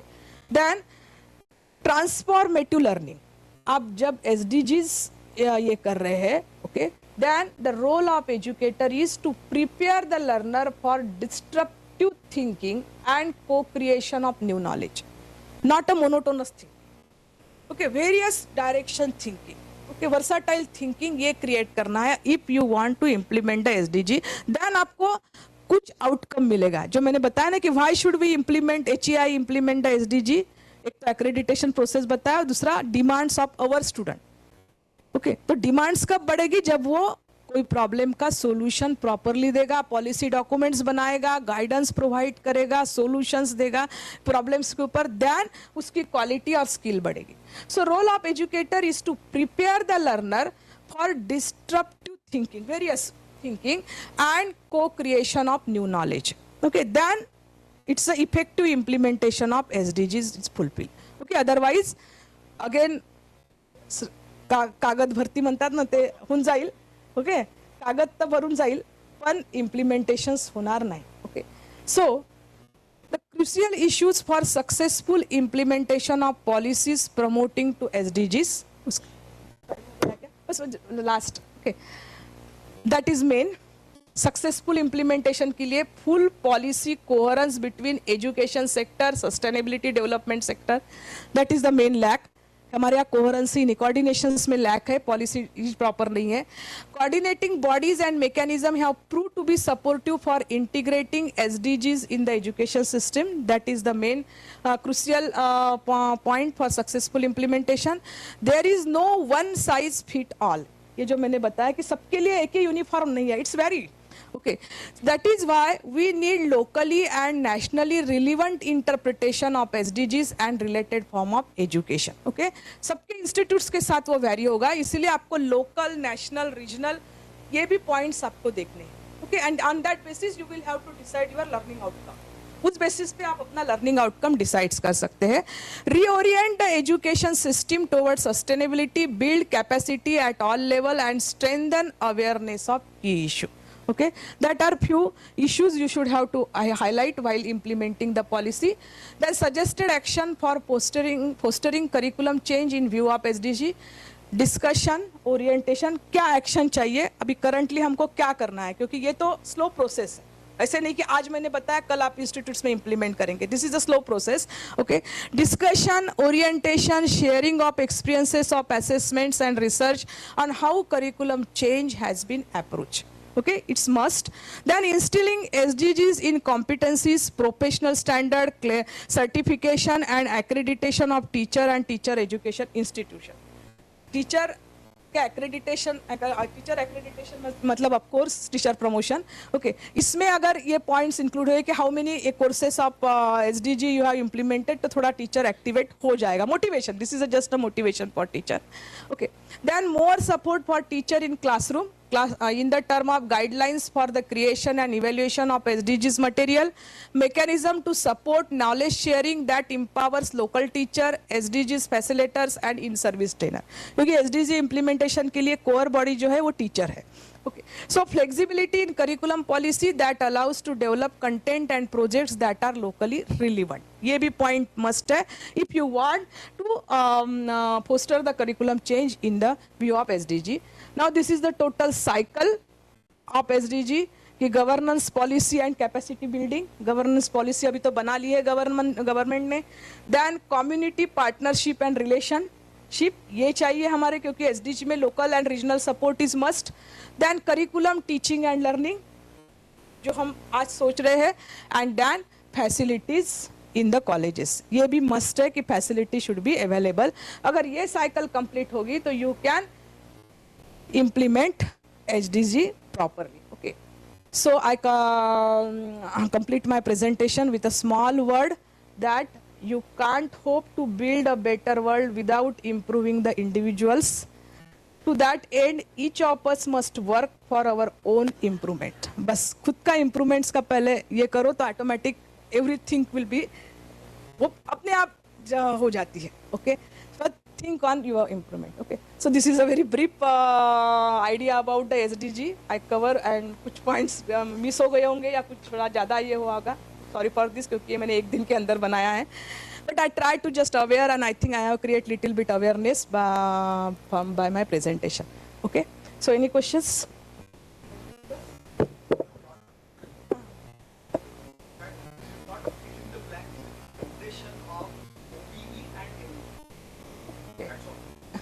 Okay.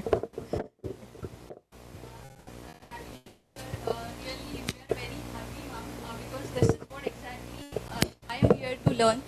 We can say this is actually a active learning because each and every slide is showing how to implement the things. And this is again a visionary thing I can say, because we have received approval for add-on courses, and the reformations comes in 1st June in NAG, where they ask for academic bank of credit, and the add-on courses are showing the credits. So I discussed with you yesterday about academic bank of credit, and you are the one who clarified me about it, that the autonomous institute can go for the academic bank of credit. But again, because of this add-on courses, can we show the credits that students are getting through add-on courses in that 500 word data in NAC? Yeah, because there are elective, not elective courses. ये जो elective या non-optional courses जो दिए हैं, they are without credit courses. You can additionally you can use or implemented in your institute, but these are non-credit courses. तो आप A grade, B grade, C grade certificates पे दिखा सकती हो, because these are non-credit नहीं दे रहे हैं, सिर्फ grading कर रहे हैं. तो वहाँ पे ऑप्शन है ना, आप either elective optional courses दे सकते हैं या non-elective non-optional courses. तो non-elective non-optional courses को आप सिर्फ simple grading दे दीजिए, आपके credit में नहीं आएगा.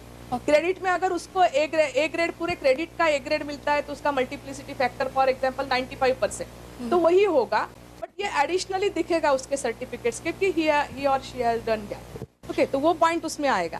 लेकिन एबीसी आप जब तक आप खुद ऑटोनॉमस नहीं होते, क्योंकि आप एफिलेटेड है तो सिर्फ यूनिवर्सिटी को राइट है कि, क्योंकि एग्जामिनेशन बॉडी यूनिवर्सिटी है ना आपकी, तो यूनिवर्सिटी एबीसी के लिए रजिस्ट्रेशन करेगी. आपको वो विंडो ही नहीं मिलेगी आप ABC का registration. So we have to go through university. Yeah, you have to go through university.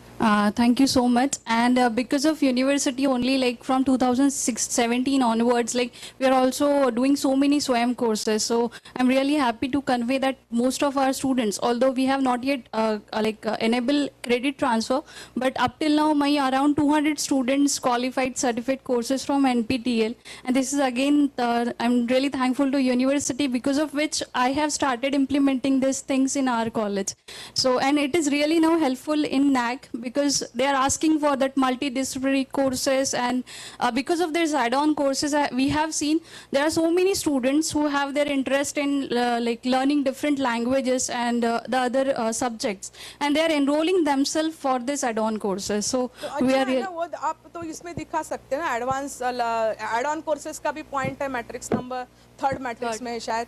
और remedial coaching, remedial classes slow learners and advance learner के लिए, तो आप एडवांस लर्नर का दिखा सकते हैं ना, you are motivating the student to do the add on courses. तो आपको नेक के लिए तो आपको पॉइंट ही इफेक्टिव होगा, वो पॉइंट्स मिलेंगे आपको उसके लिए. यानी यूनिवर्सिटी का नहीं कर रहे, लेकिन फिर भी नेक में आपको पॉइंट्स मिलेंगे अगर आप प्रॉपरली सर्टिफिकेट्स दिखाते हो और आपने उनको मोटिवेट कैसे किया, वो प्रॉपर डॉक्यूमेंटेशन आपके पास है कि आपने स्टूडेंट्स को मोटिवेट किया, and then student avail that courses, and इतने सारे स्टूडेंट ने किए हैं, तो आपका पॉजिटिव पॉइंट है इसमें. Thank you so much, ma'am. Thank you. So thank you.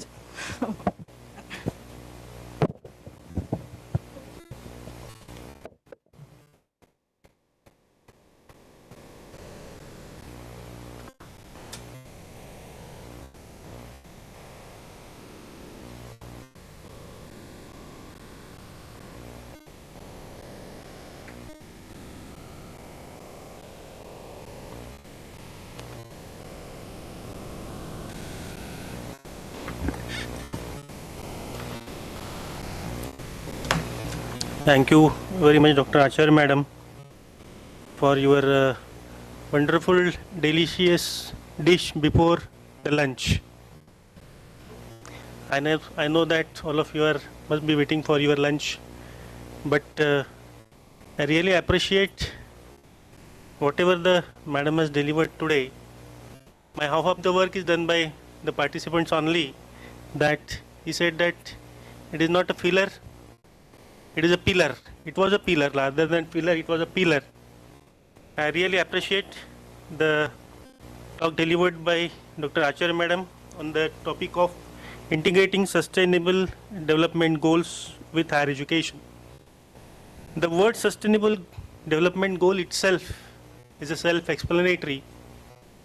It defines you the various goals first.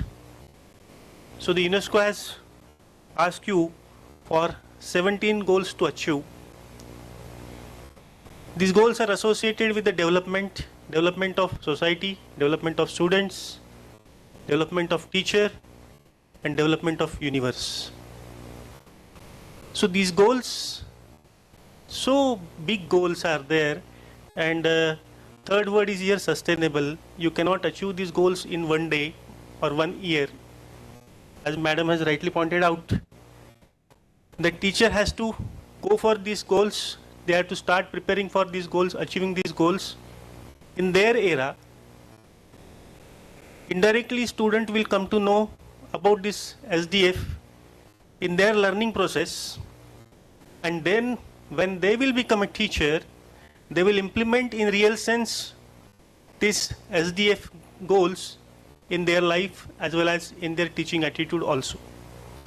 So she has rightly pointed out and given us the deliberation on the 5 important parts which are associated with this SDF.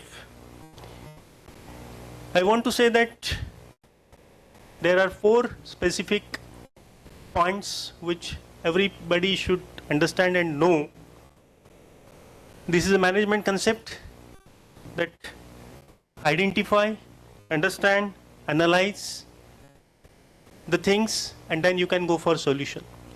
Unless and you identify the things, know the things, unless and until you understand the things, you properly analyze the particular things, you cannot find out the solution. This is the basic of research also. So nobody can say that the language or whatever it may be what you are going for, it is not associated with the research, because in every field these 4 points are fit perfectly. But the basic is that whatever it may be associated with the students or it may be associated with the teachers also, nobody is ready to identify the problems. Nobody is ready to understand the problems. Everybody wants solution only. The solution is not coming to you directly, but unless and until you are following this particular step-by-step process, you cannot achieve your goals. So in order to achieve these particular goals, madam has explained nicely by considering these 3 examples of goal number 1, goal number 4, and goal number 7. She has rightly pointed out how to design the different objectives for these goals, what should be your learning outcomes for these particular goals, and how to incorporate these particular points as a part of your curriculum development. As far as my knowledge is considered, there are different systems for curriculum development. One of the systems is known as DACM system, which is a day-to-day 180-day process in which a day-to-day activity is prescribed for development of this particular curriculum.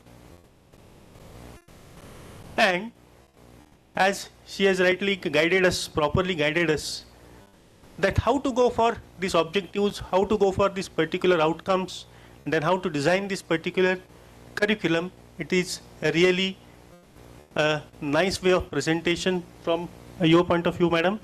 And I'm really thankful to you for delivering such a good piece of a lecture with a span of short notice to you, as you have already said.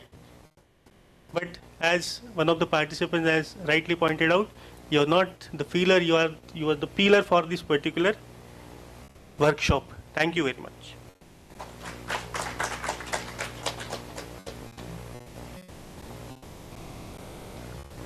Thank you so much, Acharya Madam. Thank you so much, Puranik Sir, for chairing the session. Now I request Dr. Prashant Puranik Sir to felicitate Dr. Smita Acharya Madam with a memento, Gram Gita and a certificate.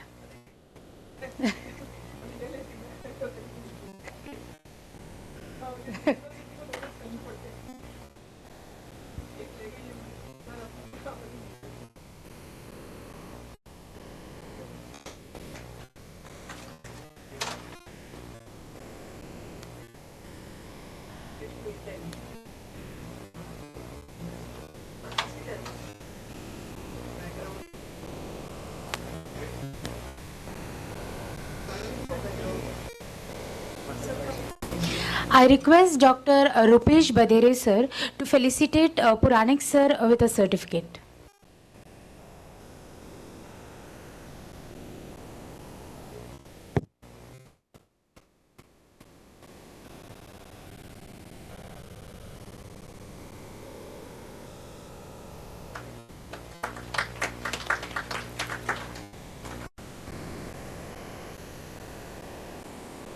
Thank you so much, sir, for chairing this session.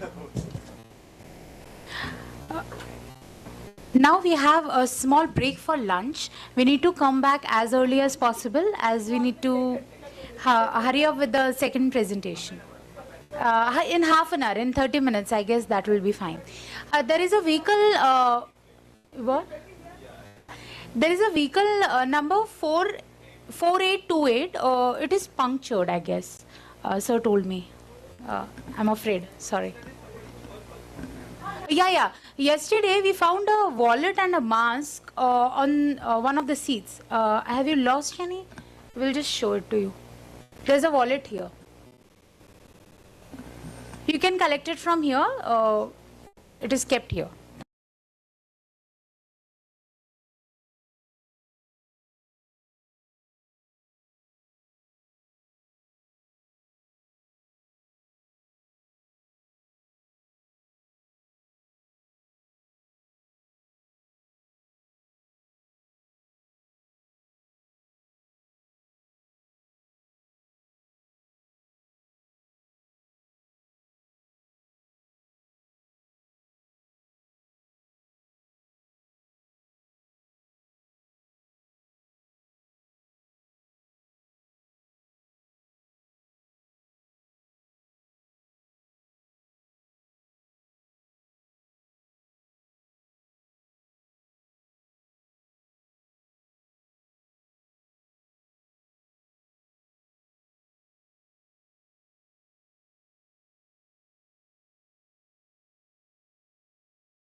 Participants to please fill up the feedback forms before valedictory function.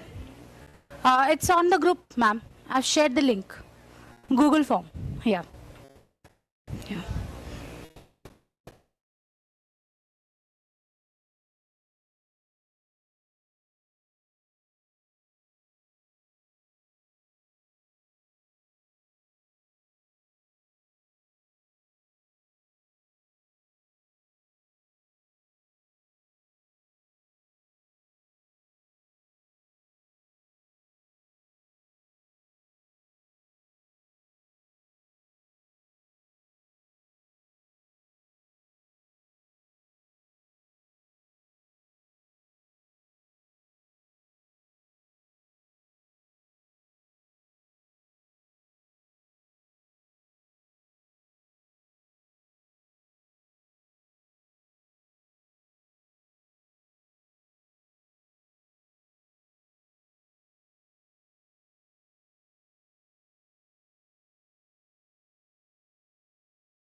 Hello.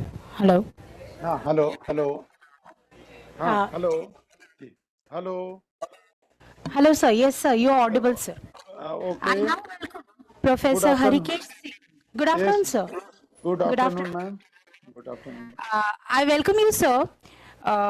Professor Harikesh Singh, sir, is a former Vice Chancellor of Jayaprakash University, Bihar. It is a sheer privilege to have a commendable persona joining us virtually today. He will be addressing us on how to overcome manpower crunch with innovative pedagogy. Thank you for joining us, sir. To chair this session, again, I would like to request Dr. Prashant Puranik, sir, Department of Pharmaceutical Sciences and Chairperson of Board of Studies Pharmaceutical Sciences.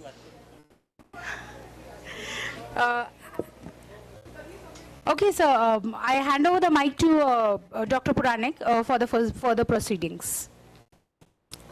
Welcome, Professor Harikesh Singh, sir, to this today's. Good afternoon, Professor Puranik, sir. Good afternoon, sir. Good afternoon, and welcome to this 2 days national workshop on quality enhancement initiative through innovative pedagogical and research practices in higher education institutes and universities, organized by this Rashtrasant Tukadoji Maharaj, Nagpur University, and NAC Bangalore, and IQC cell of RTMNU. Sir, it gives me immense pleasure to introduce you Professor Harikesh Singh, who was a former Vice Chancellor of Jayaprakash University, Bihar, and sir is here to deliver his plenary talk on how to overcome manpower crunch with innovative pedagogy. Professor Singh, a JM, born in 1952 at Ghazipur, Uttar Pradesh. Professor Singh has completed his PhD in education from Banaras Hindu University.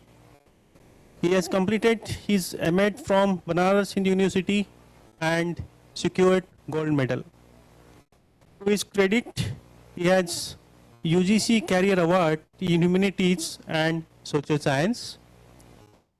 At B.Ed and M.Ed level, sir received UGC Merit Scholarship, and at secondary level, he was holder of UP Merit Scholarship. He has total teaching experience of about 41 years. Sir, hats off to you. Out of which 24 years as a professor in education at Banaras Hindu University. Sir also worked as a faculty at BHU and in Awadh University. Sir hold various positions as Head and Dean, Faculty of Education, Banaras Hindu University. He was President, Banaras Hindu University Teachers Association, Vice Chairman Banaras Hindu University School Boards, and Head Department of Foundation and Education, NIEPA. Under his supervision, 20 students been awarded PhD. He visited various countries like Malta, Italy, and England, and he is also associated with UGC, NAC, ICSSR, RCA, ICHR, NCT, and NCERT. Sir, welcome to this platform again. Now I request Professor Rikesh Singh to express his views on how to overcome manpower crunch with innovative pedagogy. Sir, dice is yours. Thank you, sir. Thank you, Professor Puranik sir, the chairperson of this session. Once again, I would like to acknowledge the gesture showed by RTMU and the NAC and the organizers of this very two-day workshop related to this theme. I appreciate that the theme is relevant, and I could not join as per my scheduled session, so I apologize for that. And now I come directly to the topic. In this very session, I am going just to share some of my views with all the participants, esteemed participants, and with the dignitaries who are joining this session.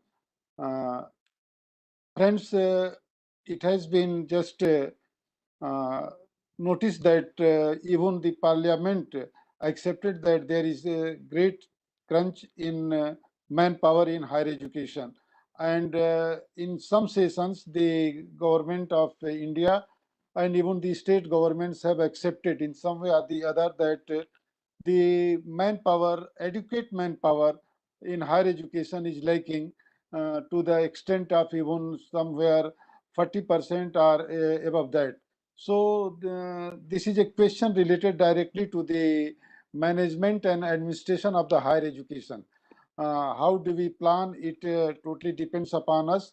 And though for the last few years, every university, whether it is a private university or a central university or a state university, every university has been advised to complete the task of filling up the posts and positions, and just to meet the required need of advocate teaching manpower in institutions of higher education, and especially in universities. And when we say higher education institutions, we are certainly very much acquainted with the task that we are supposed to undertake.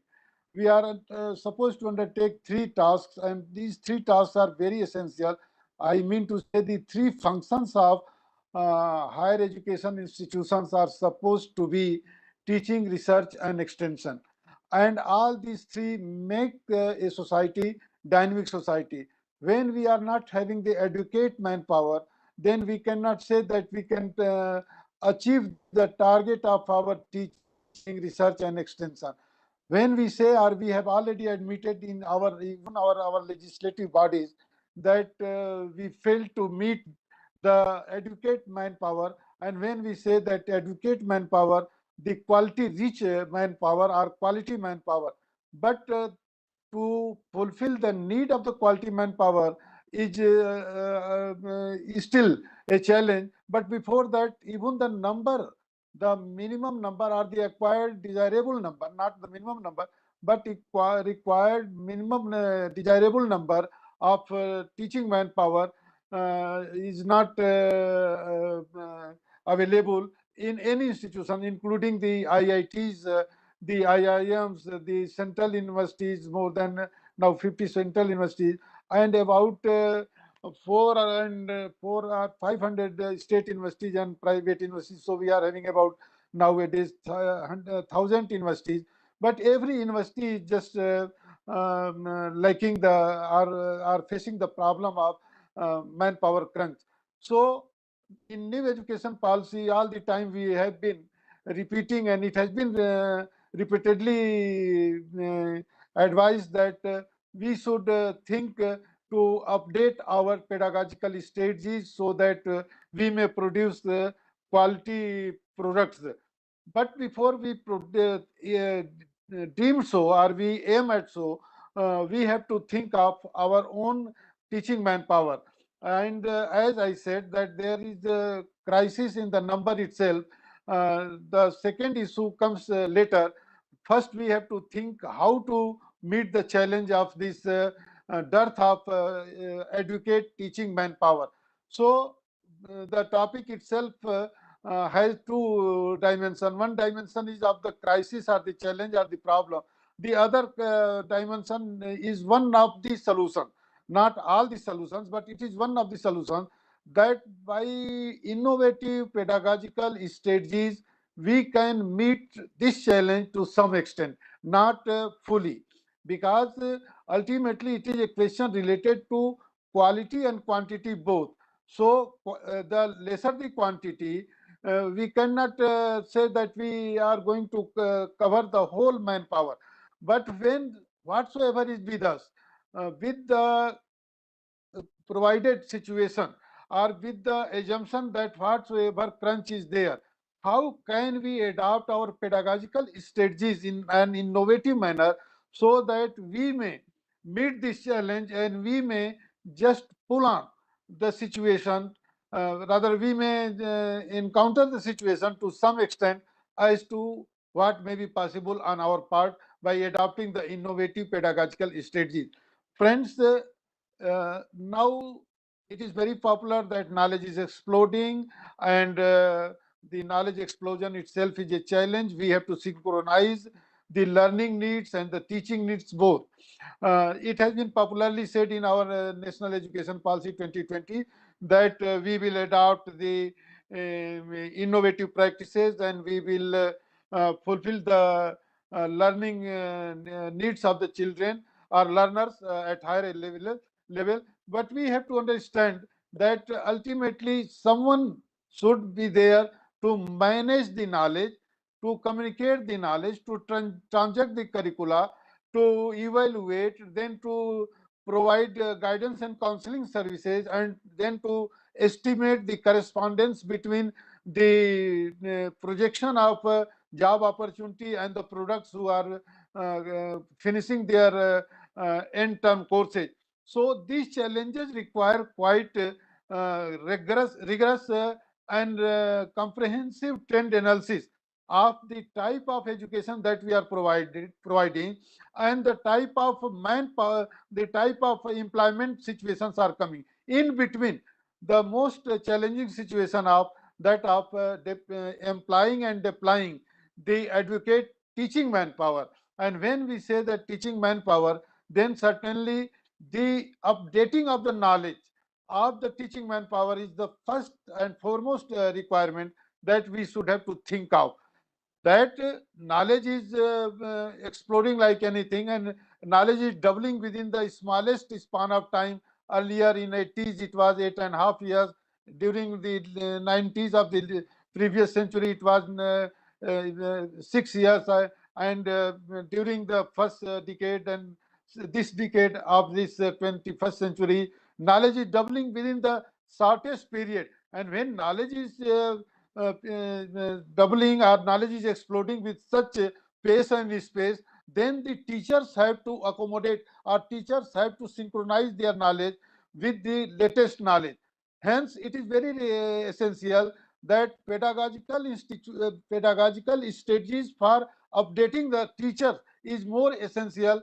And then we have to understand the latest fora, online or offline, and then the other modules and the models of teaching and modules and packages or pills that are required, very essential to be communicated within the shortest period, because we cannot wait. When we have adopted semester system and we are now planning for going to trimester system, and then we are thinking, and we have already adopted from school level to the university level continuous and comprehensive evaluation, CCE.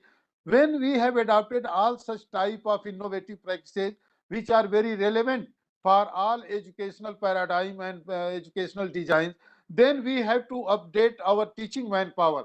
And when we say updating of the teaching manpower, certainly we should think of refreshing and orienting recurrently. There is a popular term nowadays for lifelong learning and all that, that we say recurrent learning, recurrent learning on the part of the teachers, and we have to update or refresh them from time to time in regard to understanding the quanta of knowledge, the quanta of relevant knowledge, content analysis, and then pedagogical adoption of the adoption and adaptation of the pedagogical strategies. Because now one stereotyped teaching cannot fulfill the need of the learner. Similarly, we cannot complete the courses. Similarly, we cannot evaluate objectively. So there are challenges of summative and formative evaluation. Then there is challenge of completing the courses in time, and then there is the challenge of content analyzing the curricula to make it relevant to the need of educational need of the learner.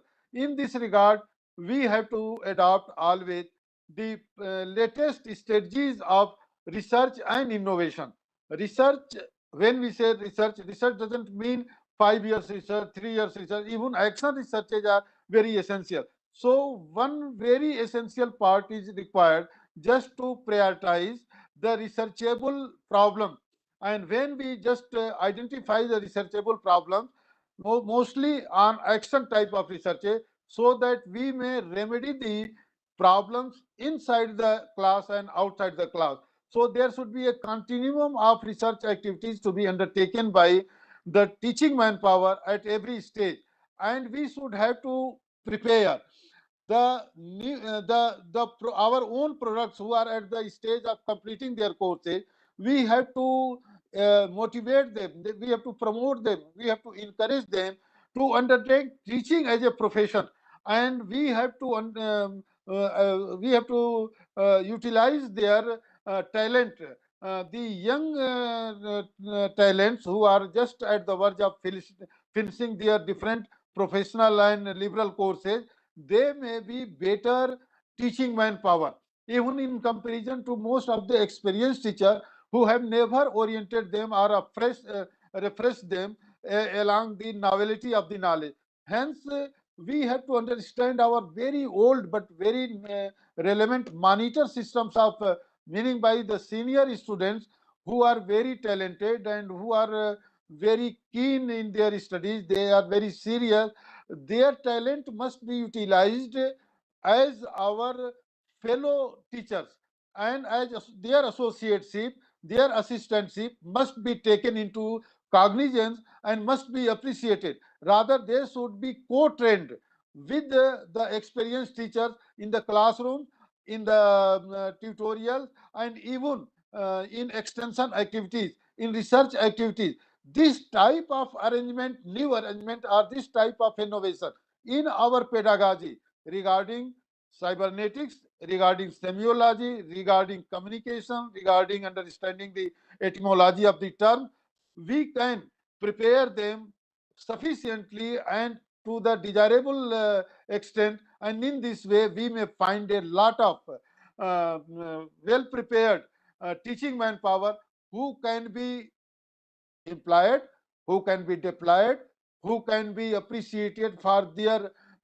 dedication, and for that sake, we can give opportunity to such talented youth who are very much having the aptitude and attitude of teaching, and they are ready to contribute to the sector of knowledge.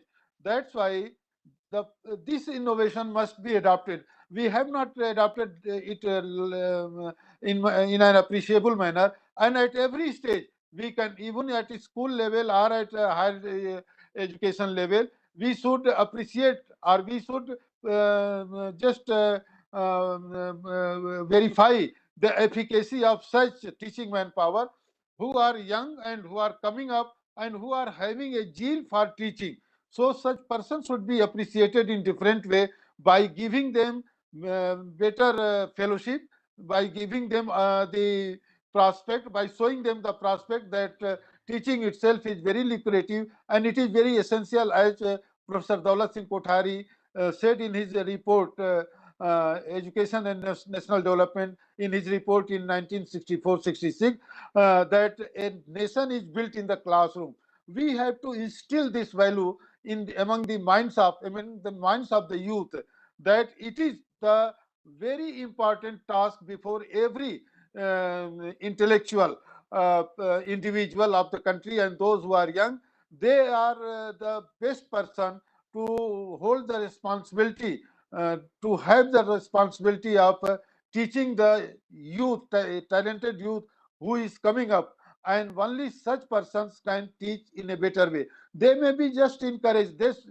Their pedagogical skills must be sharpened by giving them opportunity to understand the different components of teaching behavior, and then analyzing the efficacy of different components of teaching behavior, then integrating the teaching behavior, teaching skills, and then again just evolving teaching models. They can evolve new teaching models. They can innovate and practice new teaching models. And in this way, by analyzing their capability, we can just make the most experienced teachers also acquainted with the newer developments in pedagogy. When we say pedagogy doesn't mean only classroom teaching. It has pedagogy is the science of teaching, and when we say science of teaching, we have to understand the technological and scientific developments in every arena of communication, and that's why the whole communication science must be synchronized, must be devised in such a manner so that it should suit the needs of the learner. And it may be the class of technology, it may be class of medicine, it may be class of agriculture, law, or fine arts, or performing arts, or social sciences, or sciences. Everywhere we have to employ the youth wing who are just within the classroom. In this way, we can even utilize our resources, our financial resources, to motivate the youth to come up and meet the challenge of the teaching manpower, which is still having a crunch, and this crunch must be met in other way also. We have to just take the help of the very senior teachers who are superannuated and living in the society.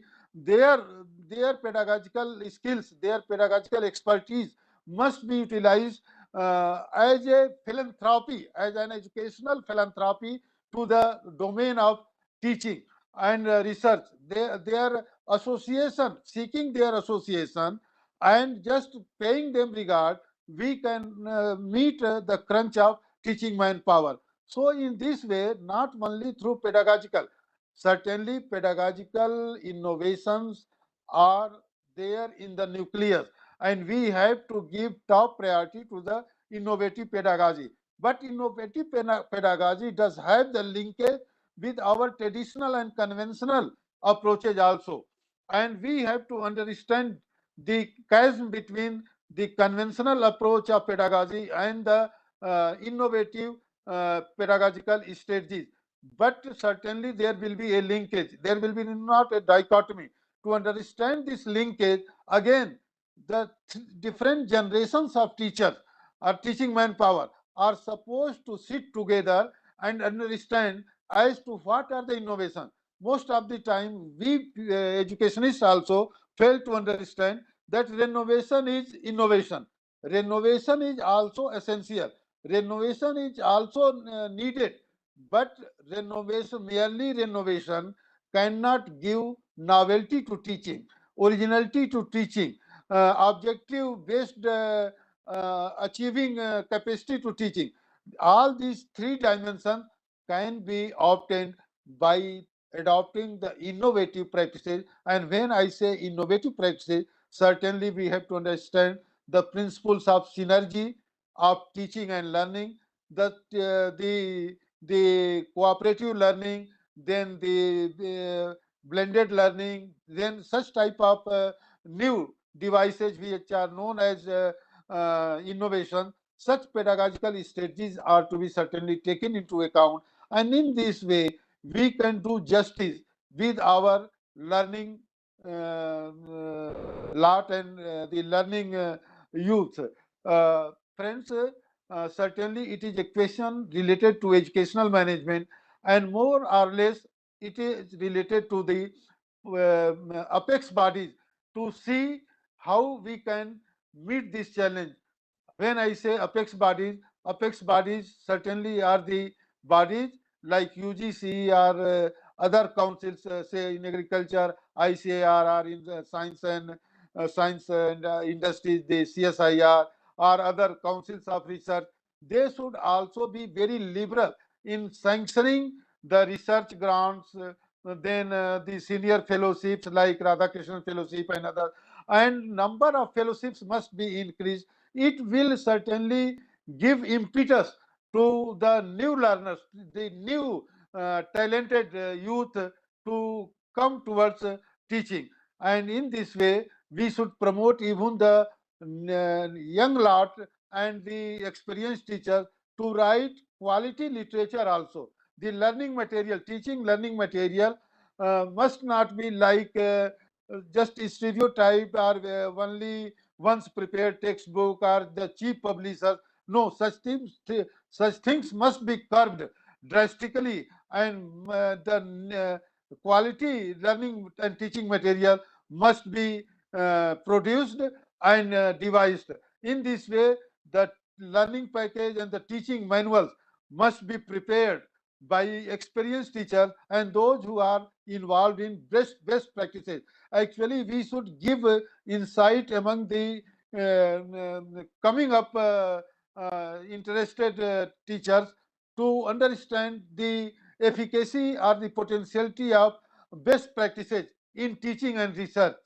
So those who are best teachers, those who are involved in best researches, and those who are writing very good teaching learning material, such people must be encouraged to orient, and such people should undertake projects wherein they can retrain the new talented youth who are very much having a zeal or curiosity for teaching.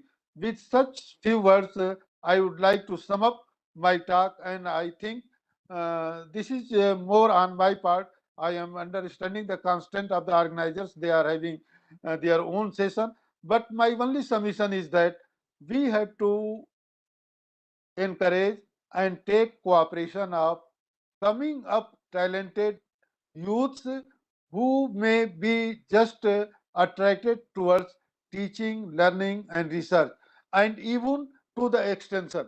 Now we should have to shift our thrust from mere textual teaching to the field knowledge, and in this way we can do justice in the light of the recommendation of national education policy and regarding the National Research Foundation, where it has been reiterated that now our researches, new researches must be India centric and context specific. So we have to imbue vision among the talented individuals that the nation building, the task of nation building is certainly vesting with quality education, and quality education is certainly possible only by the dedication of intellectually sound youth.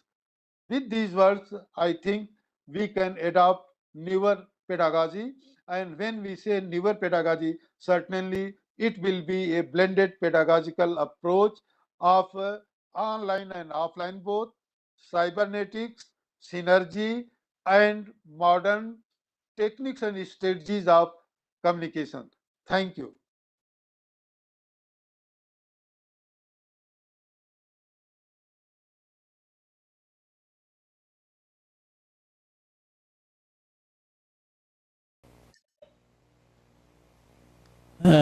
Now the session is open for question answer.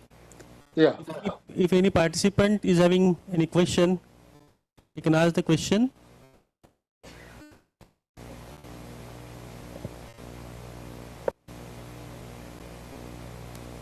Hello, sir. Yeah. Sir, your presentation is nice, but I have one question. Certainly, That you should. am I audible to you, sir? Yes, yes. Sir, in manpower crunch, okay, what happened? The NIRF or NAC have given particular percentage. 1:15 or 1:10. Then NIRF given the full marks on the ranking. If it is less than that, and they have considered the permanent faculty. Okay.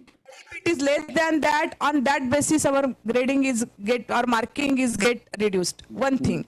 Second thing is that if we have not that proportion of faculties, then our outcome, total outcome in the basis of research publication, Certainly, it will be affected. research project contribution, research publication contribution, that is all certainly get affected. So how you explain that point? How we cope up that gap with this manpower crunch? Actually, this is the matter related to the policymakers. And as I suggested in the end of my lecture, that at one hand they have prescribed the ratio, the teacher people ratio, then number of publication and all that, and they are hesitant to sanction the positions in universities and colleges. So that's why I just submitted that both things are contradictory. At the normative prescriptions in NIRF or elsewhere also, they have suggested something, but they are curtailing everywhere. So it is a matter related to the policymakers. When this issue was this topic was allotted to me, I was all along thinking about the problem that we have raised, and that's why I have submitted that they should be very liberal in regard to the management of crunch also, and in that way they should give freedom to the institutions to see how they manage their teaching. Otherwise it is the state sponsored requirement, and NIRF they are having their own criteria. The criteria must be certainly lower down, and there is otherwise there is no way out.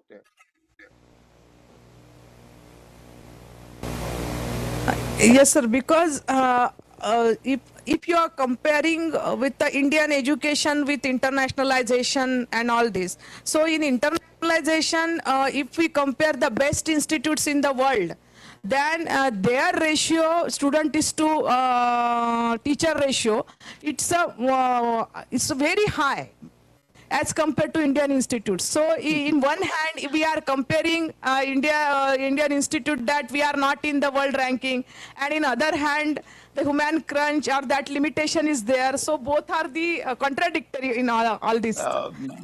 Madam, I agree with you, and I am one of them that I don't appreciate the international norms which have been just adopted by us. We should think about our own best institutions. I again reiterate that within the country we should understand and evolve our own norms. And as NAC has devised 7 criteria or anything, but all the time we should not bother for international standard norms. There are so many lacunae, and that can be diagnosed, but all the time some persons who have just visited some higher institutions abroad, just they come and they prescribe, and that's why academia has been neglected just to opine also how to develop the norms, how to decide the criteria, how to understand the clientele, the ratio between the learning clientele and teaching manpower. These things must be taken in our situation, and that's why as I say, within the country we should understand what best we have done or what best we can do. Within that, we should evolve norms, and then we should understand the possibility or the feasibility of up leveling the norms in tune with the international. But first, when we are saying that it is national, then we are not trying to understand our national feasibility of different resources, whether teaching resource or classroom size or publication also or extension activities. And it is not that many foreign institutions are very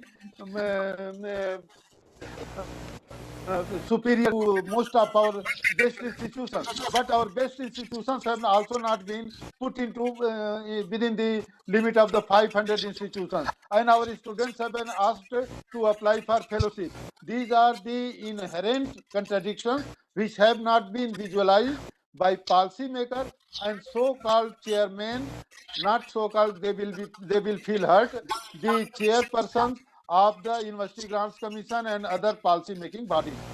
That's why I do agree with you that there are contradictions, and these contradictions are not remediable. These conditions are only remediable when we think of evolving our own norms and then evaluating or assessing and accrediting our institutions along the parameters that we have ascertained for our better and better achievement and reformation. Okay, sir. Thank you, sir. Thank you very much. Thank you, ma'am. Any person? Any other esteemed participants with the permission of the chairperson? Yes. Any participants wants to ask any question?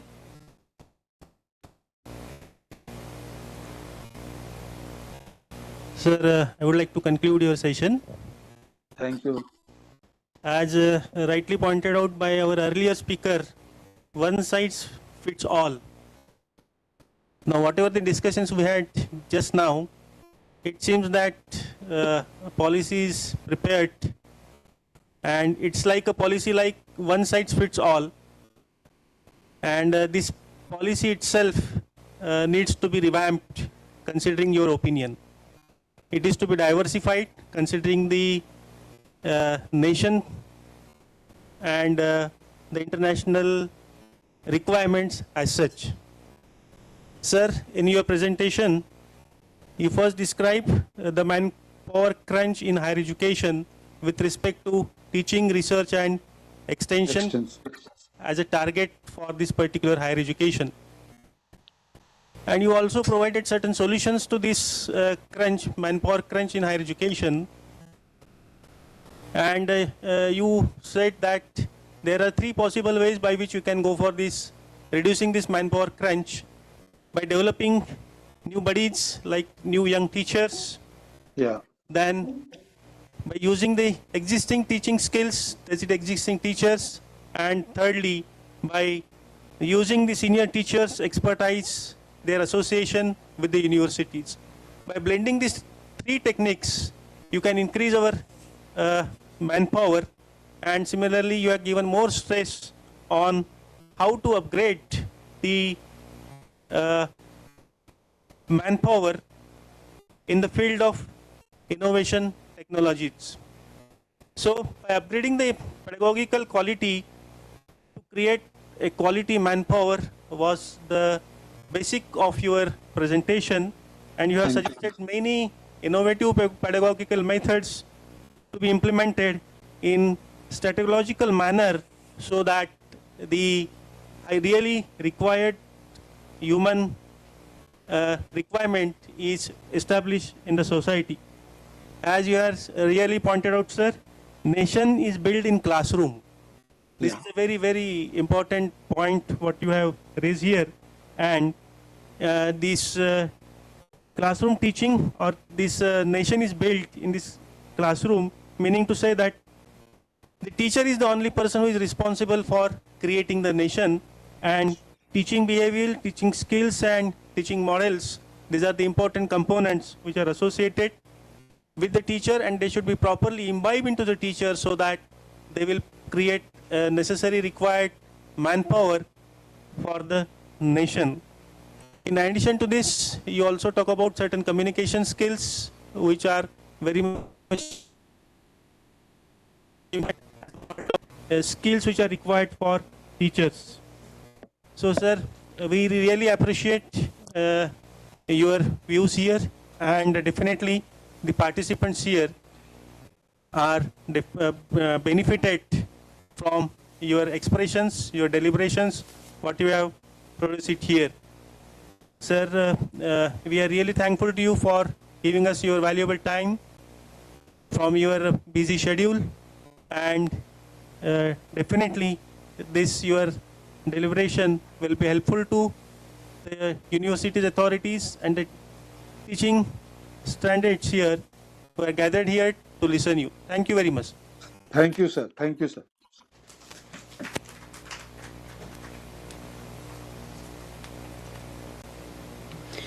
Thank you so much, sir, for joining us virtually. We extend our warm greetings, and we thank you from the depths of our heart. And as a token of appreciation and warmth, we are displaying the felicitation certificate to you, sir. Please accept it.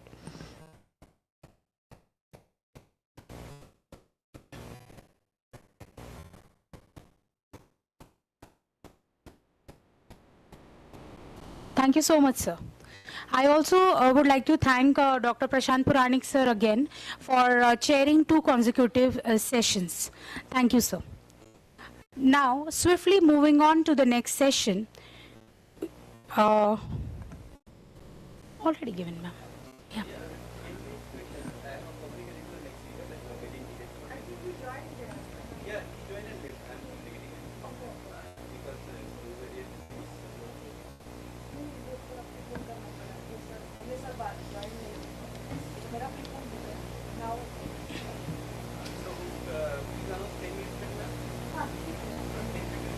Okay.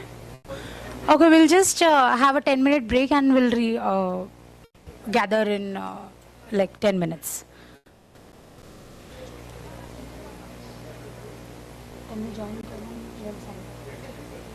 Delay.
Hello, sir. Good afternoon, sir. I welcome Dr. Somin Chattopadhyay, sir. Sir, am I audible to you? Yeah. Okay. Yeah, I can hear you. Okay. Sir, I welcome you on behalf of Rashtrasant Tukadoji Maharaj, Nagpur University. Dr. Somin Chattopadhyay is a professor of Zakir Hussain Center for Educational Studies, School of Social Sciences, Jawaharlal Nehru University, New Delhi. We welcome you, sir.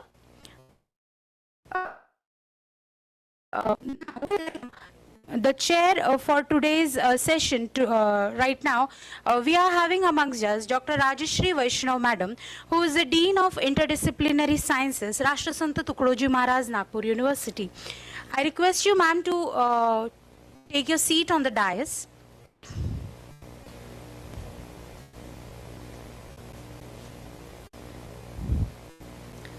I may now request Dr. Smita Acharya Madam to welcome Madam with a sapling.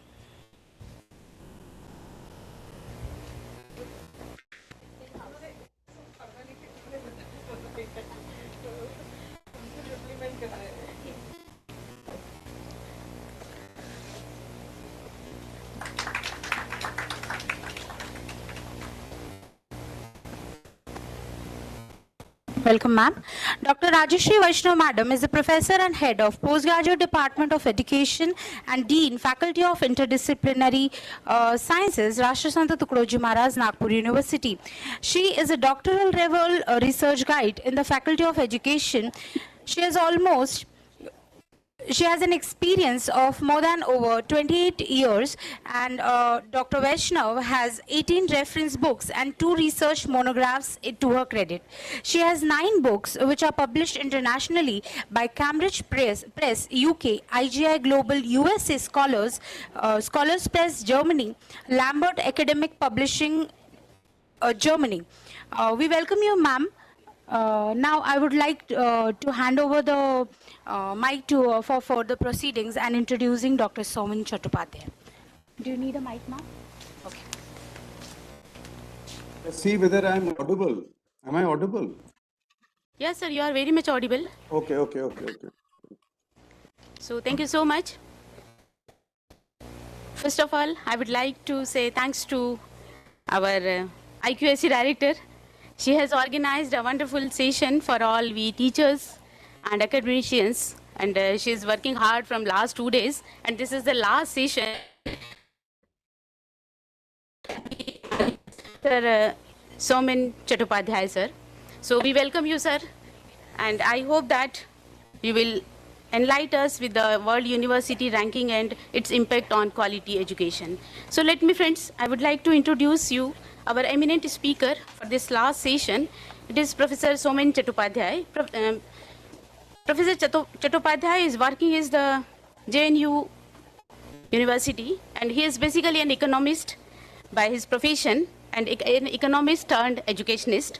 Sir has done his PhD in economics, awarded in the year 2002 itself. He has also did his MPhil in economics, and his area of specialization is economics of education with focus on education policy. So this is a very rare combination where an educationist talks about the education policy and its impact on education. Sir has experience of around more than 20 years, and he was working with the JNU since 2010, and previously he was working as an economist in the National Institute of Public Finances. Sir is also having certain awards, or we can say honors. He was working has experience of working as a president and vice president in the prestigious Comparative Education Society of India. He has a lot of international collaborations. He worked with the Norway and some of the renowned economic organization. Similarly, Sir has an impact with the Global Development Network from 2015 onwards. He has authored 3 books and several journals and articles to his credit. His books are mostly referred and having the high quality impact on the readers. The very important aspect is that he has a lot of citation to his credit with his research papers, and I hope that sir will enlighten us a very important issue, that is how the world university ranking is going on and how our Indian universities are performing before this ranking status. So we welcome you, sir, and hope that your session will enlighten us and give us a new guidelines to promote our universities in a better platform. Thank you. Welcome you, sir. Thank you, thank you, thank you. Thank you, Dr. Acharya, for your kind introduction. And I must express my gratitude to the organizer for giving me an opportunity to be here today. And what has happened in the last 2 years because of online presentation, opportunities to meet you all across the country has gone up. But at the same time, we're missing the opportunity to interact with you in a face-to-face manner.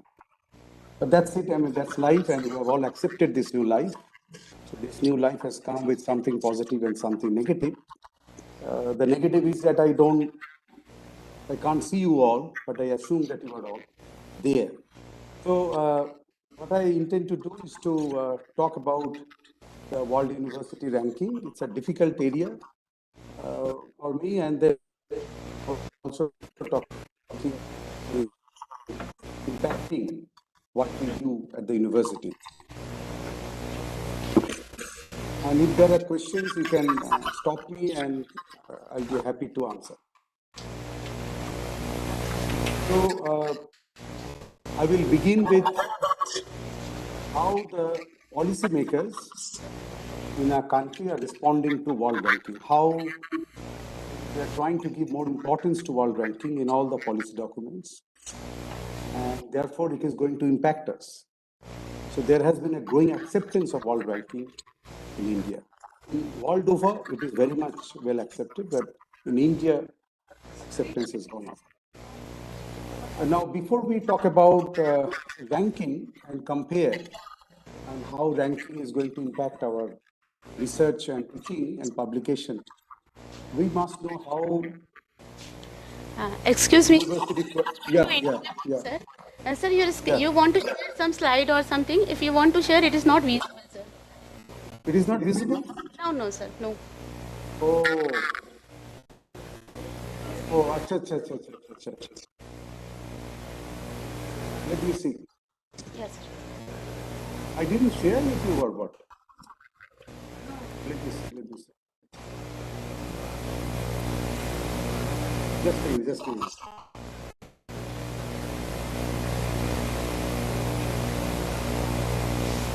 No.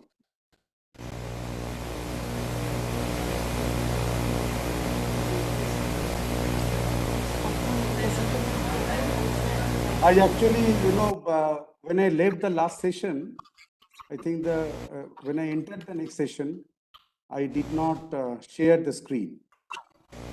That may be the reason. I'll do it again.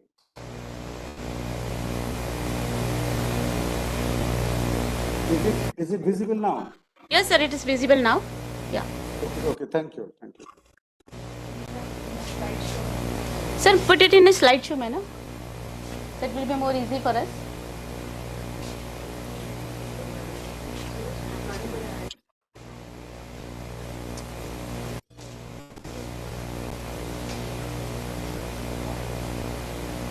Sir, one request to you, just make it in a slideshow. Yeah, thank you. Yeah, it's visible. Yeah. I've done it. So I will focus on the policy context for world ranking in the context of our country and why there's an increasing tendency among the policymakers to accept world ranking as something very important indicator, a very important target for our universities. And then we'll also talk about the ranking parameters because we must know how the quality is being assessed by the different ranking agencies before we talk about how ranking is going to impact the quality of education. And then We'll talk about how it is affecting our institutions and what we do in the universities, in the colleges and universities. You know, other than the national education policy, we had a policy background, 2017 and 2018. Very two important policies were mooted by UGC and they are implemented now. And these two policies are, one is the institutions of eminence, and the second one is the graded autonomy. Now, institutions of eminence, you must be aware of that the target for the universities have been set to featured in the world ranking of the universities. It is well understood that to compete in the world ranking, not all universities are equally equipped with financial and human resources. That's the major challenge that we have. We don't have enough resources to compete in the world ranking. But world ranking parameters have shown so much of importance in the world to assess the quality of what we are doing at the universities, and it has been accepted by the stakeholders. Therefore, the government of India in 2017 decided that some select universities should be nourished with financial resources, would be given the autonomy so that they eventually become a part of the world ranking table. Now, if you read the IOE notification, you will see that the institution of eminence deemed to be university should be known for promoting a culture where faculty are encouraged to publish regularly in peer-reviewed journals and engage academically with the issue of concern at the society. And we should have a record of research publications at the mean rate of at least one per faculty member each year in reputed peer-reviewed international journals based on publication made by the top 100 global universities. And for this purpose, any paper published in international publication which are included in Scopus, Web of Science, or similar international agencies can be counted. So the message is very loud and simple, it's very clear that these institutions, select set of institutions, some from private and some from public, will have the target of featuring in the world ranking table, but they have to produce papers in accordance with the accepted ranking list of journals, Scopus or Web of Science. If you look at the graded autonomy, where most of us come into, how the graded autonomy has been implemented, the graded autonomy means that the entire higher education institutions, the entire set of higher education institutions have been categorized into three categories. Category 1, Category 2, and Category 3. And some of you must know that this Category 1 is the top ranking university, Category 2 followed by Category 1, and Category 3, neither 1 nor 2. And what is the rationale behind graded autonomy? The rationale is very simple, that if the institutions have performed well in terms of NAAC score 3.5 and above, or in the top 500 world ranking universities as per the QS and the Times Higher Education, then they will be given more autonomy in selection of students and recruitment of the faculty, in determination of collaboration, in everything that they do. There is a lot of autonomy that is given to the top ranking university. Category 2, NAAC score between 3.01 and 3.41 is very limited autonomy. That means the top performing universities are not to be regulated if they have done well. It is simple, very similar to the parenting, that universities have done well, they need not be regulated, otherwise they need to be regulated so that we can get the best out of the universities. Right? And so category 1, again, the target is world ranking.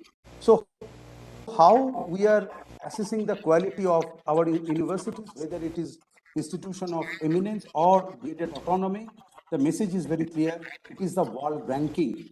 Are we featuring in the list of the world ranking? That would determine how we are doing.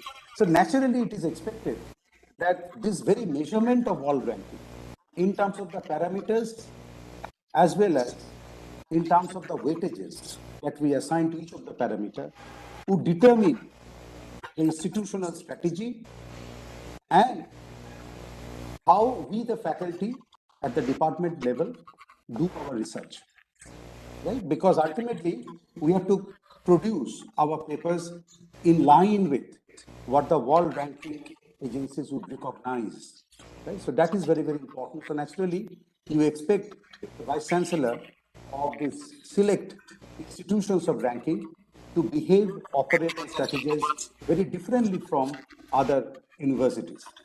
So you will see that how the ranking is affecting. These universities can hire up to 20% of the total faculty strength from abroad. That's it's very important. And who are the faculty? They must be teaching in the top 500 universities rank. So now even the regular recruitment process can be bypassed as long as these universities can generate resources and can pay for the increment of the faculty and the foreign faculty. Universities are also allowed to take in foreign students up to 15%, and there is an incentive structure. That means you collaborate more with the foreign universities. And you must have read in the paper very recently, the chairperson of UGC, Professor Jagdish Kumar, announced a series of steps, and one of them is to internationalize. That means the Indian higher education will get an integral part of the world higher education. So what he said in the visitors meeting held at the Rashtrapati Bhavan very recently, that 600 world ranking universities have been already contacted by the UGC along with 63 consulate, so that our universities are now being encouraged to collaborate with some of the top universities of the world. So the focus is on collaboration, focus is on tying up with the foreign universities, right? Not only for resources, but also for expertise. So when you are teaching and research, everywhere the UGC wants to see that collaboration. And so collaboration is supposed to improve the quality of our teaching and research, because we look forward to learn from each other. So one approach to higher education reform is that, we create a market kind of situation where we are made to compete, very, very competitive pressure. The other approach is to ask the universities that you collaborate with the top ranking universities so that we can gain from each other's experience, knowledge, and expertise. And this competition and collaboration need not be two different things, two different approaches. They can have interaction, because now we have to compete in order to collaborate. Now look at this, therefore, this internationalization, if you look at this year budget that was presented in February by our Honorable Finance Minister, Mrs. Rashtrasant, that you will see that the budget for internationalization has been raised. In the same budget for 22-23, you will find that there is a budget hit for world-class university. That has also been raised. Right? Now, world-class university is nothing but institution of eminence. But if you read also again the national education policy along with the budget, you will see that what is the message? The message is you construct a market, be a part of the global higher education.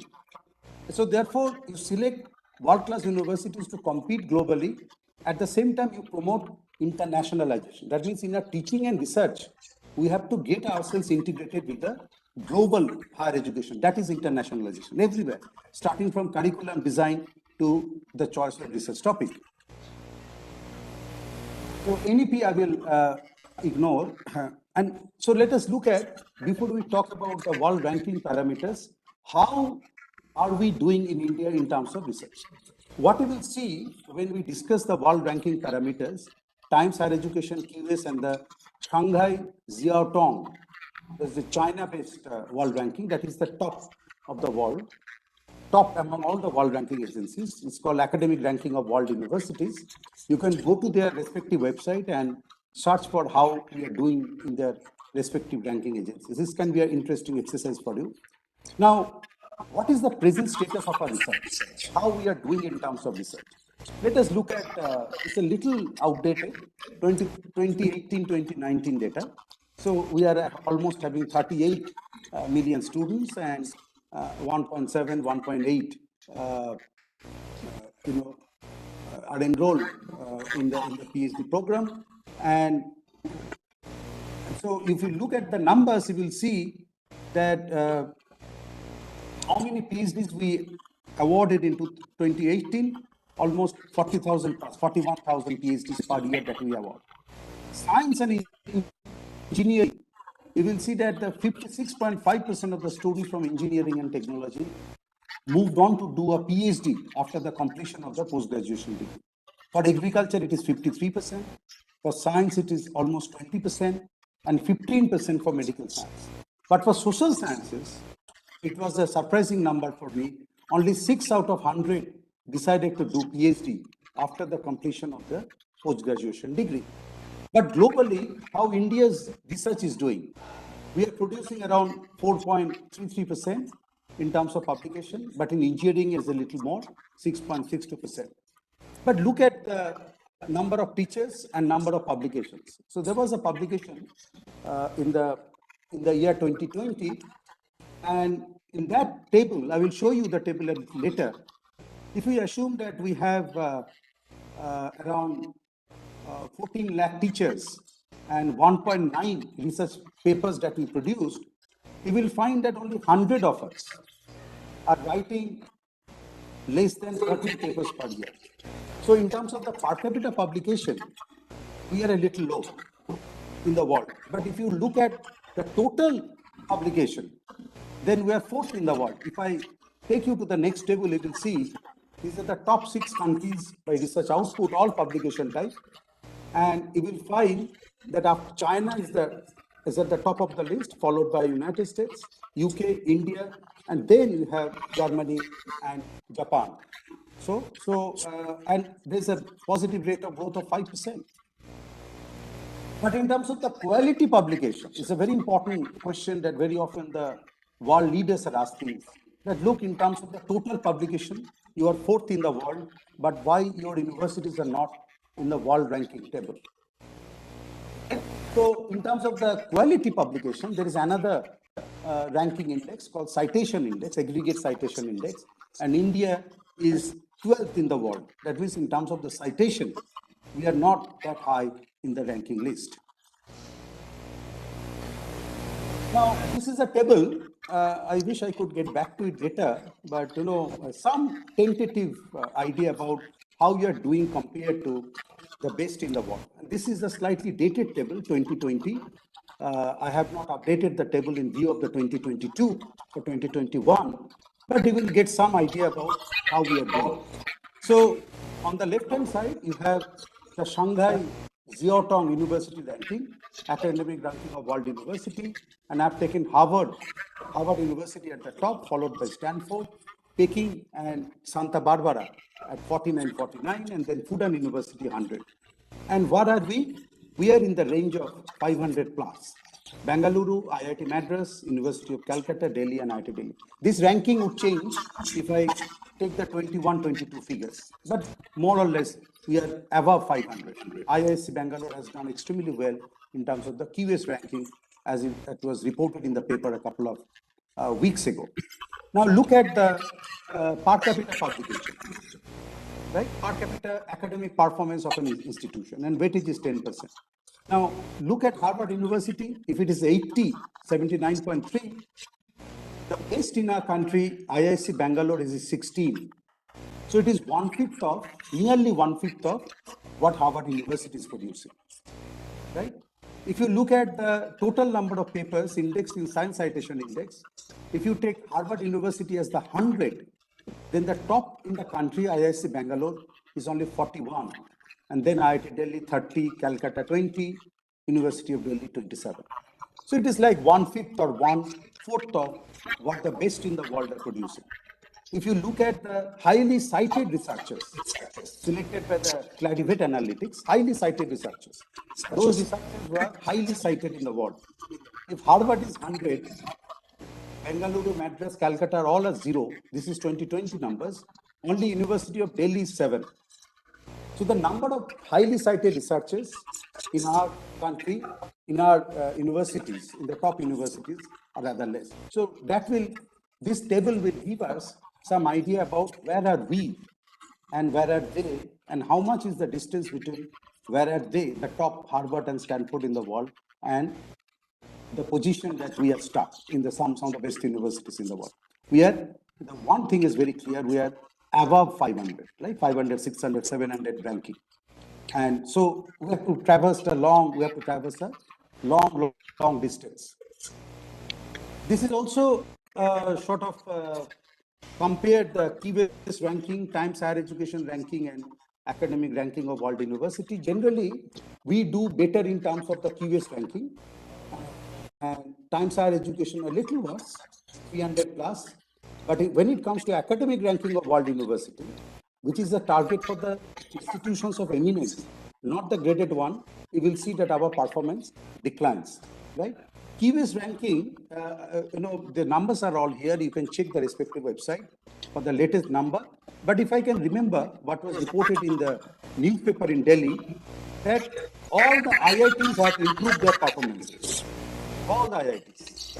But when you look at JNU, Delhi University, Hyderabad Central University, and Jadavpur University, we are all slipped by at least 50 points. So all universities' performances have declined, and all IITs have improved their performances over the last year. This is in terms of the key-based ranking. And IISc Bangalore has done exceedingly well. That is what is reported in the key-based ranking. But you will get an overall idea that even in terms of the key-based ranking, we are yet to be in the top 100, but more or less we are there because it is 150 plus. But in terms of the academic ranking of the world universities, we are far below. So this is the overall situation of the India's position in the world ranking tables. And in terms of the All India statistics of higher education, what are we doing in terms of the total publication, right?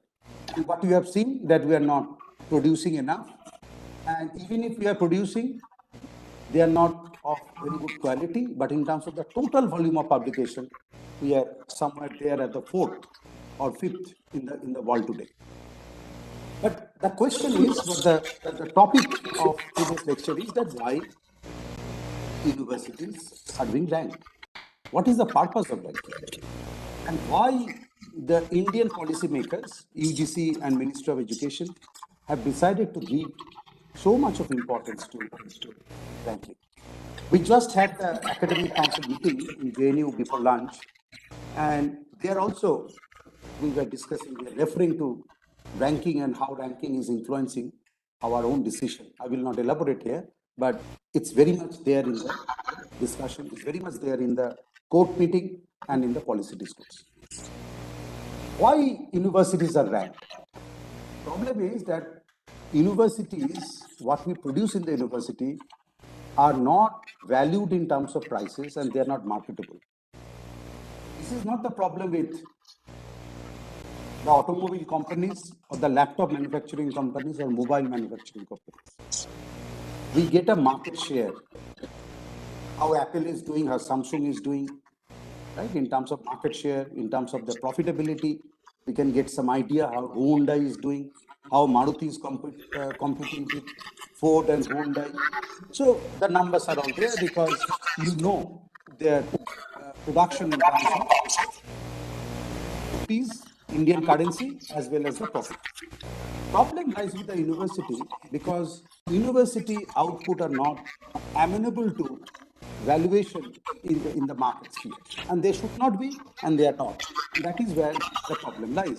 In fact, a university does many things. I'll talk about it a little later.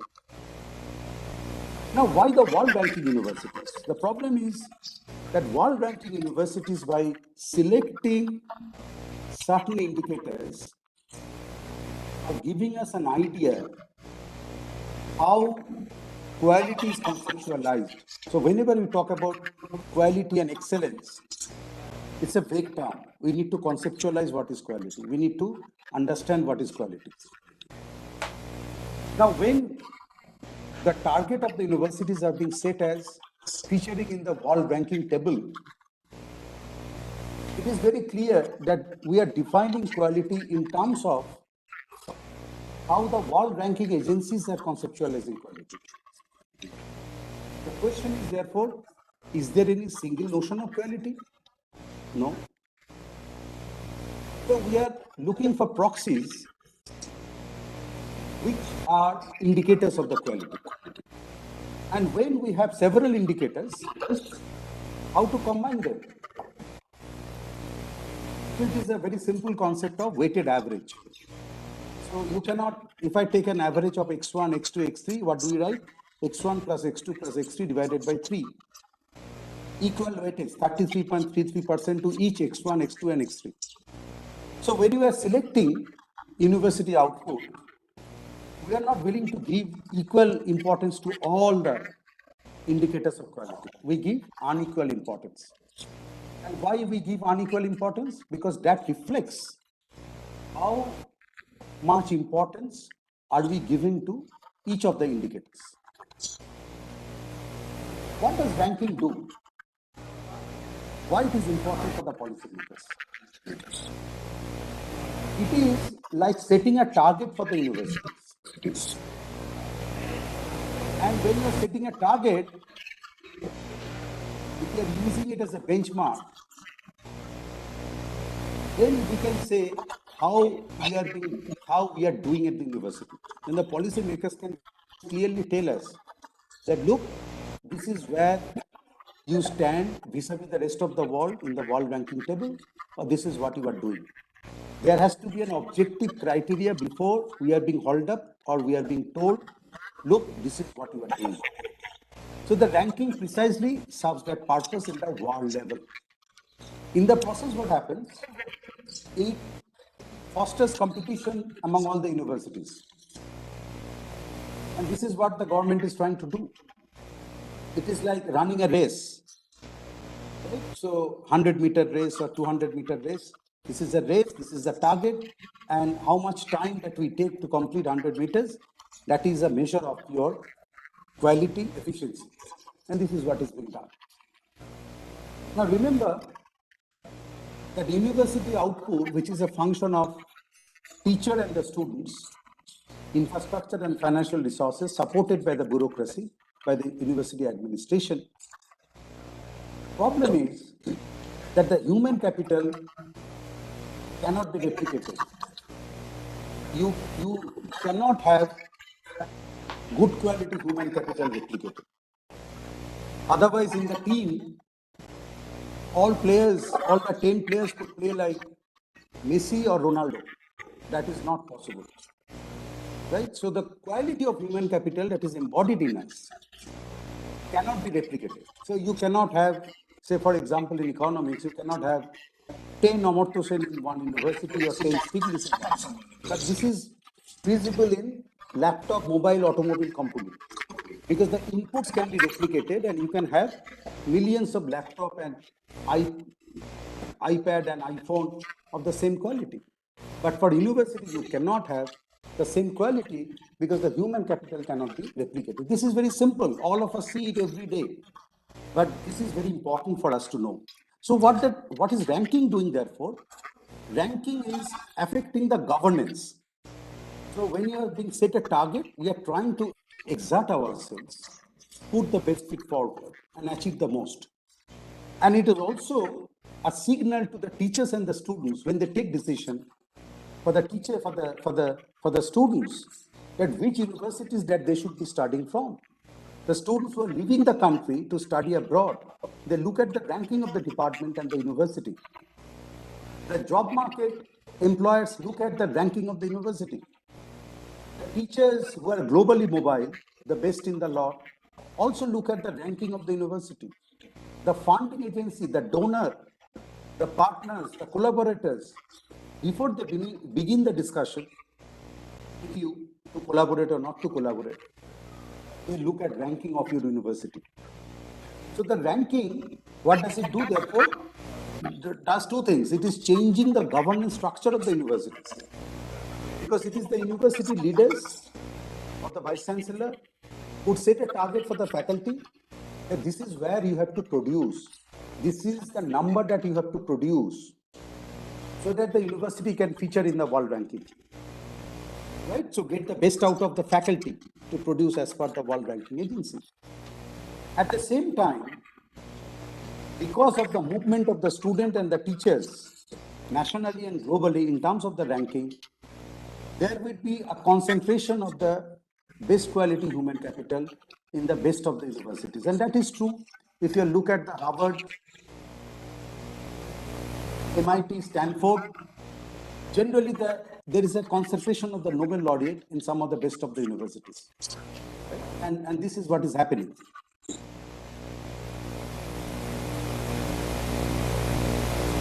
So let me skip some of the slides.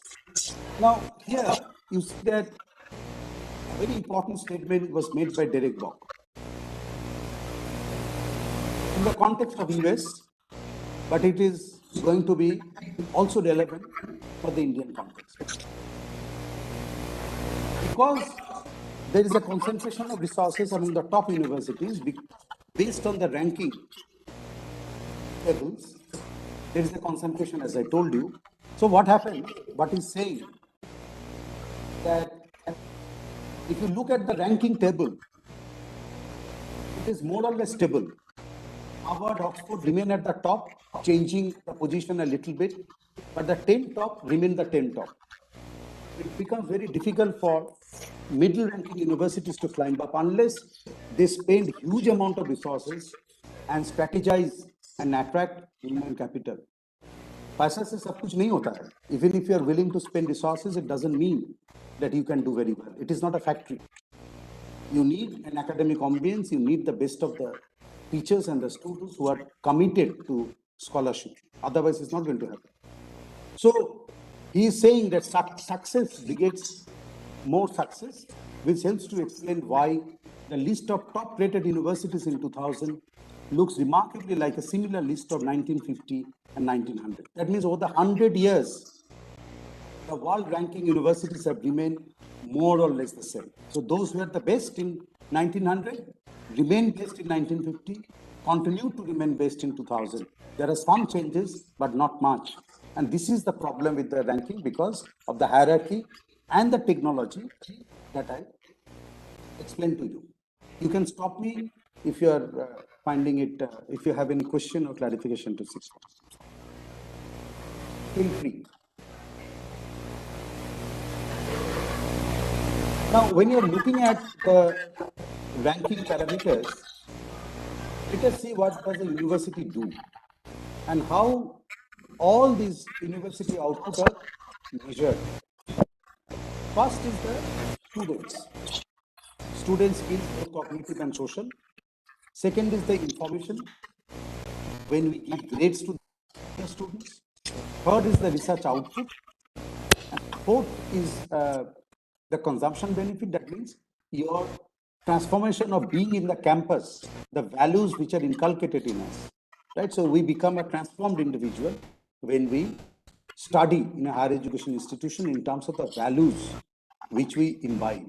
We become responsible. We are supposed to become responsible citizens. And given India's diversity and the need for inclusivity, so universities inculcate those habits in us, foster citizens in the society. And the last is the outreach. Now let us look at the most important side, because you must be wondering, we have been talking about world ranking for half an hour. So what are all good things which are measured by the world ranking university? Let's get an idea what is being measured. Let us look at the Times Higher Education first. Times Higher Education. You can visit their website and see how the universities are ranked and what are the parameters. I hope this is the latest one. Teaching, 30% weightage is given.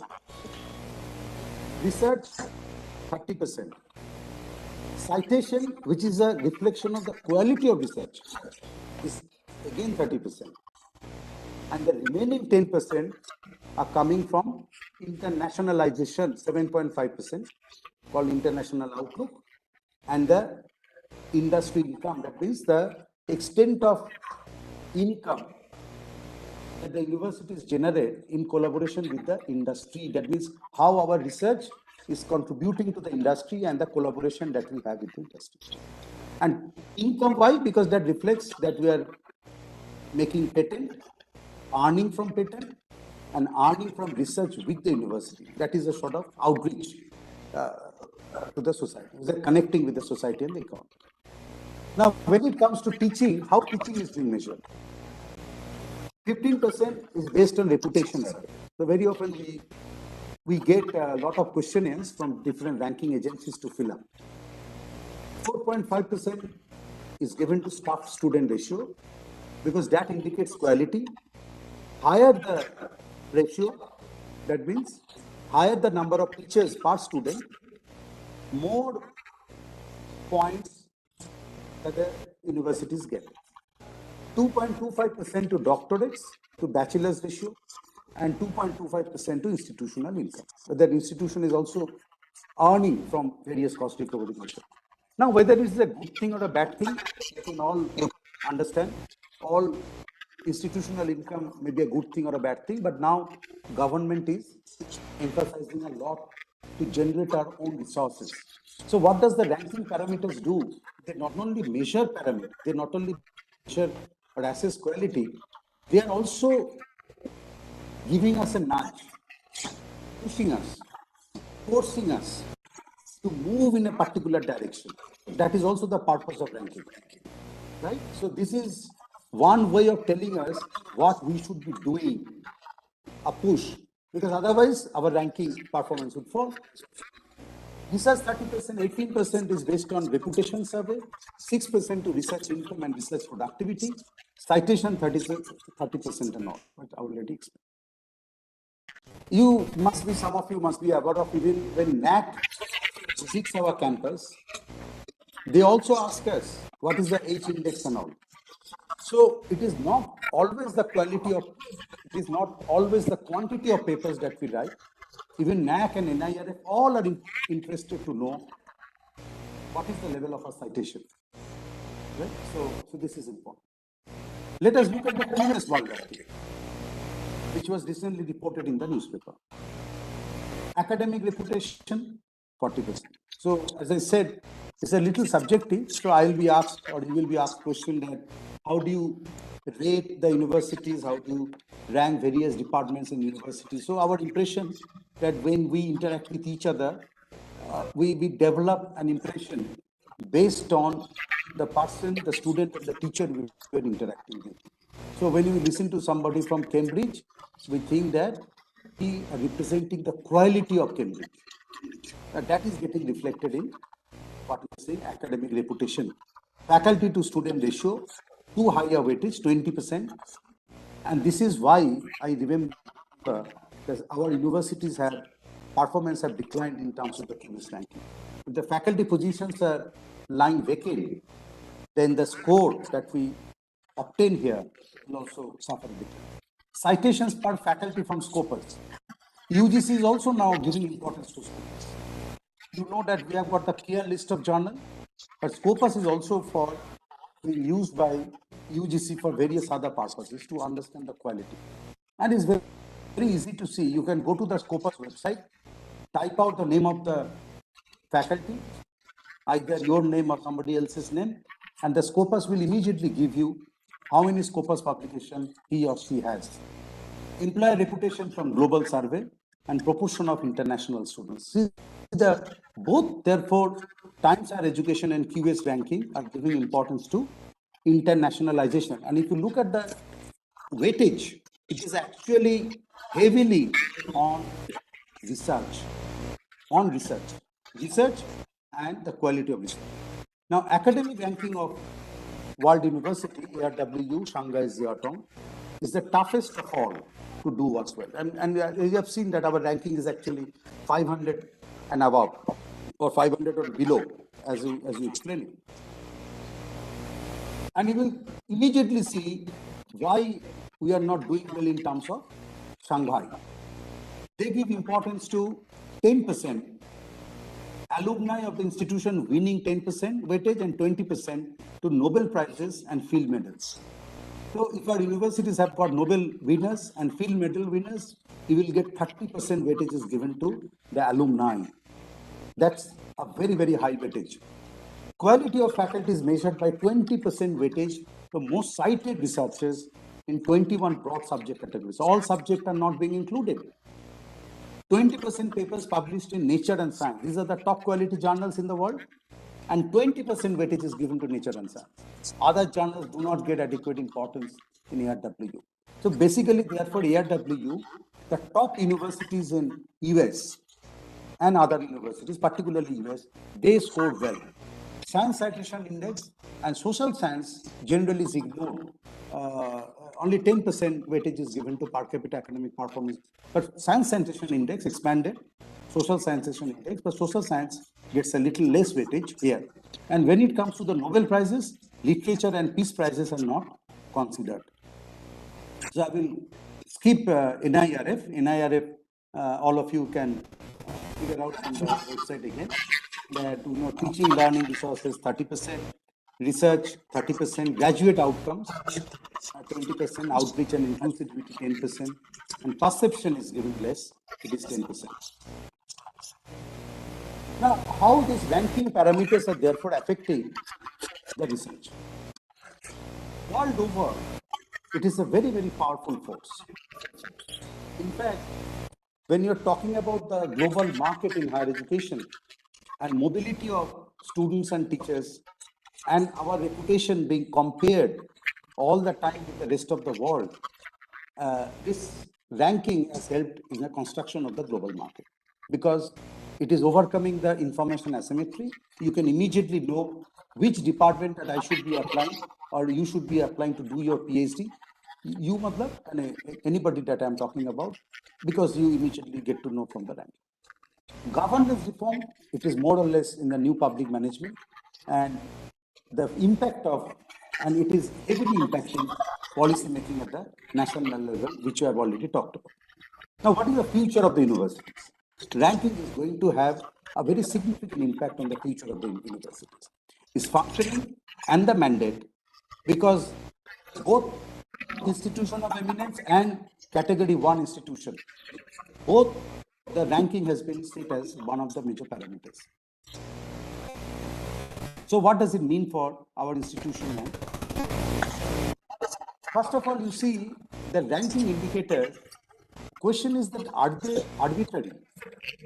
Some ranking agencies somewhere in US or China are deciding the ranking parameters and the weights. And we, the policymakers in Ministry of Education and University Grants Commission, are accepting it uncritically because they have established their reputation at the top of the world. So we don't have much to do. NIRF is our own making, is our own construction. But if you want to compete globally, there is no other way but to fall in place with the Times Higher Education keyways and Shanghai's diagram. So what about the weights? How arbitrarily they have been decided? These are very important questions. Are they really considering all the parameters which are meaningful and relevant? Are they giving too much of importance to research, like 70%? Is teaching getting neglected in the process? Ranking does not consider many aspects. Students' experiences, faculty time for the student, fees and accessibility, public good character of higher education, and particularly teaching. And this is very important. So the young faculty always look forward to do well in research. This is where you stand to gain the maximum in terms of the papers, in terms of, in fact, UGC regulation also gives a lot of importance to our PBS caste system, also gives a lot of importance to research. There have been several changes in the UGC regulation over the years, but the group C of the category 3, a lot of importance was actually given to research. Right? But the question is that what does a university do?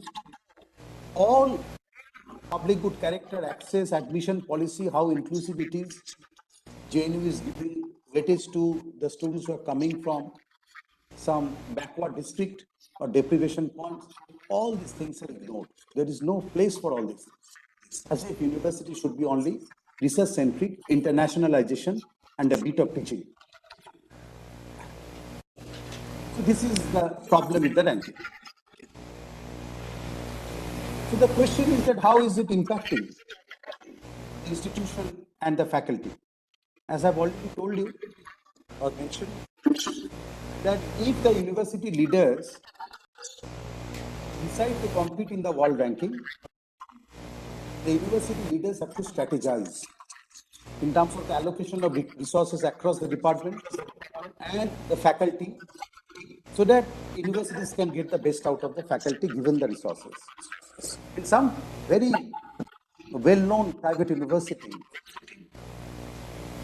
in the vicinity of Delhi or in this region, some senior faculty are given the task of writing for the papers, international journal papers. The younger faculty would be asked to teach primarily. It's like a division of labor. Those who can write good papers, let them write papers. And those who can teach, but they cannot immediately write very good papers in the journal because they're the young, after PhD, who have joined the university, let them teach. It's like an allocation of resources. And this allocation of resources are increasingly becoming important even in higher education today. I was watching the advertisement of Baiju the other day. What is Mr. Khan is saying? Mr. Khan is saying that there are now two quality of teachers. One would be looking at the conceptual clarity of the student. The other would be solving the doubts or addressing the doubt, like the doubt counters that you have in quota. So the teachers, even in US universities and anywhere, it is happening because of the online education.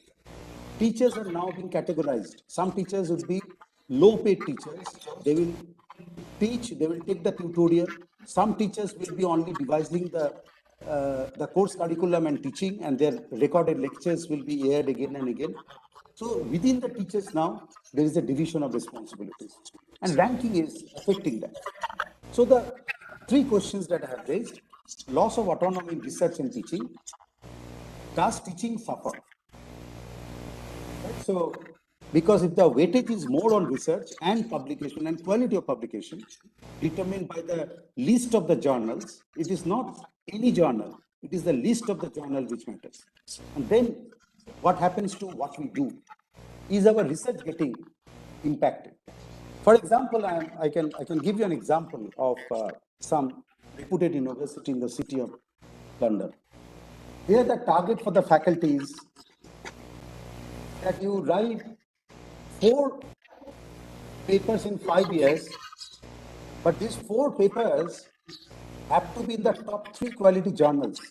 Not any other journal will be accepted. Top 3 journals, but 4 papers in 5 years. Target is very well set. So which journal that you choose to do your research from and everything that you do are naturally getting impacted. In fact, it has well been recognized that there are resistance, there are criticism against ranking. We are skeptic, we are resisting. No matter what we do, world over I'm not talking about India alone, world over. But ranking is so powerful that universities have accommodated. It's a form of internalization. And ultimately, the institutional strategies, the rationale and the processes will all reflect. I get to hear from my own ex-PhD students who are teaching in some of the private good ranking universities that how their publication, how they are teaching, everything is being strategized. Right? In a public university, we have a good amount of freedom in terms of what we teach and all. I think later on kya hoga, I don't want to comment like that, but I'm saying still there are a lot of free spaces here. But once the leaders of the university decide that they have to rank, they have to compete to rank well in the world, it's a different game for us because it's always a top-down approach. Right? And then when you are being asked to generate resources from all other sources, as I said, the stakeholders are also being influenced by this. And ranking is a marketing tool, heavily marketing tool. You visit the universities, they would always like to say, this is your ranking in the world. So the implication is that There is a convergence of the most talented students and teachers, profusion of resources to achieve world ranking, and a very flexible governance structure, which is supportive of strategizing in that. So let me be a little quicker because time is running out. So I will talk about some of the quality, how the quality is getting affected. But the problem, as I've said, that how do you measure the quality of the publication? But what has happened definitely, that the draft of the National Education Policy, which was published in 2019, and the numbers that I've already shared with you, that we have produced papers, but they are not of quality. Quality is determined by the listing of the journals. We have got also UGC care list, as all of you know. But when it comes to ranking, it is not the UGC care list. It is the list that the ranking agencies have prepared. And there is always a lot of manipulability. They always manipulate and play some dirty games also at the top level, because that I will not discuss here today, but literature is coming up. So what are the challenges that we have faced in our research? First of all, we have to consider what kind of knowledge that we are producing. The issue of selection of journals, selection of research topics in view of the ranking parameters. Very often, the young researchers, and it is obvious that they have to produce in the journal. So their research topic is very often very narrowly defined to produce a paper in the journal. So they are all, I'm not talking about India, I'm talking about the global as a whole. I will share with you. Selection of research topic is therefore getting influenced by the ranking, because it is a journal that determines where the topic that you choose so that you can get a journal paper out. Is citation the best way to measure quality? What about the need of the country? What has happened in ranking? That some of the very good universities do not feature in the world ranking, and therefore there is a tendency to demean or undermine those universities. Those universities are not that bad. Only in terms of world ranking, they may not be there. And it has happened in Mexico, it has happened in India, that if you don't feature, the society will say, you're not there in the global list. What are you doing? So the publish or perish culture, it has infiltrated every sphere of the academy, not only in India, that we are under pressure to produce, to get promotion under the UGC CAS scheme. It is world over. In fact, some studies show that in Canada and USA, 20% plus faculty are suffering from depression. They take medicine because the pressure of publication is so huge. And believe me, in USA, some of you must know, 30% are permanent teachers, tenure, and 70% are contractual. So they are always on their toes. If they don't produce, if they don't get the very good student feedback, there are a lot of PhDs roaming around in USA, and they will replace the existing teachers. So a tremendous pressure that is working on that. Research capacity is very important. I think what is important for us, research training. We are generally very weak in research methodology, particularly in social sciences. And that is where I believe that, at least in my discipline, I can tell you that we are unable to produce very good quality papers because we are weak in research methodology. RSC is a very welcome step. All of us are doing it. Research support in terms of the funding, we don't get enough funding from the government. That is for sure. That is also the national education policy has also recognized in some way or the other that we are not being well funded. Despite that, that the number of papers are not too small, given the amount of funding. Center-state disparity. Central universities are well funded in general, and public-private divide. That also exists. UGC care list, you all know, and if you look at some of the ranking, just to tell you, I will not go into the details at all. I will stop after some time.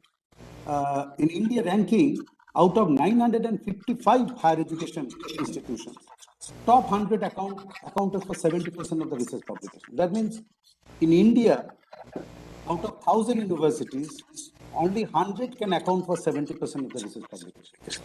So there is a huge disparity in terms of the publication that we are doing. So I'm just and highly cited and all are there. One important issue for us is that it is affecting the ethical practices in the university system. Now, you know that we are now supposed to teach what is called research and professional ethics, a course in a research methodology in the PhD program. All of you teach or all of you know. And this is very important. World over, this is a problem that there are a lot of unethical practices. In China, they pay the reputed USC faculty to lend their name in the journal publication so that citation goes up, possibility of papers being accepted go up. And these are all unethical practices. That means the teachers are getting sold out in lieu of good amount of money, that you share my name, get my name included in the paper, it will get accepted and your university. So there's a lot of strategizing and huge amount of resources that are. Now, industry and university, there can be a lot of conflict. Like when it comes to the experimentation of a drug before it is marketed, the faculty have got a stake in the industry's profit because it is the drug produced in his or her lab which is going to be marketed. So there are a lot of unethical practices even in the context of US, right? And suppression of crucial information regarding health threat and delayed publication for patenting. Faculty are paid to endorse product and put their names as on the paper as ghost written by industry. Just mentioned. Intellectual fraud to score high on citation index take various forms. This intention, the citation witness, to get citation, a lot of dirty games are played even by us in the Indian academia. World over it is happening. I will not get into some of the dirty games. That very often what happens, a researcher would be asking his or her students and the colleagues to cite each other's papers. Self-citation is not counted, so the citation goes up, right? The interest of the funding agency very often affect the research that we do. The theoretical paradigms, nature of questions raised, the methodology, and observations made with respect to the policy making. What we can do to foster interdisciplinary research, the major problem lies with the interfaces of the data. The National Education Policy has given a lot of importance to the interdisciplinarity in research. To foster collaboration, UGC has already muted a lot of states that we can tie up to offer dual degree program, training program and all. You must have read in the paper. So these are some of the positive things. Identification of research problem and framing of research questions. How to bring sustainable development goals in this. Are we doing research which can help achieving the sustainable development goals? Policymakers very often think that most of the research that we do in social sciences are of no use to the policymakers. So once it was decided by the policymaker, particularly I'm talking about ICSSR funding, that there were 5 research areas they invited project proposal. That means you do your project which can provide input to the policymakers. It's not research, you have the autonomy to choose. So if you want funding, you choose your research area. And increasingly it is happening. For humanities and social sciences, there are a lot of societal concerns may not get articulated through the market-based funding. Because market-based funding means, the industry funding means that there will be some pressure on the researcher to choose research question and theoretical paradigm accordingly. And as I've already indicated, the ranking agencies are biased against humanities and social sciences. Even theoretical conduct of research, choice of theoretical paradigm and relevance of research topic for local concern.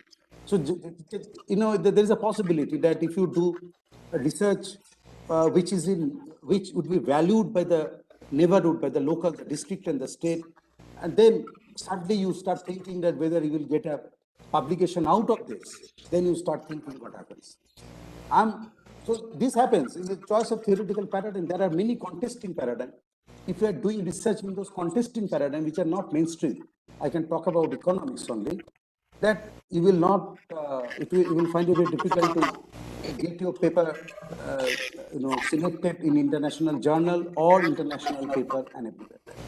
I'm giving you my own example and I stop with that.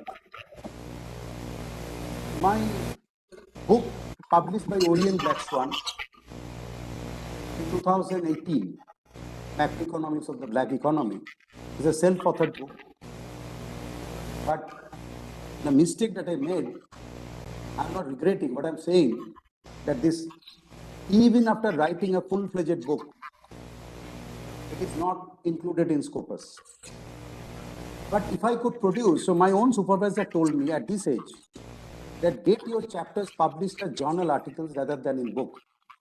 And this is also a problem that ranking parameters do not give much importance to the books that we write. It's always for journals. So you ended up writing books, it may not be Scopus. Latest book published by Bloomsbury, London, may not be Scopus. It's not included. So the choice of publisher is important. Journal versus book is important. So somewhere I feel that our autonomy, what did you do your research on and how do you get your research published, are all getting affected by these policy parameters, the ranking or even the UGC parameters. So this is how the young researchers, so now I'm just telling you, suppose I want to bring out an edited book on economics of education by papers produced by my PhD students. Possibly they will contribute to my edited volume, but they will hesitate. The first question they need to ask me, sir, will our papers be counted by Scopus if I contribute to your book? And my answer would be no. Then what do? I said, you get your papers published in journals, and you know there is a proliferation of journals. Even the Scopus journals are paid journals. You get your money, you pay a certain amount of money to get your article published. So this is how the world of research, what we do, how we do, where you get your research published, are all getting affected by these parameters. And we can't be blamed. After all, we all want career advancement scheme to pull us up across the, along the ladder of a designation. So let me stop here. So thank you very much. If there are questions, I would be happy to answer if I can at all. So thank you so much for a wonderful session. I request the participant, if you have any queries, you can ask, please. Thank you, sir. It's not that I can answer your question, but I'll be happy to get your question. Yeah. Please. Yeah, please. Thank you, sir. Thank you. Basically, your presentation was totally highly, it was a critical analysis of the ranking system. And I have a concern over the word rank itself, because in the national scenario, when we spoke about the rank, then it comes from the competition. And competition has to be between two equal domain and entities. Because the resource has been provided to one part, to one university, the second university, or the institution and colleges cannot differ when we compete them together. And therefore, I won't comment on the international competition, but as far as the NIRF has been started, and as you highlighted the different domains like the books, the reviews, and the research articles. So the citation criteria also differs in the different three entities. That is, review will always get the higher citation. Books will get the higher citation. But if you do not have a concrete, proven objective of your research, which depends specifically in the biological research, which depends on the resources, so you will have a lesser citation. And there is much pressure to highlight or to publish it in high rank journal, which will not accept unless and until you prove it with the different angles, considering all the modern instrumentation techniques and so on. So in these contexts, to compare two things, two colleges, two institutions, they should have the same input. Otherwise, it will be unjustified to compare them on the same background. Thank you, sir.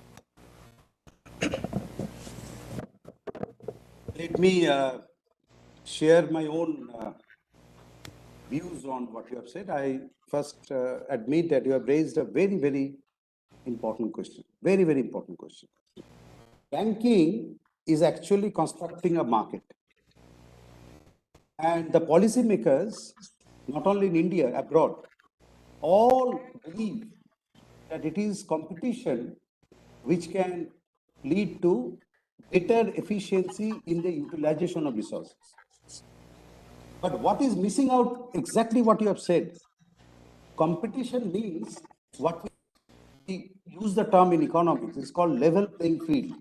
If the level playing field does not exist, the competition is meaningless. And this is exactly the point that you have rightly pointed out. In fact, you can have a look at my EPW article on NEP. I will not talk about it right now. This is not the purpose.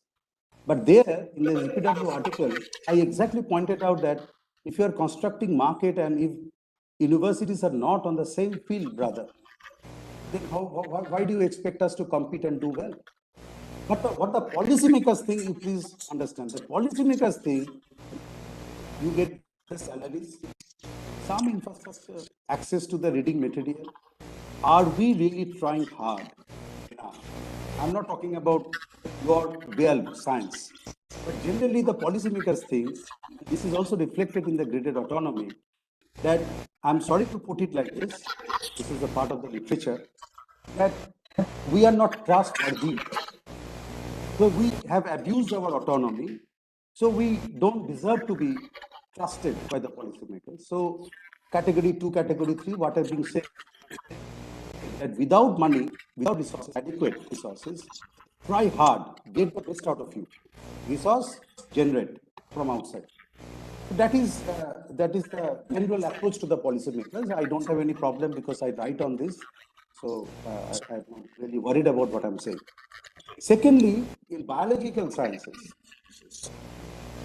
as I gather from my colleagues in my own university, that if certain restrictions are imposed to comply with the GFR rule, that the ingredient that you purchase for your own library, if you compromise with the quality, as you have already said, your voice was breaking, but I could get it, some part of it, that quality of research, your citation will fall.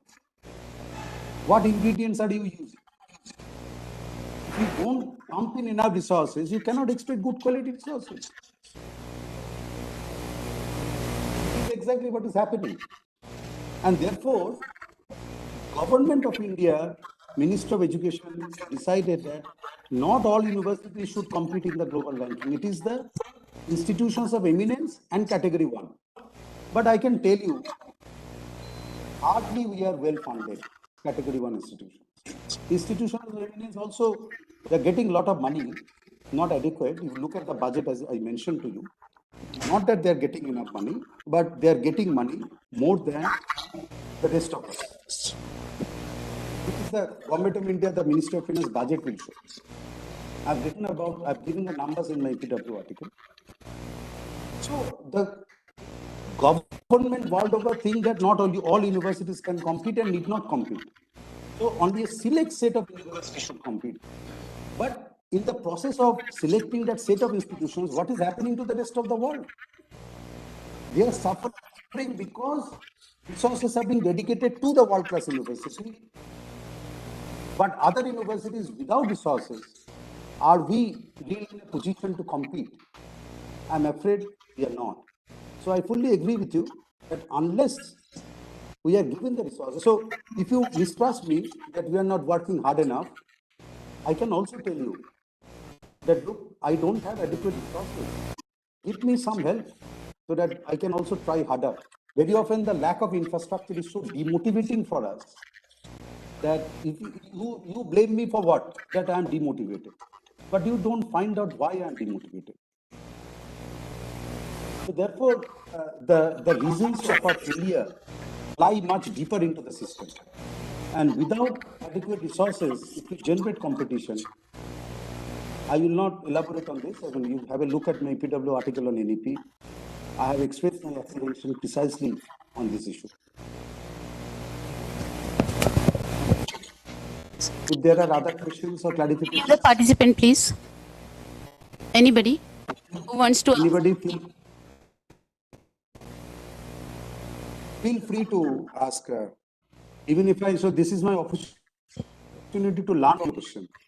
in the HRTC in JNU, always I used to have the interaction with the participant, but वो सारे बंद हो गया since 2020. I don't get to meet them and have a cup of tea with them. But this is a good opportunity online, at least I can see you. So anyway, if there are any questions that come to your mind, you can share. No question, but you can share your experience as well as you feel good. So I request the participants if anybody wants to do anything. Otherwise, so thank you so much, sir. You have given a wonderful insight to all of us and very rightly explained the marketing of the universities, because I have gone through a lot of the university ranking criteria, and these criteria are somehow focusing more and more on the input side from the faculty, and the Indian universities are facing a lot of crunch of faculty.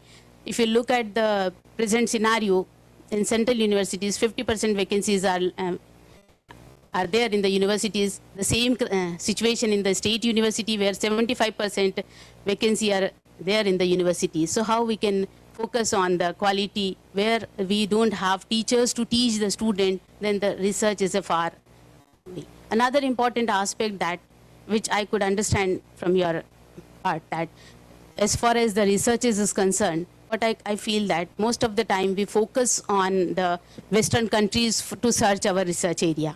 But my submission to all that, if you focus on our local requirement, our local need, probably we'll get a good citation also, because our problem will be indigenous and we can get an indigenous solution for that.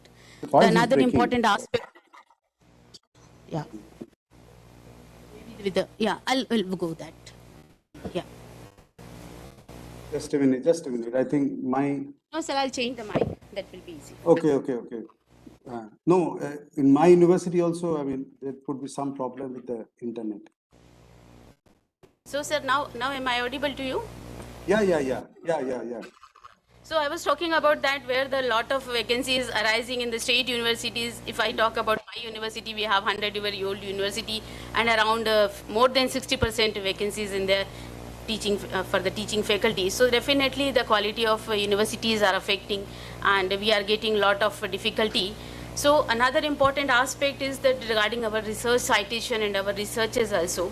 See, if we focus on the research, see our researches, we are trying to focus on the foreign Western countries, what they are doing in their research, instead of focusing on our local resources. So my submission to all that, as if, because we have to go for this ranking forcefully, whether you want it or we not, we have to go, because it is the government policy where either you have to go for the world ranking or you have to go for the national NIRF ranking. So all these, if you look at all these parameters, they are focusing on the 6 broader areas. Most of the focusing, majority of them on the researches. And if we look at the condition of our Indian research where we are not able to produce a quality research, the only reason is that we are not focusing on our local problems and indigenous problems. So I feel that if all the researchers, instead of getting disheartened with all these scenarios, I always believe that just focus on their local problem. This local problem has to be identified. It should be pinpointedly focus on the problem and then get solution for this local problem. Then only our researches will be useful for our society also. Another important aspect that for what we are going for the higher education. If you look at our Indian policy, every time a focus on the increase in gross enrollment ratio. Whereas if you want to focus on the mass education in terms of higher education, of course the quality of education will get deteriorate and researches also get deteriorate. So I feel that all these areas need to be think in a systematic manner, and I just want that all the researchers to remain focused on the local problem, solve this problem with the local solutions, then your researches will be of quality. If you look at the Western scenario, the universities are getting a lot of autonomy. And if you look at their research areas, they are focusing on their local problems, not the problem arising in the other countries. So this is one of the way through which we can improve our quality of our researches, as well as far as the teaching is concerned. From last 2 days, this pedagogy, innovative, we are discussing on the innovative pedagogy, and if you want to improve the quality of your teaching learning process also, we have to adopt the the research, community and teaching. These all are together be blend, then only the quality output will get. So thank you so much for giving us an insightful idea about the world ranking, where you have focused on the ranking system of the QS World ranking system of Shanghai, which is focusing more on the Nobel laureates and researches. We cannot think of about that, but still we can try for that, not for the global, but at least we can try for our regional ranking to be go in a higher manner. So thank you so much. Thanks a lot, sir.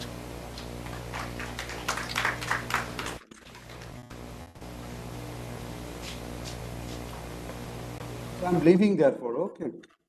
Sir, just a minute. Sir, we would like to display a felicitation certificate.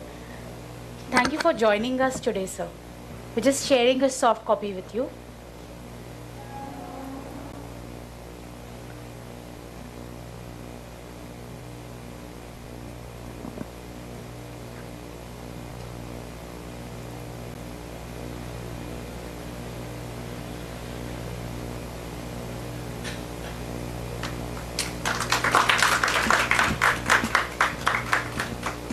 Thank you for joining in, sir. Namaskar, namaskar. Thank you, thank you. Thank you, thank you. Thank you very much. Thank you, sir. I now request Dr. Veena Belgamwar Madam to felicitate Dr. Rajeshri Vaishnav Madam with a certificate, Gram Geeta and a memento.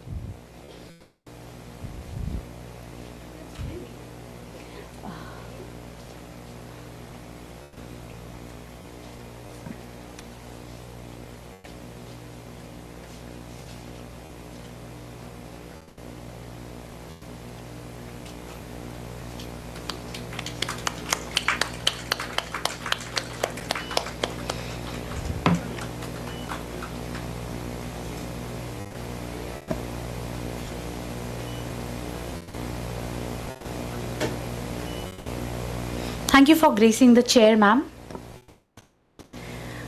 We shall now have a quick 10 minutes tea break, and we will join in for the valedictory program thereafter.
I request everybody to gather inside the hall for the valedictory program.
Let us now begin with our valedictory program for the 2 days national workshop. We have with us Dr. Rajeshri Vaishnav Madam as our guest for the do. I request the dignitaries to please take their seats on the dais. Dr. Rajeshri Vaishnav Madam, Dr. Smita Acharya Madam, Dr. Ravi Khangai Sir, and Dr. Rajesh Ugle Sir.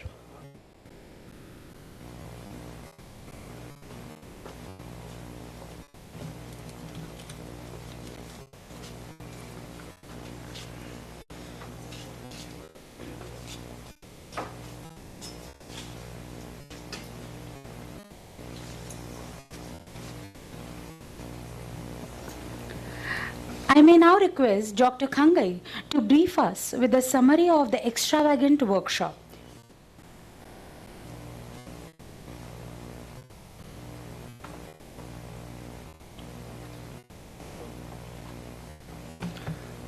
Please don't look so bored. I'm not going to take a lot of time. It's going to be very short. I know we had 2 days of brainstorming and it was quite taxing, and I'm not going to tax you anymore. So the first day begin with an inaugural session presided over by Honorable Vice Chancellor, and the tone of a workshop was set by the keynote speaker, Dr. Devendra Kaware. The first plenary talk was given by Professor Gupta, who spoke about the challenges that we face while engaging with the multidisciplinary curriculum designing and research. Professor Kumar Suresh, he highlighted the need of bridging the gap between community and academia.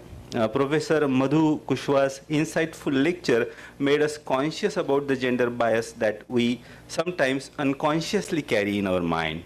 Then among the paper presenter, Dr. Bhakare, she spoke about the dissatisfactory scenario about publication in the Indian academia. Then Om Chaudhary spoke about the language games that can be useful tool for language teaching. Rohan Taure, he spoke about the issues and challenges in the biotechnology education. Rohini Palekar spoke about the collaborative learning between community and education institution. Today's day begin with a lecture by Dr. Ajit Thete, who talk about the integrated, comprehensive and alternative pedagogical approach in higher education. Then we have Professor Rao's online lecture, who joined us from JNU. There was some technical issues, but he did talk about the classroom innovations. Then we had a paper presentation. Sahasrabuddhe Madam, she spoke about Maharaj, she spoke about innovative pedagogical approach in national educational policy. Then we had again next 3 plenary sessions. Professor Smita Acharya ma'am, she spoke about how a sustainable development goal can be integrated into the pedagogical methods and design. Professor Harkishan Singh, he spoke about how we can overcome the manpower crunches, and Dr. Soman Chattopadhyay, the last lecture, last plenary lecture, he spoke about how the ranking of the universities are done worldwide and where does India stand. In between, we also had poster presentations. Near about 7 posters were presented where the scholars, they displayed their theme and explained it to the participants as well as to the expert. About the paper presenter, I just wanted to say one thing. If I had been sounding like, a hard taskmaster or a very strict headmaster, please forgive me. I know that you came with a lot of research and a lot of effort, but in between I had to stop you. That was not a very right way. But we have a task to perform. So I hope you understand that. And that was a quick wrap up of these 2 days. Thank you so much. Thank you so much, sir. I may now request Neha Raut and Dr. Nirzar Kulkarni to share their feedback with us.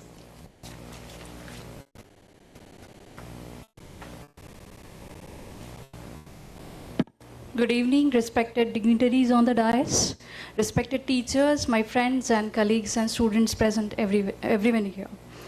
I'm Neha Raut, Assistant Professor, Srimati Kishorita Ivar College of Pharmacy, Kamptee. I'm really grateful to the organizers for organizing this workshop on quality enhancement initiatives through innovative pedagogy and research practice in higher educational institutions and universities. As sir already mentioned so many things about and the detail of the program, I am really thankful to organizers for inviting the eminent resource person who have actually highlighted so many things which are really new to us. And as Acharya ma'am said, the learning objective she has designed for this workshop to enlighten the new things to us, and definitely it would be a part of coming NAC. And recently, on 1st June, we receive it. But as I heard from the organizers, this is planned before 3 months. So it is what we can say the vision of the organizers. It's really good. So, we learned a lot. So considering this learning objective, I learned so many new things, ma'am. And I think with me, all teachers present here, we learned about SDG, sustainable development goal, which is really new to us. And again, we learned something new about quality ranking framework by Chattopadhyay sir.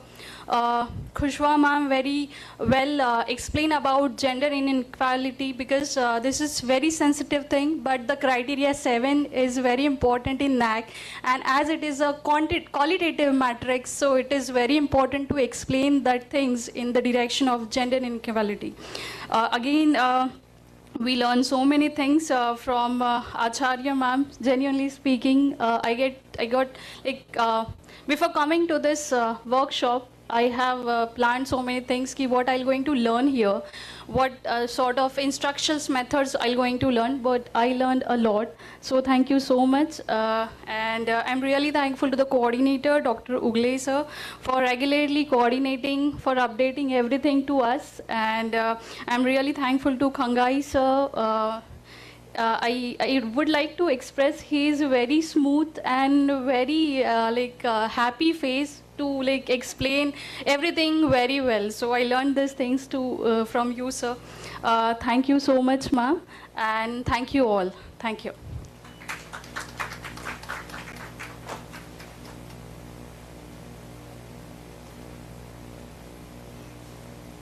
Respected dais, on behalf of all the participants, I would present some notings. The first and foremost, this is the very important initiative of Director IQAC of RTMNU. Such initiatives are rare to find in universities. I work very closely with university administration and the teaching people, but the rare attribute of this personality, she is leading from the front from last 2 days and and ensuring everything falls in its place properly. Naturally, the resource person selection is very good. It addresses to the need of the hour, and it was focused on what she intended to deliver. So that is, I like that. Sensitizing about NEP is required, which the outcome is achieved, I suppose, through this workshop. Dr. Thete was at its best, because everybody tells what, but Dr. Thete and Dr. Acharya narrated how. It's a hand-holding which is required to us in many of the affiliated colleges, and it should be demonstrated. Then people learn. Simply telling won't help. I also expect that in future, some such initiative, if it is taken, a hand-holding session for how it is to be implemented actually, that would serve the purpose of the larger interest.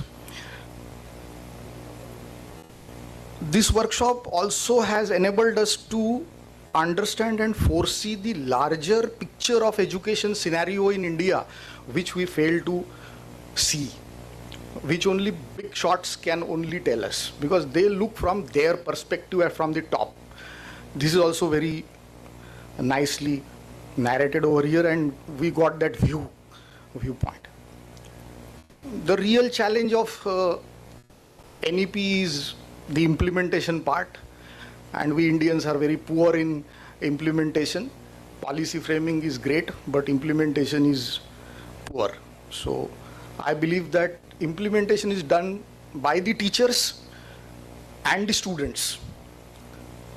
Now, like Dr. Acharya Madam said, the responsibility of teachers. She focused on responsibility of teachers. I will focus on responsibility of students, because in NEP, to have some productive outcome, it is the student who has to be very responsible and come and participate.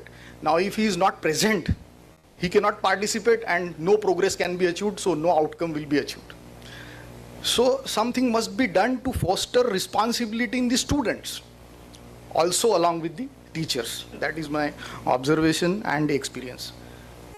NEP also puts and expects and entrusts a lot of responsible behavior on part of teachers, because see, it is the assessment part, and if we have to show that outcomes are achieved through experiential learning and activities, the activities need to be designed, planned, and they have to be assessed. So this all assessment burden, sorry to say that word burden, but the assessment will itself is a daunting task for teachers, and there is a paucity of teachers.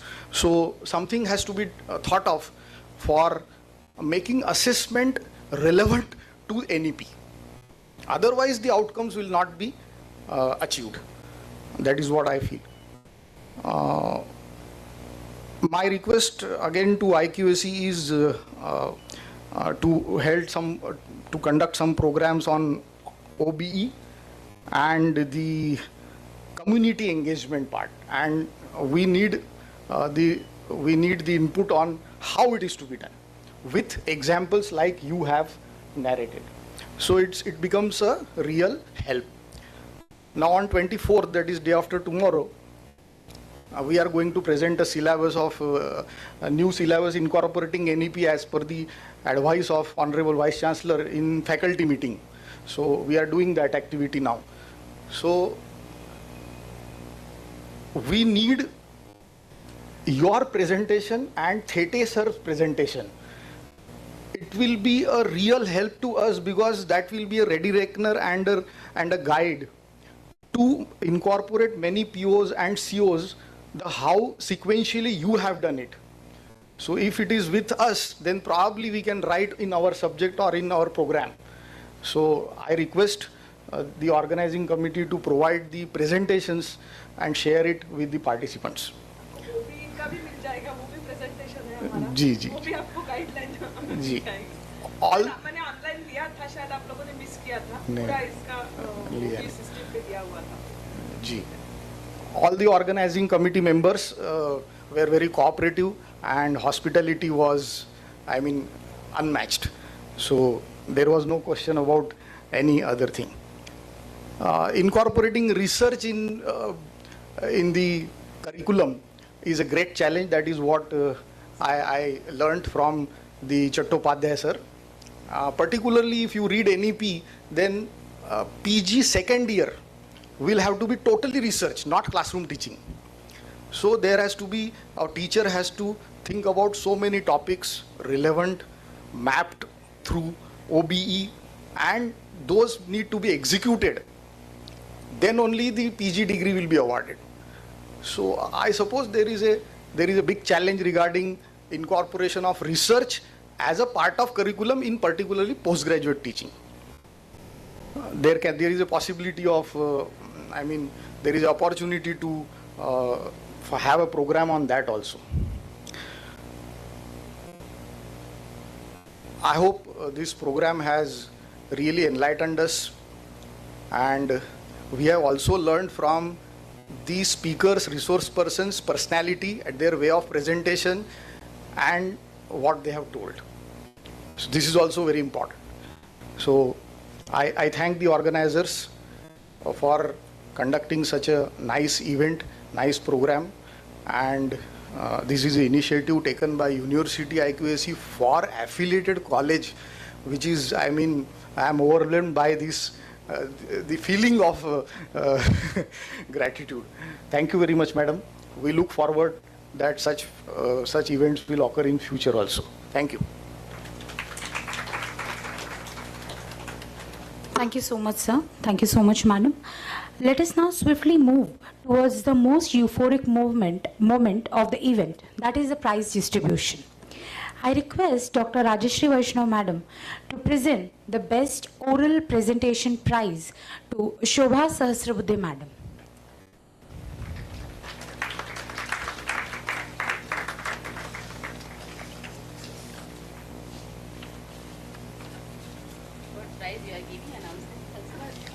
Best Oral Presentation Prize. The cash prize is 2,000 rupees, ma'am.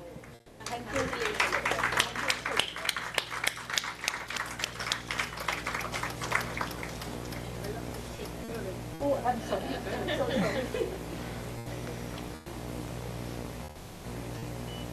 Thanks everyone for your appreciation. Thank you, ma'am. Ma'am, can you please pull this up? Yeah, sure. I now request Dr. Rajeshri Vaishnav madam to present the Best Poster Prize to Dr. Alpana Asnani.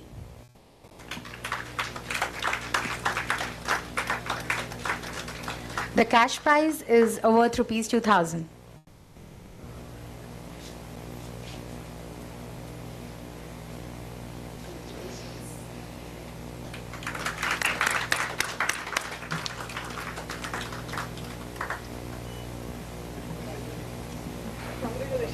Ma'am, ma'am.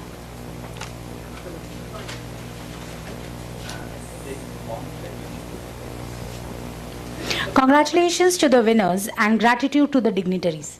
Now I request Dr. Rajeshri Vaishnav madam to preside over with her presidential address.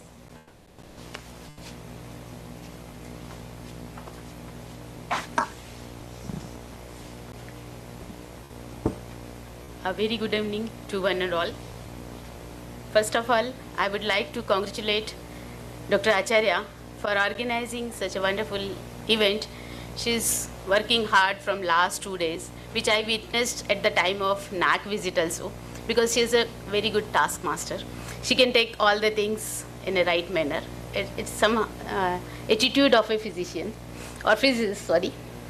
And the combination of pharmacy also makes a difference. So both, and then with the social science, a human touch, all this is really a good team. And whatever the... Are you example of multidisciplinary? Yes, we can say that. And whatever activity we perform, it is always a teamwork. So as a teacher, we always believe that team makes a difference in our performance. At the same way, Dr. Nirjar Kulkarni has rightly said so many things, and he has showed his concern about the evaluation, about the implementation of NEP, or the utilizing of conducting good research activities, making the classroom activity based. Bringing the student to our brain classroom is one of the very important problem before us. But I'm telling you, friends, all these things is possible if you have a right attitude and right thinking what you are doing. First, the question Nirjar sir has raised, they want to present a curriculum. You know, curriculum is the base of whatever you are doing, or whatever you pretend to do, or whatever you expect from your learners to learn. So preparing a good curriculum with the right outcomes. If you prepare a right outcome for your curriculum, and now a very simple question comes in our mind, what is this outcome? The simple meaning of the outcome is what you expect from your student to be able to do. So that keep always this point in mind, that whatever the outcome you are framing, it should be measurable. Measurable means the same, what outcome you have prepared, the same thing you have to ask in the question paper also. Whatever you intended your learner to learn from you, that has to be measured, that has to be judged by devising right evaluation tool. So this all, the combination is also, and whatever you want to achieve, that has to be achieved through a right pedagogy. So this innovative pedagogy is basically the idea how to make my student learn from me. It is not important what I am teaching to them, it is more important that what my students are getting from me. So keeping this thing in mind, be prepared for that and do not get afraid. This NEP is, see, lot of national education policies have already arrived. If you look at different policies, if you look at the 1964 policy, the major focus was enhancement or the expansion of higher education system. And we were witnessing our IITs, quality institutions, because of this 1964 policy. Later on, the Kothari Commission came and they have focused on the vocationalization of education. So what this vocationalization of education, the polytechnics, the women institutions, IITs, ITIs, these all are because of that policy. Now this new education policy is categorically emphasizing on quality enhancement of school education as well as higher education. So if you talk about the quality enhancement for school education, of course, you have to make the student capable for delivering literacy or numeracy capabilities. So a minimum literacy and numeracy is required because in the 2005 one survey was conducted, and later on in 2015 the survey was again conducted by NCERT, and they found that the school student lacks their proper numeracy and literacy ability. They are not able to read and calculate properly. So this is the major thing on which this NEP is focusing. As far as the higher education is concerned, what is the problem with the higher education? We have the major problem is that our youths, our graduates do not have employability skills. They do not have proper competency. They are lacking in the subjective knowledge as well as right attitude towards the education. So keeping these things in mind, this NEP focuses on three basic aspects: improving the teaching learning of higher education institution. That means you have to make your learner actively involved in the teaching learning process. Then a question comes in my mind, how I can make my learner to become actively involved? A very simple answer is that make whatever you are teaching, give them idea how to implement this concept in their day-to-day life. A very simple aspect is that do not go for very much theories and all these things. Whatever every day you are teaching, give them idea where the student can implement this idea. Give some example correlated with his day-to-day life.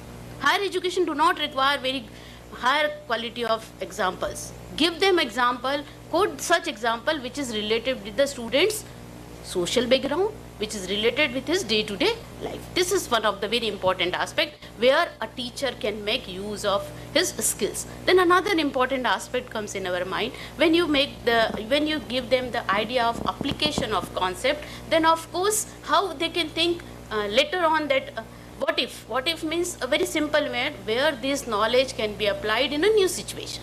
Then when you give the idea about application of knowledge in a new situation, of course you will moving towards the research. What research is? Getting something new knowledge or creation of new knowledge or solving the problem of day-to-day life. The same thing, that attitude can be imbibed amongst the learner. And the most important aspect or most important parameter is the social concern of higher education. See, we are working in an isolated compartment where our graduates do not find comfortable with their home environment. A villager's or a farmer's son do not want to go for the farming. Why? Because our higher education is not involving community aspect in our teaching, in our education.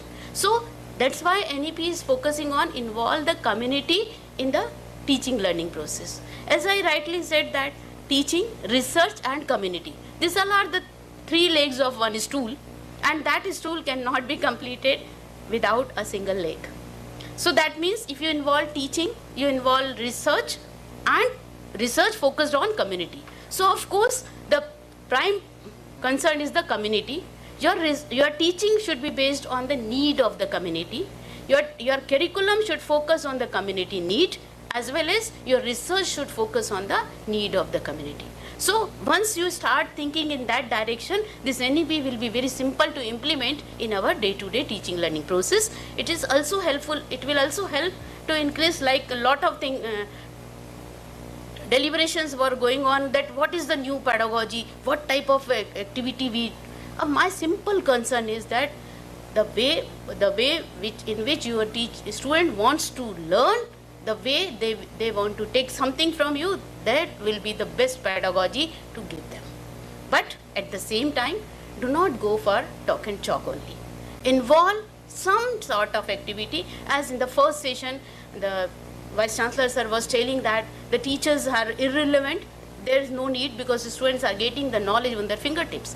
But I always believe in that. Teacher cannot be replaced by any technology. Our role is just to transform our classroom into not only the just to disseminating of knowledge, to transform the utilization of gained knowledge through the activities only. Once you involve several types of activity in your teaching, in your classroom situation, and the best concept is coming is the flipping the classroom. What this flipped classroom says? Simple way is that whatever you want to give the theoretical knowledge, send them or give them the student beforehand. When they come to your class, just convert your classroom into a discussion session where the student will discuss, they will present whatever they learn, and you just rectify them. Give them some activities, give them some projects, and discuss during the on-screen or face-to-face classroom situation. So this is the simplest way where we can use innovative pedagogies. Another very important aspect is, I have seen that collaborative learning. What this collaborative learning is? Just give the responsibility to the student to learn by their own efforts. Have you seen that on the internet or the Facebook? Lot of groups are there which is preparing for the NET examination. What they are doing? They are exchanging their ideas. That is the part of collaborative learning. Give the responsibility of higher education student to learn by their own efforts. Then what our role is? Just to rectify their mistakes, just to add on whatever they learn, that's all. That will help. So this is a way and thought which I could understand about the innovative pedagogy. At the same time, we require to go for the researches. As I already told you, we are why to go for the very high journals and why all these things? No need. Just see what is the problem which is arising in our local. When we involve community, don't involve the community engagement like just doing some activity or helping them. Go to the community, send the student to the community to identify the problem, to mix with the people, to give them some opportunity to discuss, and then try to identify their problem, and with their own efforts try to solve that problem through your researches. So that is a basic aspect of community engagement. We have conducted a very good workshop in the year 2018 from my department, where we have conducted this community engagement project. Right from 2018 onwards, we are conducting this community engagement regularly. It is a regular practice. Every year, our student, the student who is belonging to the same village, we select that village only. Because we have most of the students are coming from the village background. So we ask the student, select your own village, because selecting of the same village gives upper hand. They are known by the local people. All of a sudden, if you go to the village, nobody will talk to you. They think that you came for giving some money or some helping them. No. Give the village to the same people, like the student, we have selected the same village student. What the student will go, he collect with some of the student, and they see the surrounding of the village, they see the locality, they see with the population, they see with the poverty level, they see the education level, they see the medical facilities. All this sort of tracing or all this sort of activity they perform there, and they identify one or two problems of that village. So that type of village engagement helps us, and that is the basically needed for the community engagement. So this project in our department, if you want to see, we have lot of projects done by the student only. During this COVID period also, we have done the community engagement. A very good idea which I would like to share you if I have 1 minute time only. So what they have done, they went to the village and through mobile, all the students were connected and they do the community project. So this is the way we can involve the community also.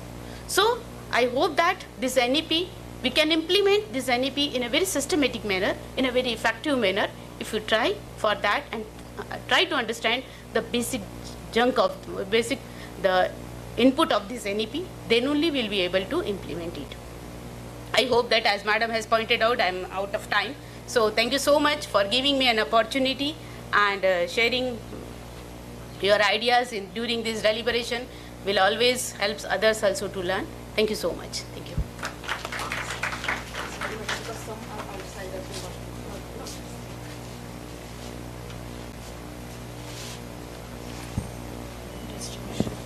Thank you so much, ma'am. Now we will have this certificate distribution session. I request all the dignitaries to please hand over the certificates. Yeah, I'll read out the names simultaneously. Mr. Chandrasekhar Padore, Dr. Anshuman Borkar, पूर्ण सगळेच घेऊन उभे राहा है ना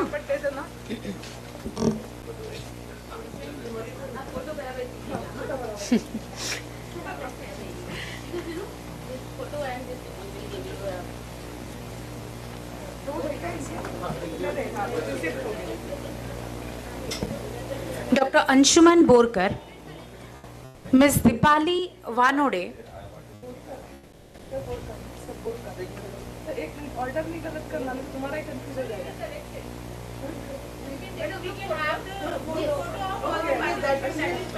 okay, that will be better. Yeah, it will save up time also.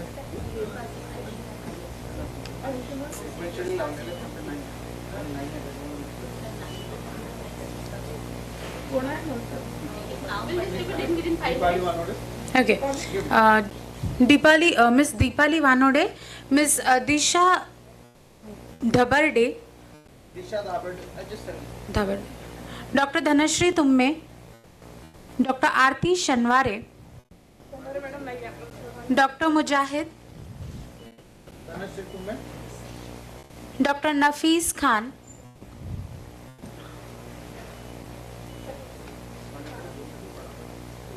Dr. Neena Dhamge,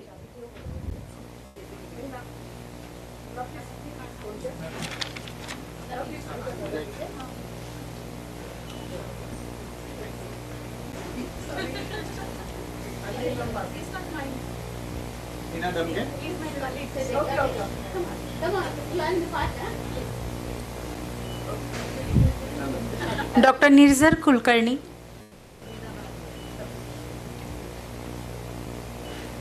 Dr. Ram Bavankar,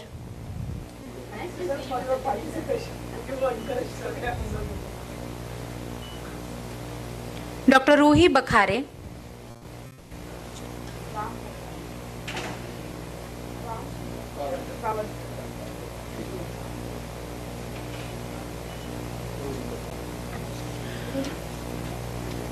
Dr. Sanjay Taude, Dr. Saurabh Zogrekar,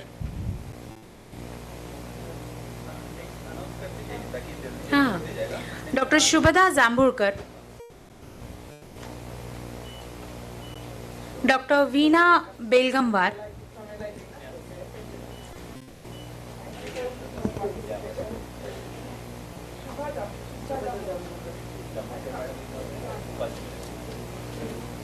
Dr. Sundar Singh Danga,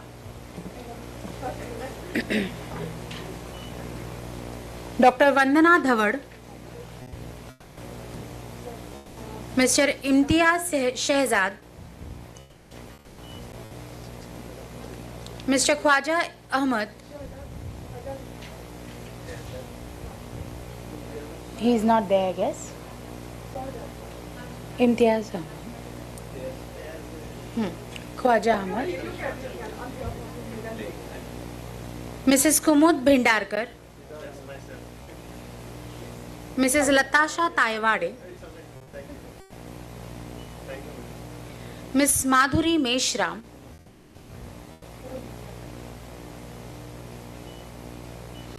Mrs. Megha Ambatkar.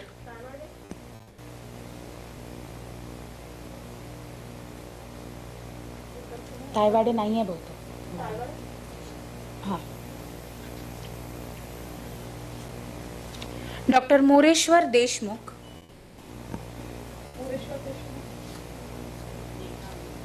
Doctor Nirupama Dhobale. Mrs Meenakshi Sarpande. Miss Ashwini Ingole. Miss Naina Jaiswal. Miss Neha Raut.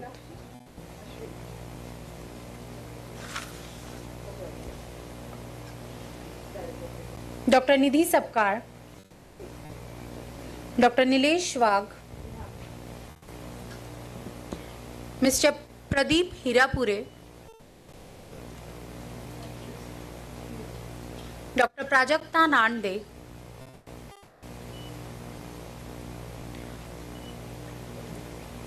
Professor Rahul S Bhusari.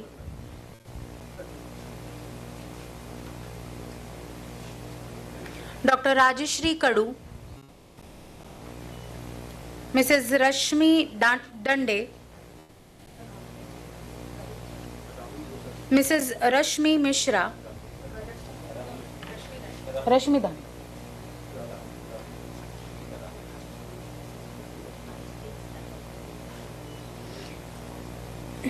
Mrs Rashmi Mishra. Mr Rohan ठावरे.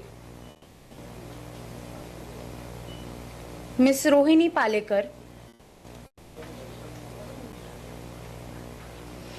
Mrs Rohina quasi.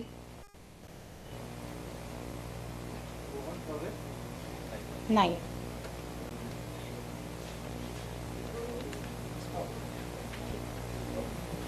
Mister Sachin More. Mrs Shweta Paranjpe.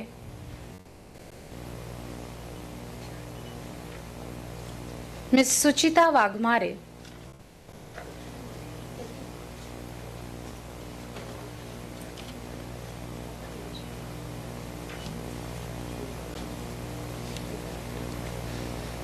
Miss Tina Shete.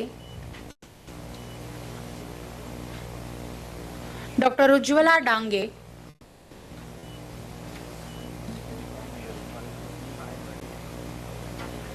Miss Yogeshwari Bhongade. Mister Om Chaudhary.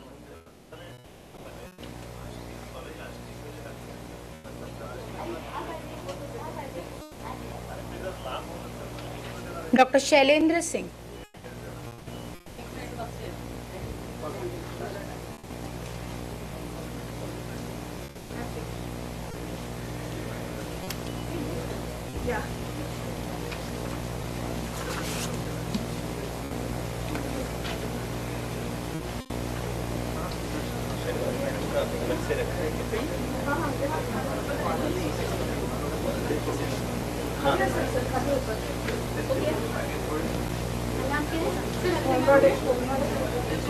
ओम चौधरी.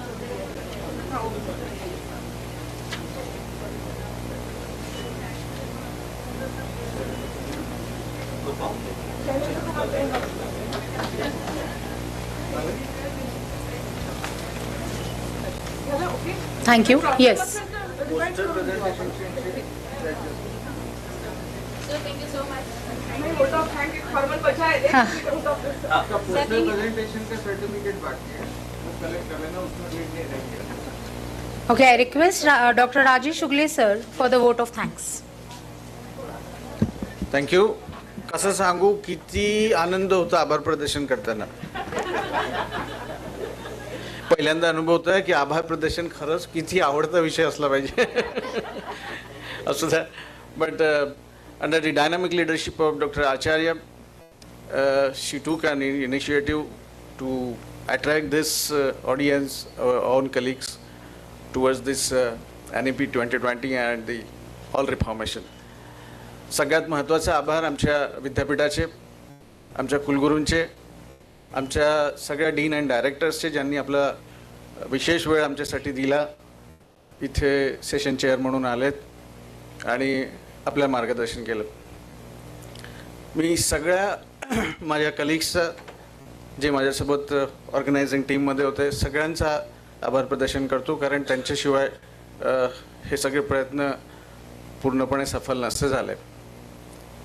सगळ्यात महत्त्वाचं आभार प्रदर्शन तुमच्याप्रती, की जे participants म्हणून इथे आलेत आणि hall Rica म्हणजे मोठा असताना सुद्धा भरभरून दिसला. प्रत्येकजण कोणी या गुंठ्यात, कोणी त्या गुंठ्यात, असं करून आपलं जमलं ते मेन आहे. आणि महत्त्वाचं म्हणजे सगळे पार्टिसिपंट्स, एक गोष्ट कळली की हे निश्चितच पिढी घडवणारे टीचर्स आहेत, ज्यांनी सगळे लेक्चर्स दिवसभर ऐकलेत.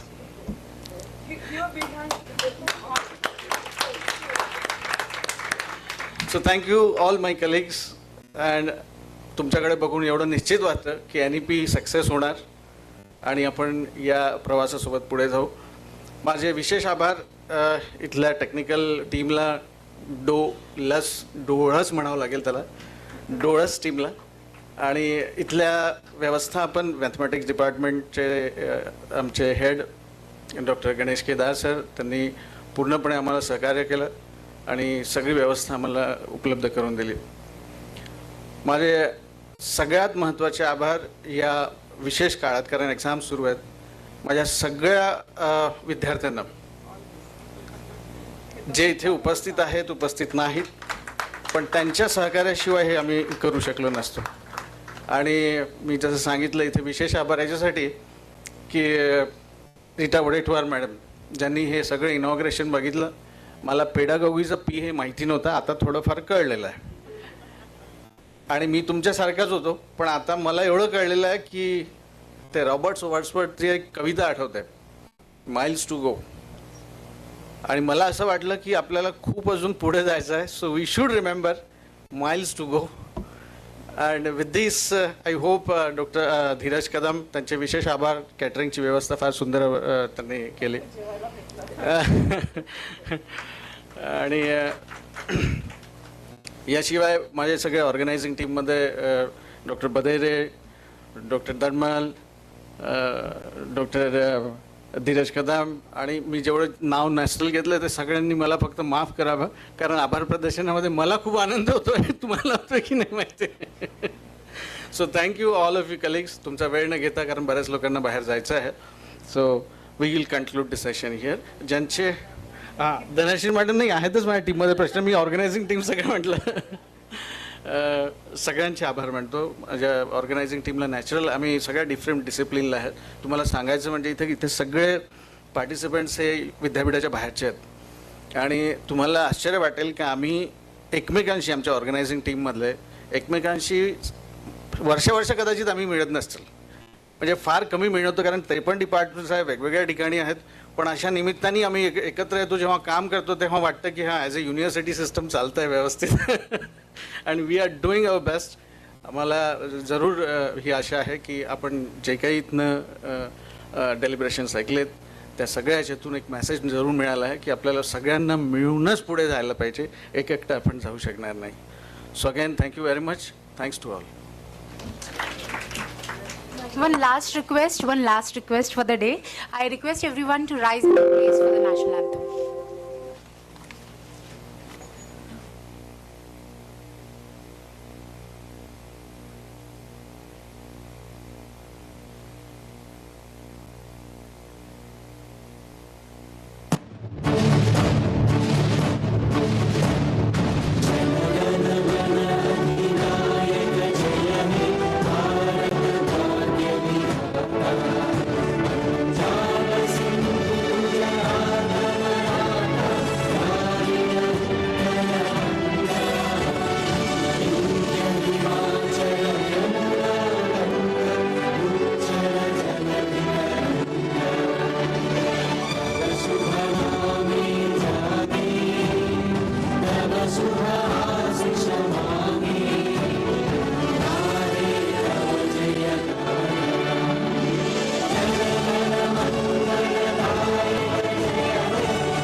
Jay, thank you so much.